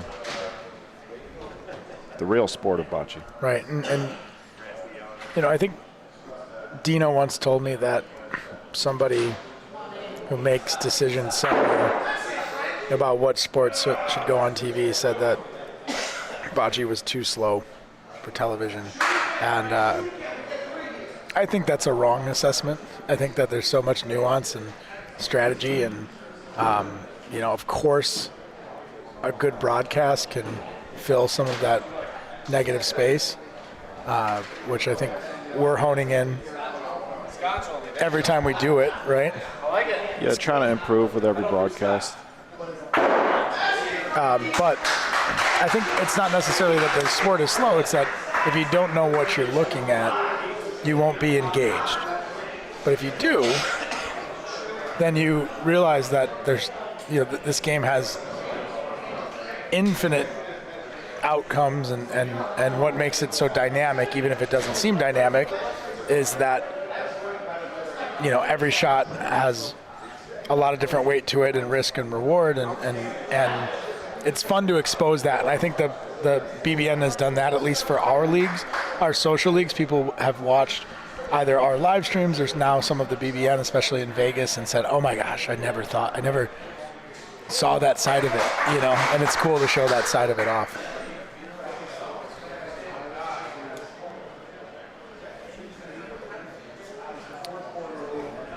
Well said. That's a good ball. Good ball from Dino Franceschi.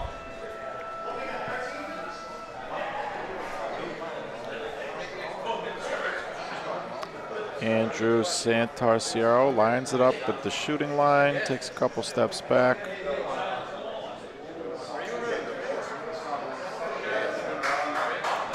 We wait with bated breath. The shot, Paulino out of the court. Yeah, so that's a reset, yeah? Dead frame. Everything's going to go back? Should be. Our official is standing at half court. There he goes. They will reset the frame. See that shot again last frame that Keith had. Stuck this ball nicely. Didn't work out.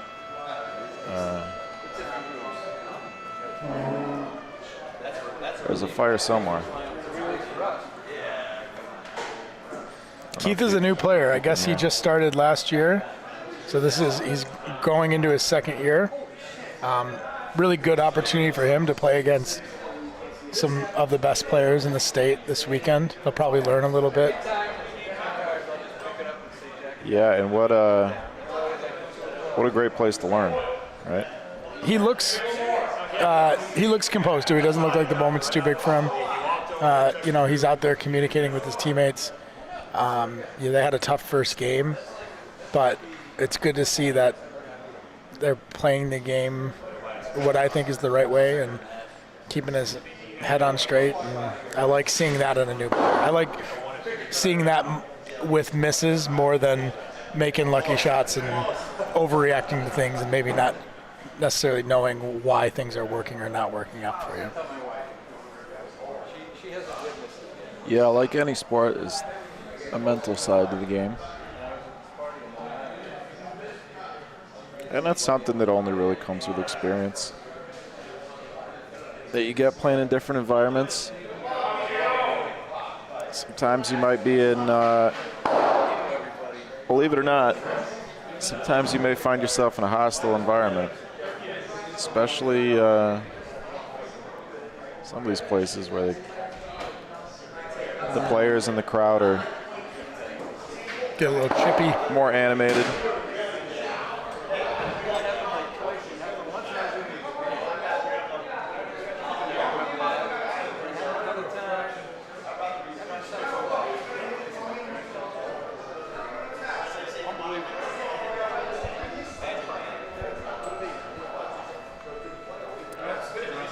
Guide DeSantis.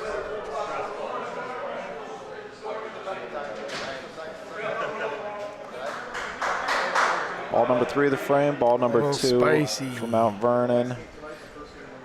Probably trying to go up a little earlier on that board, push that Waterside ball out of the way. Maybe sit 2, maybe come down a little, drag Paulino towards their ball. Now you got to try the same thing, too late to shoot. Got 2 balls left. Andrew's first ball, see if he gets it to the board. Nice, a little later on the wall. Man, you really got to get to that wall late here. Yeah. So just missed it. Not a terrible defensive ball. Not super useful either. We've seen that miss a lot tonight. Yeah, they do come out, especially if it's towards the end of a roll. That ball is going to come out almost straight from the sideboard. It's a little deeper on the board. That's going to be a little too deep, probably going to, yeah. So not what you wanted to do there. You wanted to leave a ball short, make it a little more difficult for the other team to. Let's see if Waterside can capitalize. This is a squeeze some more balls in. This is a formidable duo down here with Dino and Gabe. So they didn't do a great job capitalizing in their first game. Ooh, that's hot too. See if they can get 2 or 3 out of this.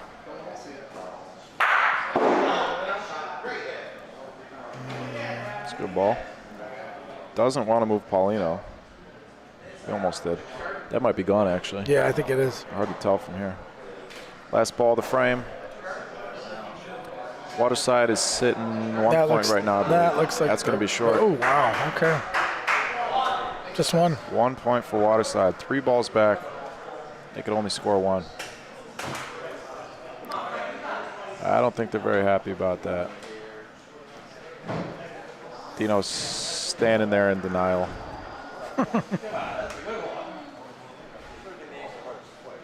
Replaying that in his head.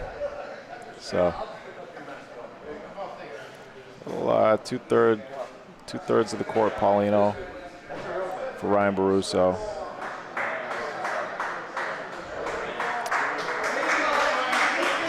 Great ball, bit of a teaser, a little bit in front, kind of tough to get around that ball. A little bit of space between that ball and Paulino, so not an easy shot. It's like Jack and Chris have swapped roles. Chris is going to shoot. Skipped it. Hopped over it. Got to keep the balls low on this court, otherwise that can happen.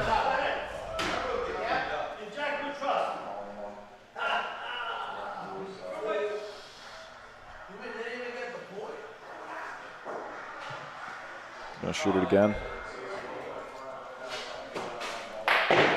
Great shot. That's what he wanted.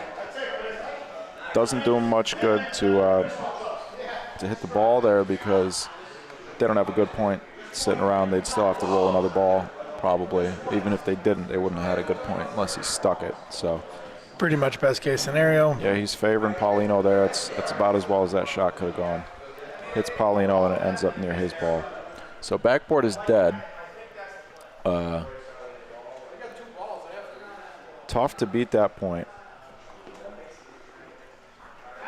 This is me here. I'm thinking maybe shooting it off the board or shooting it straight between, depending on how it looks from that.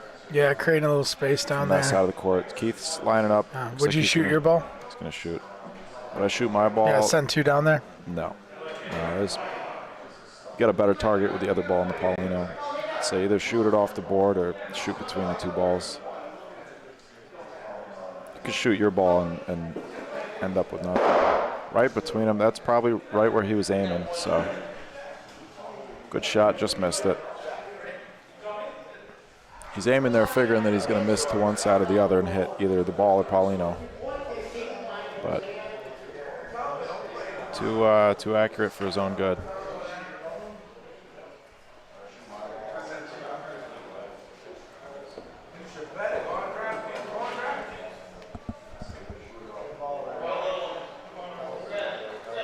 Gabe.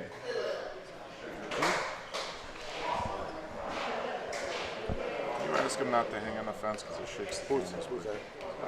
Your Waterside guy. He stopped.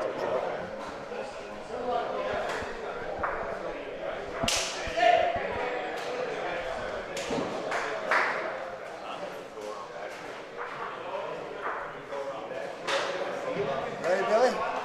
Are we up? Yep.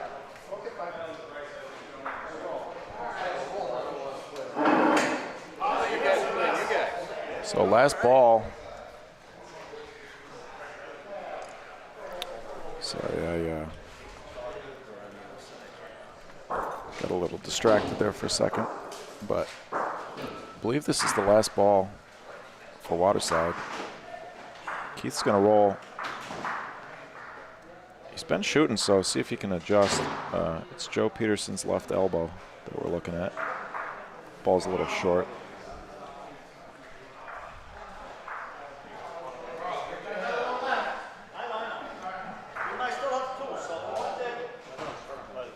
So Mount Vernon's got at least 1 point there. Guy says they might have 2. He says it's close. I believe they're allowed to measure if they want to.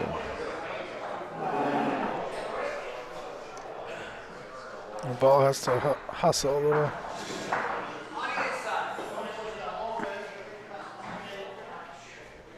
Okay.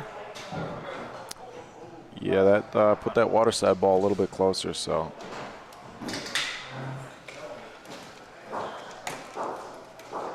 I think that back ball was definitely not in. I'm not sure what they're measuring here.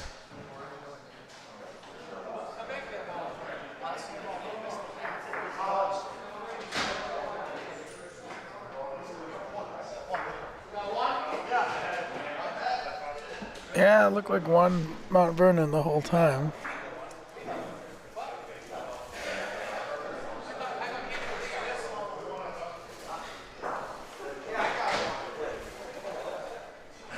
Confirmed. Confirmed.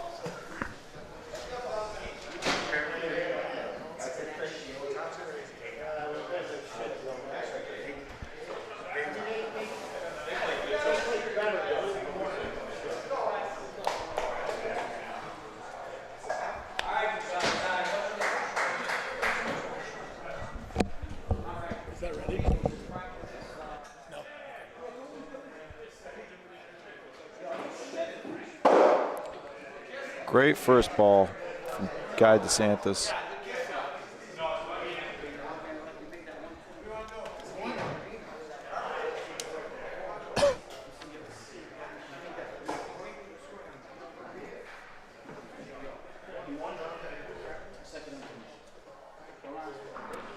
Alex, you want to give us a little background on the Mount Vernon Club?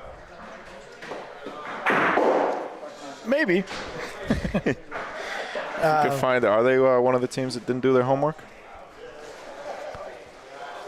Well, what do we know about Mount Vernon? We know that Guy it's in DeSantis.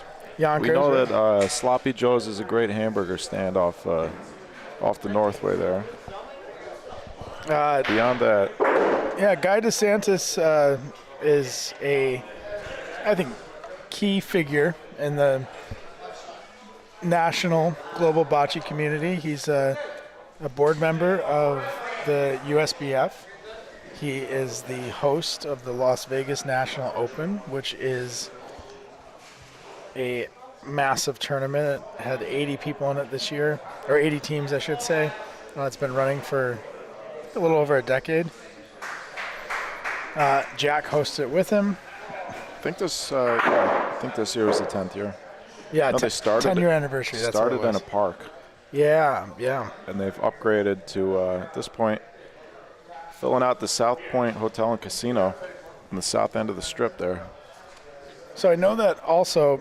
So I don't know a lot about Mount Vernon. I've never been there, and I don't have any paperwork to help me out. But what I do know is that they helped a couple clubs get going recently, including the Babylon Bocce Club. I don't think we've had a Babylon game yet on our court, have we? Let's see. Was the last game? No. No, not yet. But Babylon. No, because Babylon is Brad and Jeff, and they just formed, and they have 90 footers, so full international standard courts. They're really proud of what they built there, and hearing good things. I heard that they do have 90 feet courts at Babylon. Mm-hmm. Oh wow.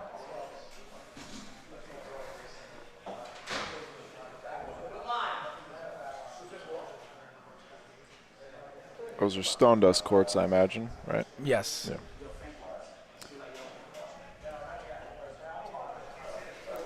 Very few 90-foot courts in New York. Those are the international standard for the Punta Raffavolo play. Standard would be the synthetic surface and not stone dust. Well, these are actually hard-true, so that's the clay. Yeah, it's basically. Yeah. So the began in September 2021. So it's 1.5 years old, and this is the Babylon Club. The Babylon Club, yeah, 220 associate members in 18 months. So that's a great start for a new club. And they've got a nice little contingency that's been traveling in tournaments. Members of the definitely have been part of the ABC Open the last 2 years, as well as. I know they go to the World Series of Bocce as well. Oh, yeah. Who doesn't? See Brad driving around in the Volo bus. Have you seen his bus? I have, yeah. With Zeke, his poodle. Yeah, Keith lining up to shoot. See if he can stick another one. Got a nice juicy target here. He really spreads his fingers out on that ball. Good, consistent preparation for the shot. Mm-hmm. See if you can see this on the replay. It looked like he fell off to the side a little bit as he was shooting, rather than going straight out. Let's see, he falls to his right a little bit here. Right? See that? A little bit. No, you didn't see it. Yeah, I did. He's gonna reload. See if he can stay straight here. They have the volume on the TVs behind us. Yeah, that looked a little straighter. It did, absolutely. Nice shot. They got the volume on the TVs behind us, so I don't know if the players can hear what we're saying. They may be a little too focused. No, it's the volume's ripping in the cigar room, so you can hear everything in the cigar room, but not so much in here. Yeah, I guess there'd be nothing worse than lining up for your shot and hearing in the TV. No, I was more focused on. You're right, he did fall off, but I was kind of watching all of his mechanics through that. Yeah. I think he's close.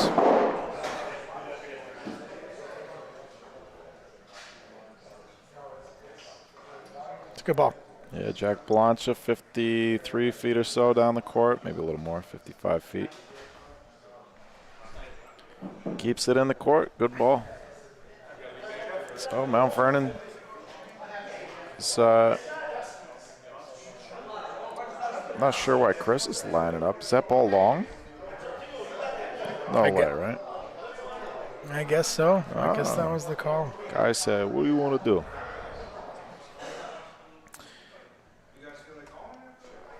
He wants to roll.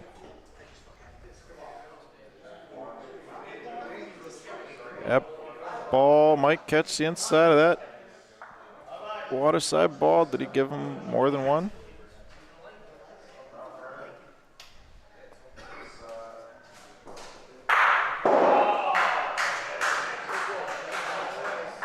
Michael, what's the next big tournament on your docket, or visit or broadcast? What's after the New York State Championship for you?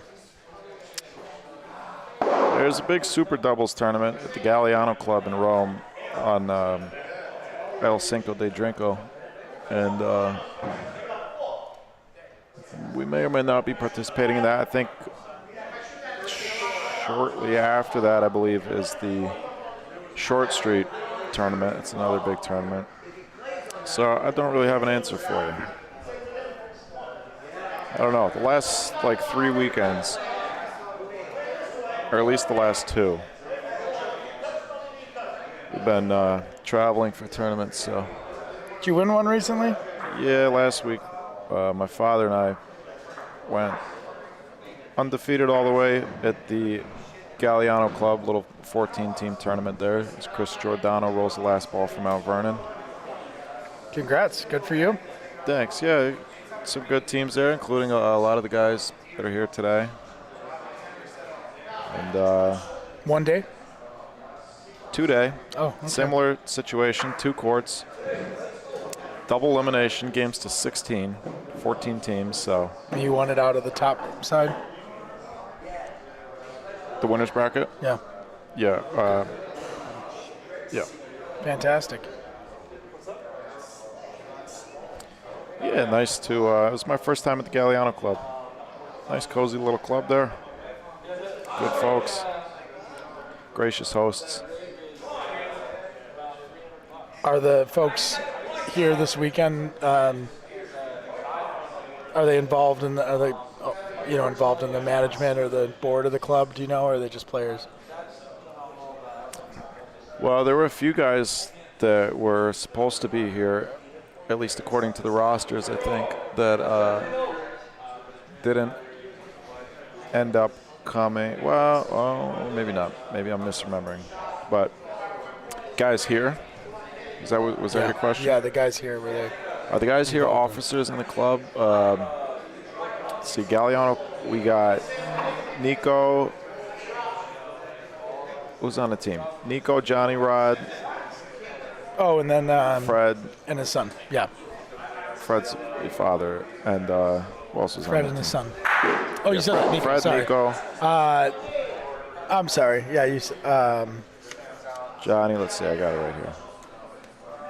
Joe Malache. Oh, Joe Malachi, yeah. Joe may have a position there at the club. I'm not sure. Great ball by Dino while we were chatting. Yeah, sorry, let me update the scoreboard. Falling asleep at the wheel. Making it tough on Mount Vernon, but he might side door that. Wow, Andrew bumps that ball in.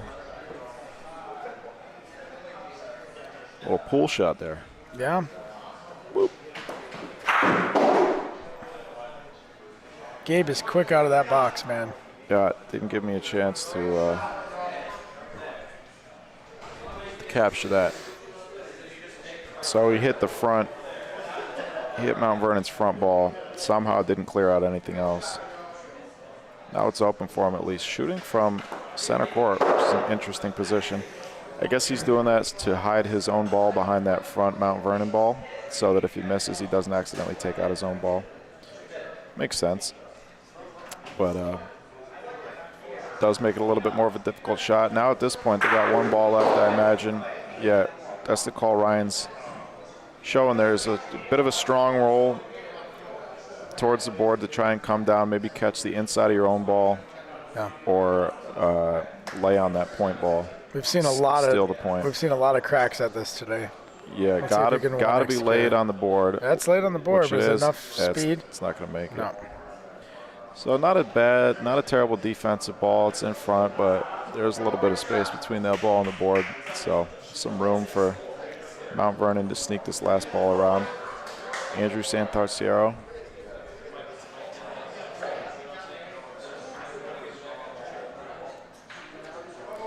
Line looks good. Oh, no it doesn't. Might get lucky. No, not that lucky. So one more point for Mount Vernon. Thank you, Alex.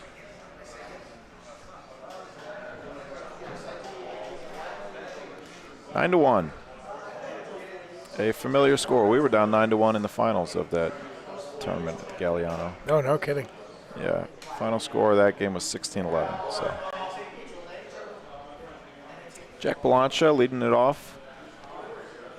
Jack and Chris have switched roles Neither guy hitting spectacularly. I think Jack was shooting pretty well. I think Chris was struggling to point. So, but Chris has turned it around a little bit. Yeah, whatever they decided is working, right? 9-1. 9-1. And they did pull out that chippy game earlier, that back and forth. So. Yeah, against Galliano. 14-11, they beat him. And that was a mid-game switch too. So. Yeah, you're right. Yeah, so it's called working, an audible. It's working out for him. Sometimes you got to be a little adaptive out there on the courts.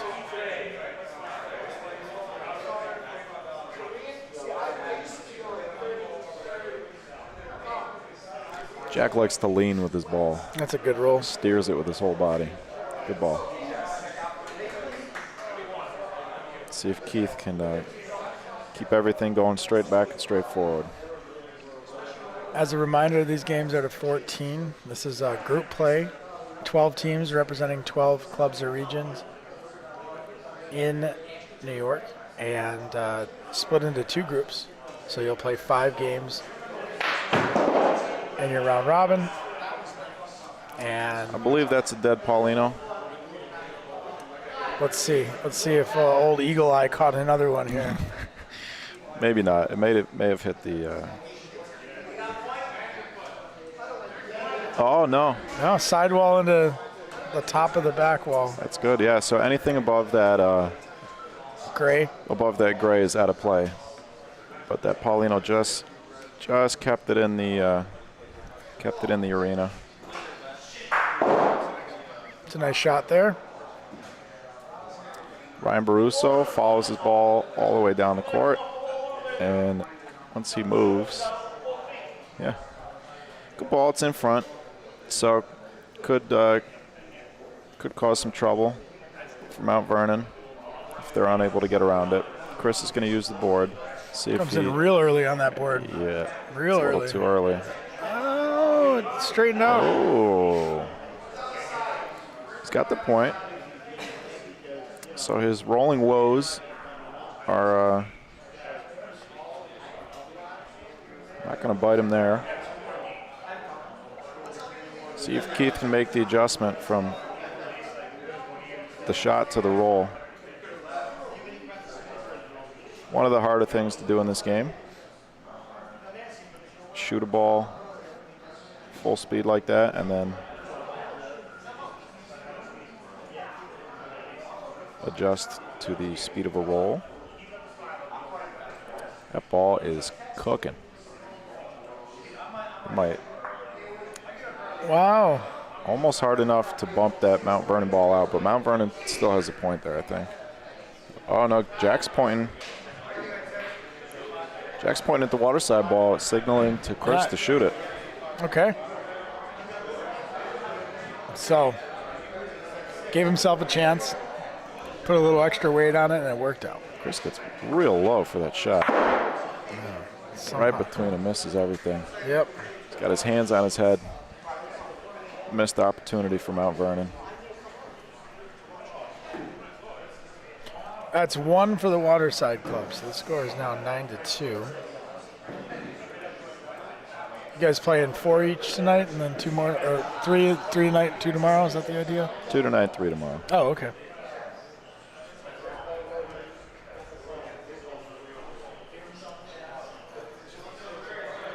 Dino Franceschi. Good speed. Good ball, a little closer to the board than he would like it, but it's kind of a teaser where it is. It's slightly behind Paulino, so the other team can rest on it. So they're definitely going to roll. Easy to say after he does it. That's going to be a little short. Yeah. Can't make that ball short. With the other ball behind Paulino, can't make that first ball short. Now it's a little bit in the way. He's got to get around it. Probably just going to try and go a little short again. Later on the board. Yeah, he definitely can't make that one short. Now, no, he took the wall away completely there, so he's got to come from the middle of the court now, right? Yeah. It's tough. And if you have more options even on that ball than the last one. If you make the first one long, you could rest on their ball. You could maybe drag Paulino, but not a good, most likely not. But you could rest on their ball. Stuff could happen. The second ball, you could push your own ball. You could rest on their ball. This one's got slightly better speed. It's going to be close. Worth a look. We'll bring in the committee for this one. Russell D. Johnson. Tail of the tape. Nothing like a good hover.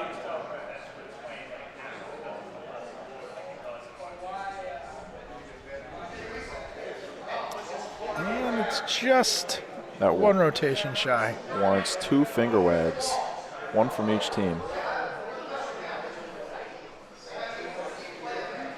Oops. Last ball of the frame for Mount Vernon. Paulino's wide open there. They're going to roll here. This is a dangerous call, electing not to get a ball down. Oh, he's throwing. He's just going to roll his ball down the court. Okay. So the reason for doing that is that you don't want to leave the Paulino open for the other team to shoot it down the court. They could easily get 4 points if they hit it.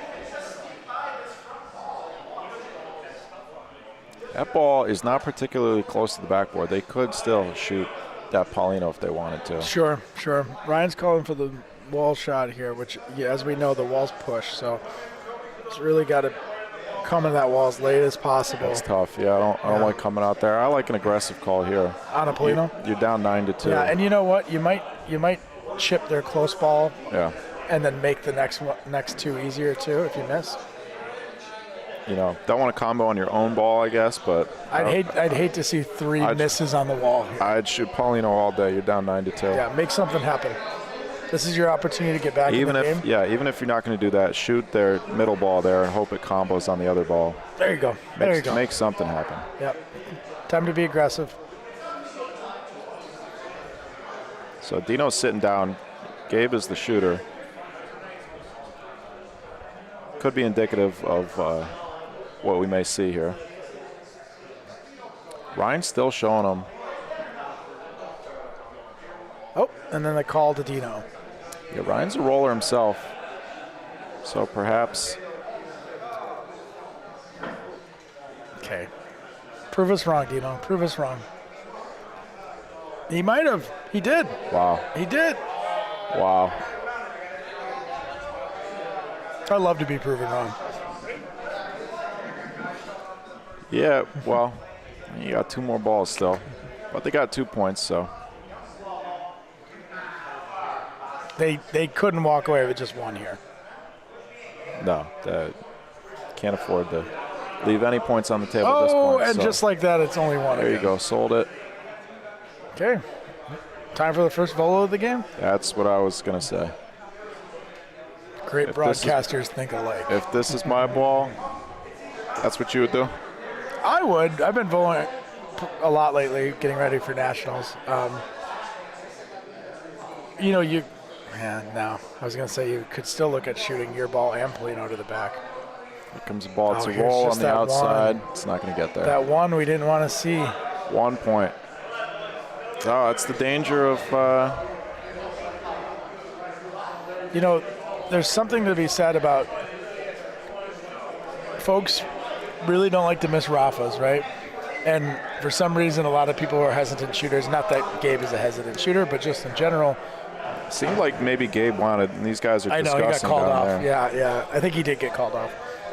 But there's something to be said about how the idea of a missed Rafa seems like a bigger miss than 3 missed points.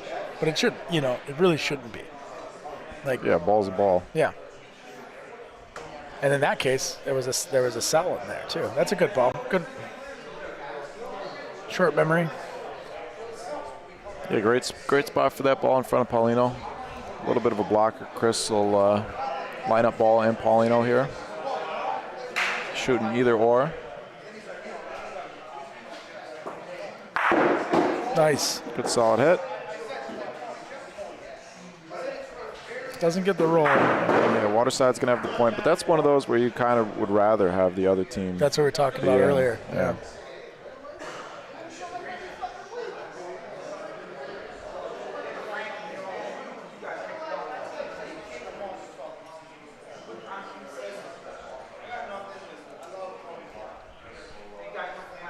Jack is frozen over there in his stance.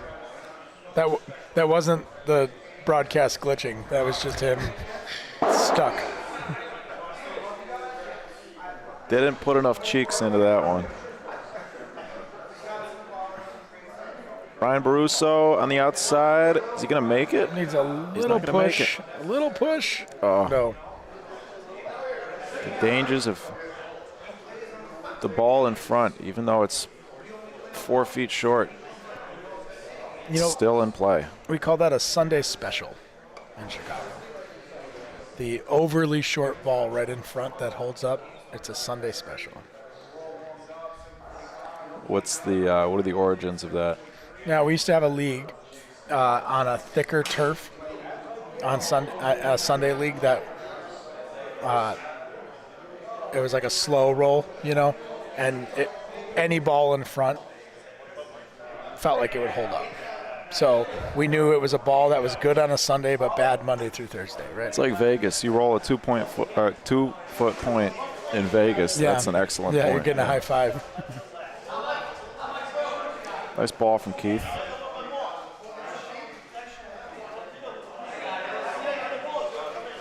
Mount Vernon discussing the game plan here.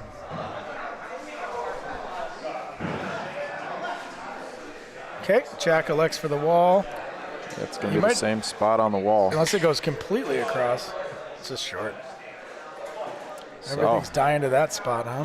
Last ball for Mount Vernon. Waterside's going to have the hammer. They have the point right now. Maybe a chance to tighten this game up. Chris Giordano early on the wall. Going to bump Waterside in for 2? Nope. So, a lot of room for Waterside. Tons of room. Dino's showing them. Just got to reach that spot on the outside. Ryan with a little direction for the newcomer, Keith. Yeah, it's hard for newer players to point into emptiness. Yeah, straight down the court. Yeah. With no Polino as a target, no physical target. Like I said, I love it when people prove me wrong, so do it right now, Keith. Hard to tell from his body language. That's going to be a good ball, though. I'm not rooting for Waterside. I'm always just rooting for the ball in front of me. How about 2? How about it? 9-5. I used to have one of those. I refuse.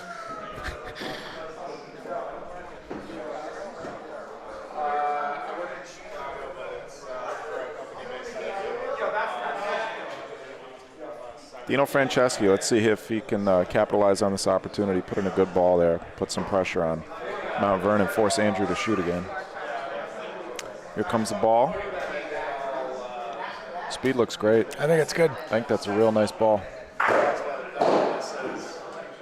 I guess we know what we're talking about. I wouldn't go that far. Andrew. It's been hitting. Been hitting fairly well. I haven't been keeping track, so. The eye test. If you've been hitting perfectly, Andrew, excuse me. I have too many distractions. Nice shot. Paulino down the court. They got the point. Now, if you're Waterside, do you shoot your own ball or do you roll another? I kind of like rolling another ball towards close to your ball first, and then if you need to shoot something, you got a bigger target. I'm trying to see how close the Mount Vernon ball is. So it's pretty far out. Yeah, it's about a 7-foot point maybe. Yeah. I like it both ways. I think I might point here. Yeah, I like I said, point over near my ball. If you don't beat the point, then you got a big target there to use. Dino's going to bump his own ball. I don't know. I might have set up for your shot here. Yeah, it's a little too far apart, but that one ball is right by the wall, so it gives you a good target. Yeah. Shoot a little soft shot off the wall. Soft Rafa, yeah. Yep. You took one of those earlier.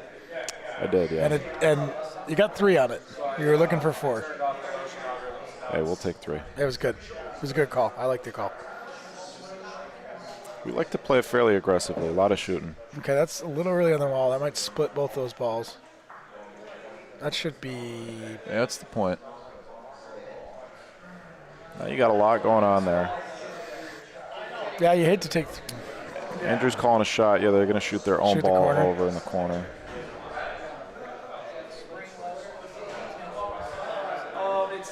He hit Paulino last time.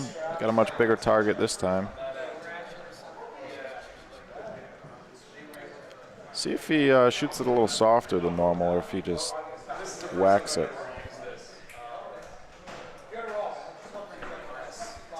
Normal speed, good shot. Yeah. He's going to get the trailer there. Trailer works out for him. Yeah, it worked out. Yeah. That's a fun one. I've been thinking a lot about replay glitch, speed control on Rafa's lately. It's a big factor in the game, especially with backboard dead. Yeah. Really adds a different shot to your arsenal, being able to shoot with backspin and with front spin. When I shoot a soft Rafa, I've been kind of putting more of a lob on it lately. Mm-hmm. Gabe calls timeout to nobody. There's no clock on Gabe. The referee is... look at that hair. Do you miss yours? No. Me neither. Not yours. I'm mine. So Blue's got... So Waterside has a ball, 3 balls in front. Mount Vernon has 1 on the Polino, 1 nowhere near. Gabe elects to roll. Yeah, I don't like that call. He did get through. For a minute, it looked like it was going to get completely eaten up by all those balls. You know.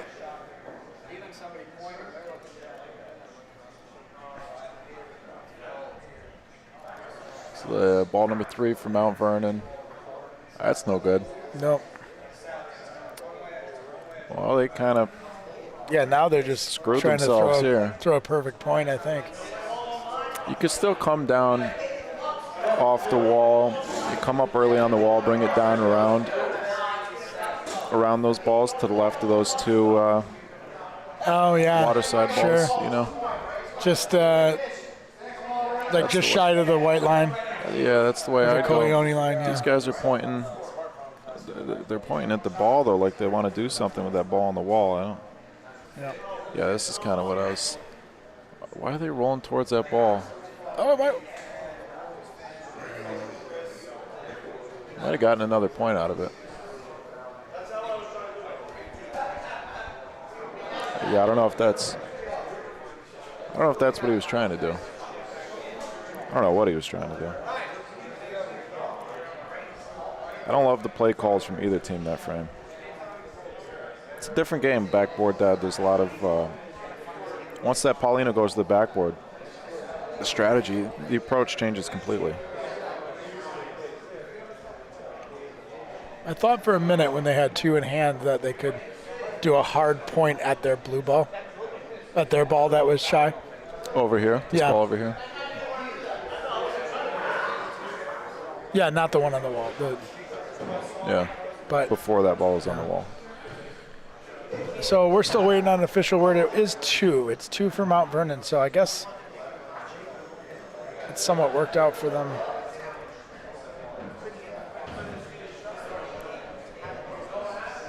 This is not your group, correct, Michael? No, these guys are... I don't think so.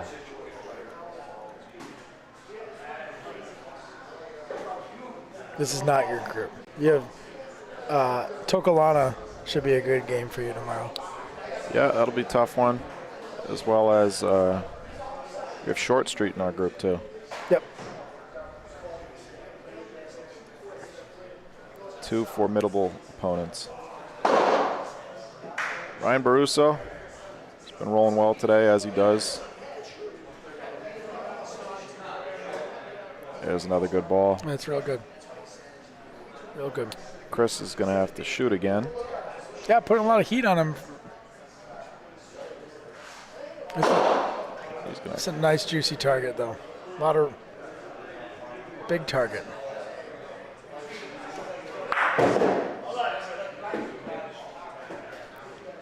Good clean hit, leaves their point ball in front. Ryan will do it again.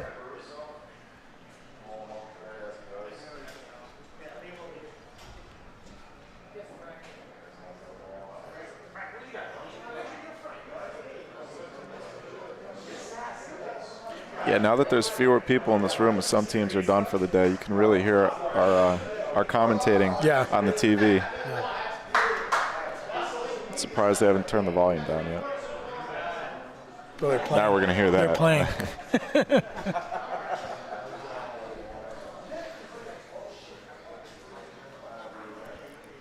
Another good one.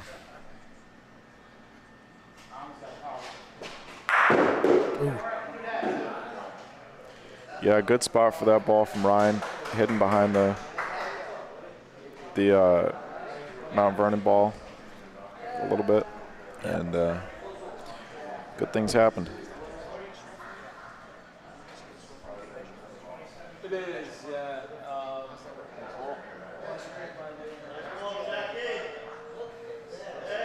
Wow. Jack Belancha, great ball. 3 balls down, though. Or, I'm sorry, 4 balls down now for Mount Vernon. They're out of balls. 2 balls back for Waterside. I don't know what you're looking at. Shoot it. Shoot. Got to shoot.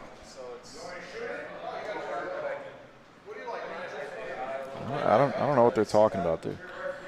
They got real hesitant to shoot. Or maybe they just want to make sure they're on the same page with the youngin.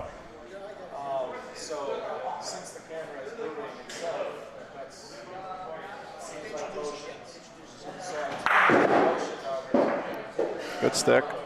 Yep, took his own ball out with how the it. balls lay. He'll get 2. He'll be able to sit in a second one here. So it was the right call. Kept his body straighter that time. Wasn't really a stick, was it? No, it just hit a the double other, hit. Yeah. So that'll be 2 for Waterside, 11-7. Nice game. We needed a good game. There was a few blowouts earlier. Yeah. I'll take it. For our fervent fandom. Fervent. Fervent? You like it? Doesn't sound right. Fervent.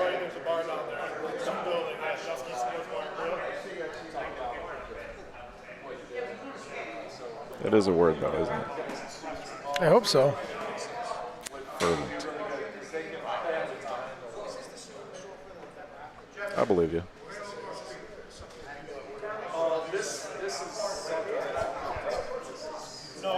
I imagine you lasted longer in school than I did. That's short.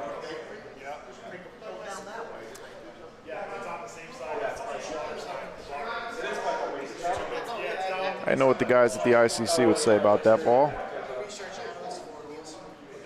Can you repeat it here?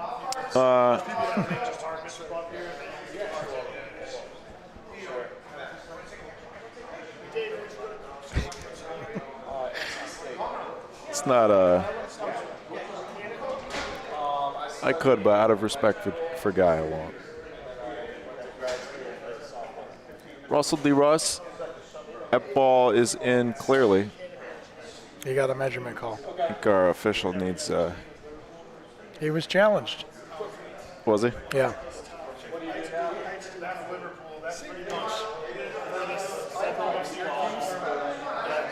This comes into here, and this is more of a different.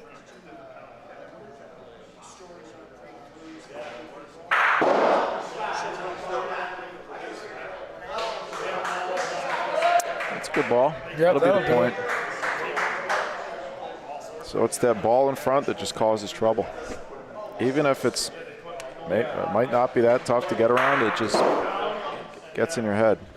Gabe shot the ball. I didn't even see that coming. He's quick, man. Good hit from Gabe. So last ball again for Mount Vernon. Let's see if Waterside can claw back into this game. Andrew Santarciero. I think that's good. Up and around, great ball. Well hidden. Here's where the volo comes into play.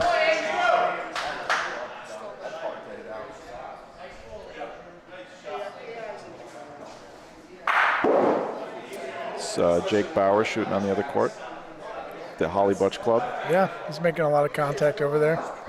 Can't tell if he's hitting the right balls, but I know he's hitting something. A lot of noise. I think they're looking at shooting this off the wall. Wall Rafa or one of those like angular points off the wall? Dino's lining up, so it must be a lefty shot. Oh, Wow. The call for the lefty. Great shot, Dino Franceschi. What a shot. Calling the reliever. Oh, and our replay's not going to work for us. Replay's been behaving, cooperating pretty well today, but not on that one. I would have liked to see that one again. You can watch it here. We've got the YouTube channel up nearby. Last ball of the frame. Little body language from Gabe. That ain't going to get there. So one more for Waterside. Okay. What a fantastic shot from Dino.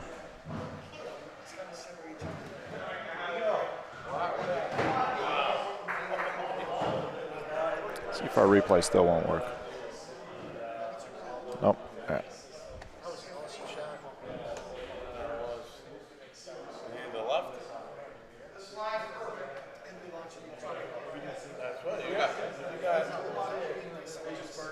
So 11-8. See if Ryan can put the pressure on. He has been. I like. That's another great ball. I feel like he's really setting the tone, and he's kind of anchored this comeback with good first balls. Ryan's a rock solid player. He's won a lot of tournaments here. Even though he claims he hasn't played since last time he was here. But the best players can do that. Show up to a tournament. Yeah. A natural. They're on. That ball needs to drag, and it does. Jack says, watch this. Great ball. I still can't get over that lefty shot from Dino. That was awesome.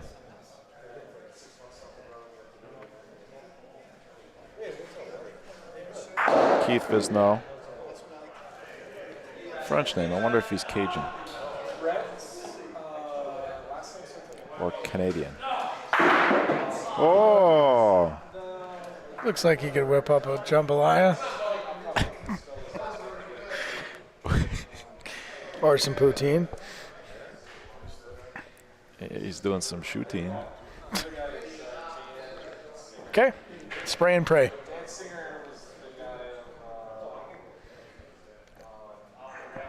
Good ball. Ryan Baruso. Oh, a little long. Oh, a little long. That might come back to beat them. 3 balls down for Waterside. If Mount Vernon can put in another ball here and force them to use their last ball, they're going to have double hammers. Jack Belancha, the wide stance. Let's see if we can read his body language on this shot.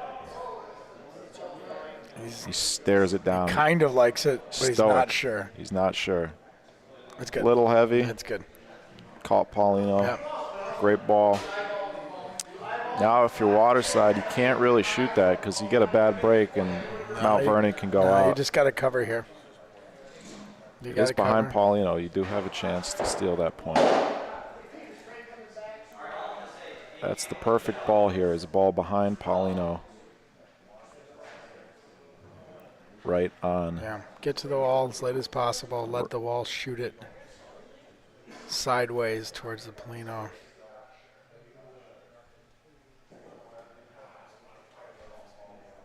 What's going on here? He doesn't like it. Oh, it's outside. Yeah, didn't get it over Might chip there. his own ball out. Okay, it's going to make sitting 2 a little more accomplishable. 2 balls, yeah. 2 balls for the game here. Chris Giordano. Hand on the rail. See if he can that looks good. Roll a good ball when it counts. Yes, he can. Ooh.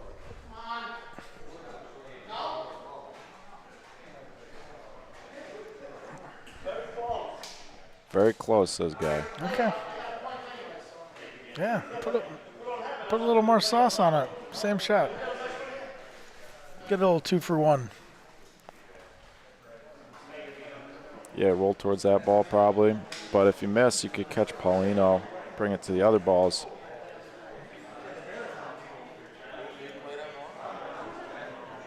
You know what shot I love here? What's that? Shooting the inside of that. Their closest, back ball. Yeah. And then it has the double carom back, a little soft Rafa off of it. Yeah, it's got to be real soft. Yeah. Real controlled. Rafa, probably a stupid shot to take, but. Oh, a little 2 for 1 here. A little 2 for 1. Wow, great ball. I think he's just gonna get 2 out of it. Yeah, because he moved the Paulino again. Paulino a little. Yep. You're gonna look at it.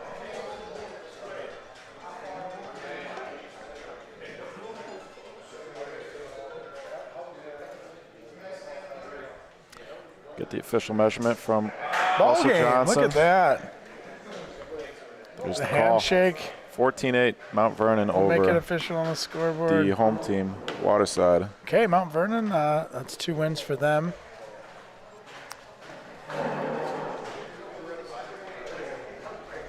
It's nice to play at your home club, but sometimes it's hard to host and play. That's the downside. That's the other side of it. Yeah, it takes a lot of focus away from competing. So can we get a final look at the results for the day, Dave? Was that the last game of the day? Programming. Yeah, that was the last game. Okay. 14-8. No, Mount Vernon, 8-14. Waterside, Mount Vernon. Holley, we'll find out. Zach, score your last game. 14-5. Thank you. So Holley fell to the SMS 14-5. Let's take a look at our Bocce Labs cam. Results for the day. Okay. Brought to you by Packer World. Packer World, bringing the game. Bringing the game. If you don't have bocce, if you don't have a beautiful club like this and you want to play, let's get some Packer World. So here we are. Let me see if I can get this logo out of the way. Oh, that's tomorrow's game. So we see our first round of games for tomorrow. We'll have Short Street versus White Plains, and Syracuse Knights of Columbus versus Babylon Bocce. And then shortly following that, we will have the Troy ICC versus Tokelana. That'll be a must-see. That'll be a barn burner. Must-see TV. I want to put a special request in to get that game on this court. Yeah, we'll see if we can make that happen. So yeah, we don't have. Tomorrow we'll try and have the group results on hand, so that we can display how all the different groups are filling out. But for now, here are our results for the day. Troy ICC over the White Plains Sons of Italy. Short Street over Babylon. So let's see if we can do some counting. Troy ICC, I know that we're 2-0 on the day. The White Plains folks are lost 1. Where's their second game? They lost the second as well. Lost their second. Scored 1 point combined in those 2 games, but 2 tough teams. Tokelana's 2-0. Short Street is 2-0, and you're 2-0. So that means the other teams are all 0-2. 3 teams, yep. Those are, that's our group. Troy ICC, Tokelana, Short Street, all 2-0 on the day. And we will all play each other tomorrow. In the other group, SMS is 2-0. And Mount Vernon is 2-0. And then Galliano is 0-2. The American Bocce Club is 1-1, and Holley is 1-1. So we've got so there's a couple more 1-1s, and then it's not quite as imbalanced on the other side. I don't know how you did that so quickly. Where's Waterside at after the day? 0-2. 0-2, yeah. Yeah. So should be some heavy matchups tomorrow. We'll be back in the booth, hanging out.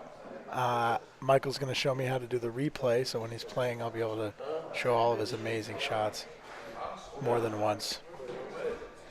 And I think that's all I got for you. Thanks for letting me hang out. We got some bocce labs behind the scenes there.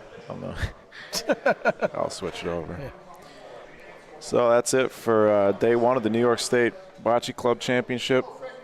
Dino is gritting his teeth and shaking his head. Mm-hmm. Some guy. Disgusted with himself. Dino, that was an amazing shot over here when you picked that ball out. Thank you. The replay didn't work on it. No? Yeah, the replay was on vacation for that shot. But yeah. Any closing remarks for the day? No, I think it seems everything seems to run on time. We're not too far behind. Successful day. Well, good job. Well, thank you very much, both of you. Dave, thank you. Appreciate it. Yeah, great day of bocce at the Waterside Club. Full day tomorrow. Thank you. Yeah, tomorrow's going to be a long day. You almost brought it back there. Yeah, a couple bad breaks along the way. Yeah. What happens is you start off to a slow start, and you're just trying to claw your way back in. Yeah. Bites you. Gets a little defensive. Yeah. All right. Well, we'll be back at it in about 10 hours. That can't be right. 10 hours? Yeah. All right. Yep. Yeah. All right. Yeah. All right. Thanks, Michael. Thank you, folks. Thanks, everyone, for tuning in. Thank you, Alex, Dave, Brad. Who else joined us? Thank you to Mayor Brian, Josh from the Special Olympics, our Special Olympics athletes. Yeah, Marc and Kayla. All right, turn. Marc and Kayla, the Special Olympics athletes. That was pretty cool. And yeah, not often you get to watch Olympians do their thing. There you go. International superstar Kayla. Yeah. Yeah, should be good. Another good day tomorrow. More to chat about, more to watch, and we'll get into the eventually get into the bracket play too. And tomorrow we will crown our first New York State Bocce Club champion. Till next time. Until then, thanks everybody for tuning in. We'll be back. First game's at 8 o'clock tomorrow. Not sure if I'll probably wake up for it. We got to play at 8:50 anyways. So, yeah, we'll be back about 9 a.m. tomorrow for some more bocce action from the Waterside Club in Phoenix, New York. So, that's it for now. Please subscribe to the channel. If you're not subscribed, please like the video. And thanks everybody for watching. Enjoy your Friday night. And take it easy.